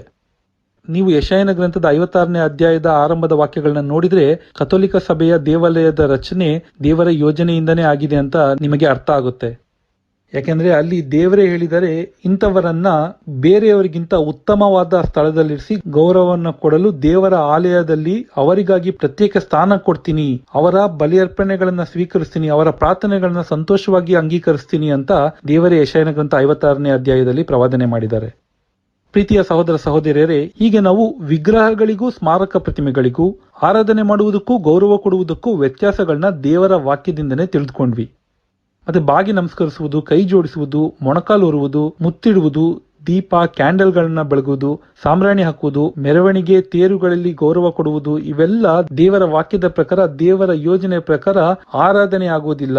ಹೀಗೆ ನಾವು ಮಾಡ್ತಿರೋದು ದೇವರ ಪ್ರಕಾರ ತಪ್ಪಲ್ಲ ಅಂತ ತಿಳಿದುಕೊಂಡ್ವಿ.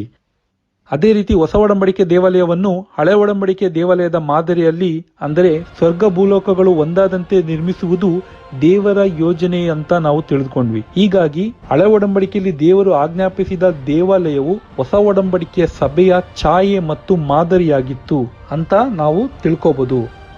ಮತ್ತೆ ಈ ಹೊಸ ಒಡಂಬಡಿಕೆಯ ಕಾಲದಲ್ಲಿ ಕಥೋಲಿಕ ಸಭೆಯನ್ನ ನೋಡ್ಬೇಕಾದ್ರೇನೆ ನಮಗೆ ಹಳೆ ಒಡಂಬಡಿಕೆಯ ದೇವಾಲಯನ ನೋಡ್ದಂಗಾಗದು. ಪ್ರೊಟೆಸ್ಟೆಂಟ್ ಸಭೆಗಳನ್ನ ನೋಡಿದ್ರೆ ಆ ರೀತಿ ಕಾಣಲ್ಲ. ಅವರ ಸಭೆಗಳನ್ನ ನೋಡಿದ್ರೆ ಯಹೂದ್ಯರ ಸಿನಗಾಗ್ಗಳನ್ನ ನೋಡ್ದಂಗಾಗುತ್ತೆ. ಅಲ್ಲಿ ಬಲಿಪೀಠ ಇರಲ್ಲ, ಅಲ್ಲಿ ಸೈನ್ಯಗಳ ದೇವರನ್ನು ಪ್ರತಿನಿಧಿಸುವ ಯಾವುದೇ ಪ್ರತಿಮೆಗಳಿರಲ್ಲ, ದೇವರ ಪ್ರಸನ್ನತೆ ಇರುವ ಮಂಜೂಷ ಪೆಟ್ಟಿಗೆ ಇರಲ್ಲ, ಆರಾಧನೆಗೆ ಪ್ರಮುಖ ಅಂಶವಾದ ಬಲಿಯರ್ಪಣೆಯ ಬಲಿಪೀಠ ಇರೋದಿಲ್ಲ, ಆರಾಧನೆ ಅರ್ಪಿಸಲು ಯಾಜಕರಿರೋದಿಲ್ಲ.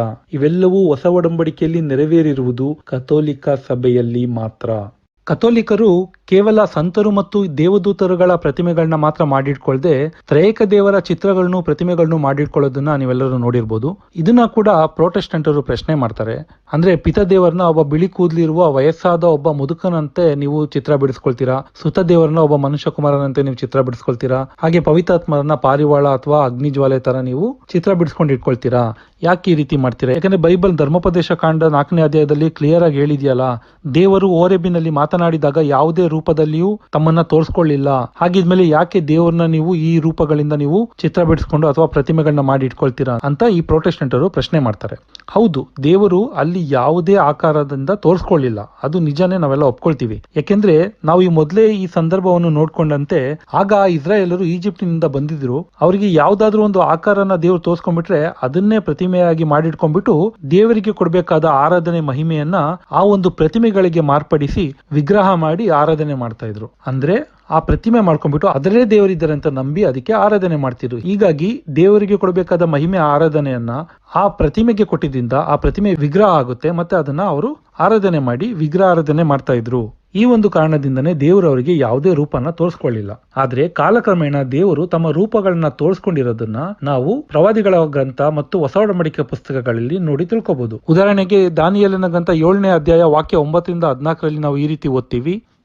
ನಾನು ನೋಡುತ್ತಿದ್ದ ಹಾಗೆಯೇ ಸಿಂಹಾಸನಗಳು ಹಾಕಲ್ಪಟ್ಟು ಅದರ ಮೇಲೆ ಪೂರ್ವಿಕನೊಬ್ಬನು ಕುಳಿತುಕೊಂಡನು. ಆತನ ವಸ್ತ್ರವು ಹಿಮದಂತೆ ಬಿಳುಪಾಗಿಯೂ ಆತನ ತಲೆಗೂದಲು ಶುದ್ಧ ಉಣ್ಣೆಯಂತೆಯೂ ಆತನ ಸಿಂಹಾಸನವು ಅಗ್ನಿಜ್ವಾಲೆಯಂತೆಯೂ ಆತನ ಚಕ್ರಗಳು ಉರಿಯುವ ಬೆಂಕಿಯಂತೆಯೂ ಇದ್ದವು. ಆತನ ಸನ್ನಿಧಾನದಿಂದ ಅಗ್ನಿ ಪ್ರವಾಹವು ಹೊರಟು ಬಂದಿತ್ತು. ಹಾಗೆ ನಾವು 13ನೇ ವಾಕ್ಯ ನೋಡಿದಾಗ, ನಾನು ಕಂಡ ರಾತ್ರಿಯ ದರ್ಶನದಲ್ಲಿ ಹಿಗೋ ಮನುಷ್ಯ ಕುಮಾರನಂತಿರುವ ಒಬ್ಬ ಆಕಾಶದ ಮೇಘಗಳ ಸಂಗಡ ಪೂರ್ವಿಕನ ಬಳಿಗೆ ಸಮೀಪಿಸಿದನು. ಅವನನ್ನು ಆತನ ಬಳಿಗೆ ಕರೆತಂದರು. ಆತನನ್ನು ಸಕಲ ಪ್ರಜೆ ಜನಾಂಗ ಭಾಷೆಗಳವರು ಸೇವಿಸುವ ಹಾಗೆ ಆತನಿಗೆ ಅಧಿಕಾರವು ಮಹತ್ವವು ರಾಜ್ಯವು ಕೊಡಲ್ಪಟ್ಟವು. ಆತನ ಅಧಿಕಾರವು ಎಂದಿಗೂ ಮುಗಿಯದ ನಿತ್ಯ ಅಧಿಕಾರವುಳ್ಳದ್ದು. ಈತನ ರಾಜ್ಯವು ನಾಶವಾಗದಂತ ರಾಜ್ಯವಾಗಿದೆ. ನೋಡಿ, ಇಲ್ಲಿ ದೇವರು ಒಬ್ಬ ಪೂರ್ವಿಕನಂತೆ, ಅಂದ್ರೆ ಶುದ್ಧ ಉಣ್ಣೆಯಂತೆ ಬಿಳಿಯಾಗಿರುವ ತಲೆಗೂದಲಿದ್ದ ಒಬ್ಬ ವಯಸ್ಸಾದವನಂತೆ ತೋರಿಸಿಕೊಂಡಿದ್ದಾರೆ. ಹಾಗೆ 14ನೇ ವಾಕ್ಯದಲ್ಲಿ ಸುತ ದೇವರನ್ನು ಒಬ್ಬ ಮನುಷ್ಯ ಕುಮಾರನಂತೆ ದೇವರ ಬಳಿ ಇರುವುದನ್ನು ತೋರಿಸಿಕೊಳ್ಳುತ್ತಾರೆ.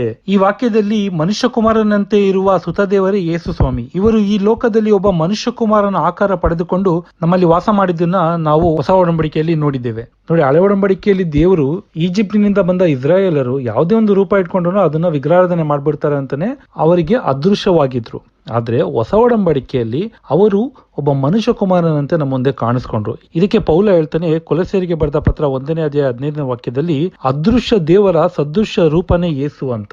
ಅಂದ್ರೆ ಹೇಗೆ ನ್ಯಾಯ ಪ್ರಮಾಣದಲ್ಲಿ ದೇವರು ತಮ್ಮನ್ನ ಒಂದು ಯಾವುದೇ ರೀತಿಯಲ್ಲೂ ಯಾವುದೇ ರೂಪದಲ್ಲೂ ಕಾಣಿಸ್ಕೊಳ್ದೇ ಇದ್ದ ಅದೃಶ್ಯರಾದ ದೇವರು ಹೊಸ ಒಡಂಬಡಿಕೆಯಲ್ಲಿ ಅದೇ ಅದೃಶ್ಯ ದೇವರ ಪ್ರತಿರೂಪವಾಗಿ ಯೇಸುವಾಗಿ ನಮ್ಮ ಮಧ್ಯೆ ಇದ್ರು ಅಂತ ಪೌಲ ಹೇಳ್ತಾನೆ. ಇದನ್ನೇ ಯೋವಾನ 14ನೇ ಅಧ್ಯಾಯ 9ನೇ ವಾಕ್ಯದಲ್ಲಿ ಯೇಸು ಕೂಡ ದೃಢಪಡಿಸ್ತಾರೆ. ಅಂದ್ರೆ ಯೇಸು ಫಿಲಿಪ್ಪನಿಗೆ ಹೇಳ್ತಾರೆ, ನನ್ನನ್ನು ನೋಡಿದವನು ತಂದೆಯನ್ನೇ ನೋಡಿದ್ದಾನೆ ಅಂತ ಹೇಳ್ತಾರೆ. ಹೀಗೆ ನಮ್ಮ ದೇವರು ಆಗಿನ ಕಾಲದಲ್ಲಿ ನಮ್ಮ ಪೂರ್ವಜರಿಗೆ ತಮ್ಮ ರೂಪವನ್ನು ತೋರಿಸ್ಕೊಳ್ದಿದ್ರು ಕಾಲಕ್ರಮೇಣ ತಮ್ಮ ರೂಪನ ನಮ್ಮಲ್ಲಿ ತೋರಿಸ್ಕೊಂಡ್ರು. ಅದರಲ್ಲಿ ವಿಶೇಷವಾಗಿ ಸುತದೇವರು ಬೆತ್ಲೆಹೇಮಿನ ಒಂದು ಗೋದಲಿಯಲ್ಲಿ ಒಬ್ಬ ಸಾಧಾರಣ ಮನುಷ್ಯನ ಮಗು ಅಂತೆ ಕಾಣಿಸ್ಕೊಂಡ್ರು. ಇದರಿಂದನೇ ಮತ್ತಾಯ 2ನೇ ಅಧ್ಯಾಯ 11ನೇ ವಾಕ್ಯದಲ್ಲಿ ನಾವು ನೋಡಬಹುದು, ಆ 3 ಜ್ಞಾನಿಗಳು ಮನುಷ್ಯನ ರೂಪ ಪಡೆದುಕೊಂಡ ಯೇಸುವನ್ನ ತಾಯಿ ಮರಿಯಳೊಂದಿಗೆ ನೋಡಿದ ಕ್ಷಣ ಸಾಷ್ಟಾಂಗವರೆಗೆ ಅಡ್ಡ ಬಿದ್ದು ಆರಾಧನೆ ಮಾಡ್ತಾರೆ. ಹೀಗೆ ಪಿತದೇವರು ಮತ್ತೆ ಸುತದೇವರು ಮಾತ್ರ ಅಲ್ಲ, ಪವಿತ್ರಾತ್ಮ ದೇವರು ಮತ್ತಾಯ 3ನೇ ಅಧ್ಯಾಯ 16ನೇ ವಾಕ್ಯದಲ್ಲಿ, ಮಾರ್ಕ 1ನೇ ಅಧ್ಯಾಯ 10ನೇ ವಾಕ್ಯ, ಲೂಕ 3ನೇ ಅಧ್ಯಾಯ 22ನೇ ವಾಕ್ಯ, ಯೋವನ 1ನೇ ಅಧ್ಯಾಯ 32ನೇ ವಾಕ್ಯದಲ್ಲಿ ಪಾರಿವಾಳದ ದೇಹಾಕಾರದಲ್ಲೂ, ಅಪೊಸ್ತಲರ ಕೃತ್ಯ 2ನೇ ಅಧ್ಯಾಯ 4ನೇ ವಾಕ್ಯದಲ್ಲಿ ಬೆಂಕಿಯ ನಾಲಿಗೆಗಳಾಗಿಯೂ ಕಾಣಿಸ್ಕೊಳ್ತಾರೆ. ಹೀಗೆ ಪಿತಾ ಸುತ ಪವಿತ್ರಾತ್ಮ ದೇವರು ಕಾಲಕ್ರಮೇಣ ನಮಗೆ ವಿಶೇಷ ರೂಪಗಳಿಂದ ತೋರಿಸ್ಕೊಂಡಿದ್ದಾರೆ. ಹೀಗಾಗಿ ಆ ರೂಪದ ಸ್ಮಾರಕವಾಗಿ ನಾವು ಪ್ರತಿಮೆಗಳನ್ನ ಮಾಡ್ಕೊಳ್ತೀವಿ. ಆದ್ರೆ ಅವರಿಗೆ ಸೇರ್ಬೇಕಾದ ಗೌರವ, ಮಹಿಮೆ, ಆರಾಧನೆನ ಯಾವತ್ತಿಗೂ ನಾವು ಅವರ ಪ್ರತಿಮೆಗಳಿಗೆ ನಾವು ವರ್ಗಾಯಿಸೋದಿಲ್ಲ. ಹಾಗೆ ಮಾಡಿದ್ರೆ ಅದು ವಿಗ್ರಹ ಆರಾಧನೆ ಆಗುತ್ತೆ. ನಾವು ಅವರಿಗೆ ಕೊಡಬೇಕಾದ ಆರಾಧನೆ, ಮಹಿಮೆಯನ್ನ ಅವರಿಗೆ ಕೊಡ್ತೀವಿ ಹೊರತು ಅವರ ಪ್ರತಿಮೆಗಳಿಗೆ ಯಾವತ್ತಿಗೂ ಕೊಡಲ್ಲ. ಇದನ್ನ ಕಥೋಲಿಕ ಸಭೆ ಬಹು ನಿಷ್ಠೆಯಿಂದ ಇವತ್ತು ತನಕ ಕಾಪಾಡ್ಕೊಂಡ್ ಬಂದಿದೆ. ಅಪೊಸ್ತಲರ ಕಾಲದಿಂದಲೂ ಇವತ್ತಿನ ತನಕನೂ ಬೋಧಿಸ್ಕೊಂಡು ಬಂದಿದೆ. ಕಥೋಲಿಕ ಸಭೆ ತನ್ನ ಎಲ್ಲಾ ಬೋಧನೆಯನ್ನ ಎಲ್ಲರಿಗೂ ಸಿಗುವ ಹಾಗೆ ಇಂಟರ್ನೆಟ್ ನಲ್ಲಿಯೂ ಪುಸ್ತಕಗಳಲ್ಲಿಯೂ ಬರ್ದಿಟ್ಟು ಕೊಟ್ಟಿದೆ. ಇದನ್ನ ನಾವೆಲ್ಲರೂ ನೋಡಿ ತಿಳ್ಕೊಬಹುದು. ಕಥೋಲಿಕ ಧರ್ಮೋಪದೇಶದಲ್ಲಿ, ಅಂದ್ರೆ ಇಂಗ್ಲಿಷ್ ನಲ್ಲಿ ಹೇಳೋದಾದ್ರೆ catechism of the Catholic church 2084ರಿಂದ 2141 ಪ್ಯಾರಾಗ್ರಾಫ್ ಗಳಲ್ಲಿ, ಅಂದ್ರೆ ಪರಿಚ್ಛೇದಗಳಲ್ಲಿ ನಾವು ಓದಿ ತಿಳ್ಕೊಬಹುದು. ಮತ್ತೆ ಕ್ರಿಸ್ತ ಶಕ 1506ರಲ್ಲಿ ನಡೆದ ಟ್ರೆಂಟ್ ಮಹಾ ಸಮ್ಮೇಳನದಲ್ಲೂ ವಿಗ್ರಹಾರಾಧನೆಯನ್ನು ಖಂಡಿಸುವ ಬೋಧನೆಯನ್ನು ಇನ್ನೂ ಹೆಚ್ಚಾಗಿ ತೀವ್ರವಾಗಿ ಪ್ರಖ್ಯಾತಗೊಳಿಸಿರುವುದನ್ನ ನಾವು ಆ ಸಮ್ಮೇಳನದಲ್ಲಿ ಚರ್ಚೆಯಾದ ವಿಷಯಗಳ ಪ್ರತಿಗಳಲ್ಲಿ 374ನೇ ಪ್ಯಾರಾಗ್ರಾಫ್ ಅಲ್ಲಿ ನಾವು ನೋಡಿ ತಿಳ್ಕೋಬಹುದು. ಪ್ರೀತಿಯ ಸಹೋದರ ಸಹೋದರಿಯರೇ, ಹೀಗೆ ನಾವು ವಿಗ್ರಹಕ್ಕೂ ಸ್ಮಾರಕ ಪ್ರತಿಮೆಗಳಿಗೂ ಇರುವ ವ್ಯತ್ಯಾಸಗಳನ್ನ ತಿಳ್ಕೊಂಡ್ವಿ. ಆರಾಧನೆಗೂ ಗೌರವಕ್ಕೂ ಇರುವ ವ್ಯತ್ಯಾಸವನ್ನ ತಿಳಿದುಕೊಂಡ್ವಿ. ಹಾಗೆಯೇ ದೇವರು ವಿಗ್ರಹಾರಾಧನೆಯನ್ನು ಖಂಡಿಸಿರುವಂತೆಯೇ ಕಥೋಲಿಕ ಸಭೆಯು ಅಪೋಸ್ತಲರ ಕಾಲದಿಂದಲೂ ಖಂಡಿಸಿರುವುದನ್ನು ನಾವು ತಿಳಿದುಕೊಂಡ್ವಿ. ಮತ್ತೆ ಸ್ಮಾರಕ ಪ್ರತಿಮೆಗಳ ಧಾರ್ಮಿಕ ಬಳಕೆಗಳು ದೇವರ ವಾಕ್ಯದ ಪ್ರಕಾರವೇ ದೇವರ ಯೋಜನೆಯೇ ಆಗಿದೆ ಅಂತಾನೂ ತಿಳಿದುಕೊಂಡ್ವಿ. ಆದರೂ ನಿಮಗೆ ಇನ್ನೂ ಏನಾದರೂ ಪ್ರಶ್ನೆಗಳಿದ್ದರೆ JN8.32 The truth will set you free @gmail.com ಎಂಬ ಈ ಇಮೇಲ್ ಅಡ್ರೆಸ್ಗೆ ನಿಮ್ಮ ಪ್ರಶ್ನೆಗಳನ್ನ ಇಮೇಲ್ ಮಾಡಿ. ಒಂದು ವೇಳೆ ಈ ವಿಡಿಯೋ ನಿಮಗೆ ಪ್ರಯೋಜನವಾಗಿದ್ರೆ, ಇತರರಿಗೂ ಪ್ರಯೋಜನವಾಗುವಂತೆ, ಇತರರು ಈ ವಿಷಯಗಳನ್ನ ತಿಳ್ಕೊಳ್ಳುವಂತೆ ಈ ವಿಡಿಯೋವಿನ ಲಿಂಕ್ ಅನ್ನ ಇತರರಿಗೆ ಶೇರ್ ಮಾಡಿ. ಈ ವಿಡಿಯೋ ನಿಮಗೆ ಇಷ್ಟ ಆದ್ರೆ ಲೈಕ್ ಮಾಡಿ. ನಮ್ಮ ಪ್ರಯತ್ನವನ್ನು ನೀವು ಪ್ರೋತ್ಸಾಹಿಸಬೇಕು ಅಂತ ಇಷ್ಟ ಇದ್ರೆ, ನಮಗೆ ಸಹಕಾರ ಮಾಡಬೇಕು ಅಂತ ನಿಮಗೆ ಏನಾದ್ರು ಅನಿಸಿದ್ರೆ, ಮತ್ತು ಇದೇ ರೀತಿ ಇನ್ನೂ ಹೆಚ್ಚು ವಿಷಯಗಳನ್ನ ನಾವು ವಿಡಿಯೋವಾಗಿ ಮಾಡಿ ನಿಮಗೆ ಕೊಡಬೇಕು ಅಂತ ನಿಮ್ಮ ಬಯಕೆ ಆದ್ರೆ, ದಯವಿಟ್ಟು ಸರ್ಚಿಂಗ್ ಫಾರ್ ಟ್ರೂತ್ ಎಂಬ ನಮ್ಮ ಈ ಯೂಟ್ಯೂಬ್ ಚಾನಲ್ ಅನ್ನ ಸಬ್ಸ್ಕ್ರೈಬ್ ಮಾಡಿ.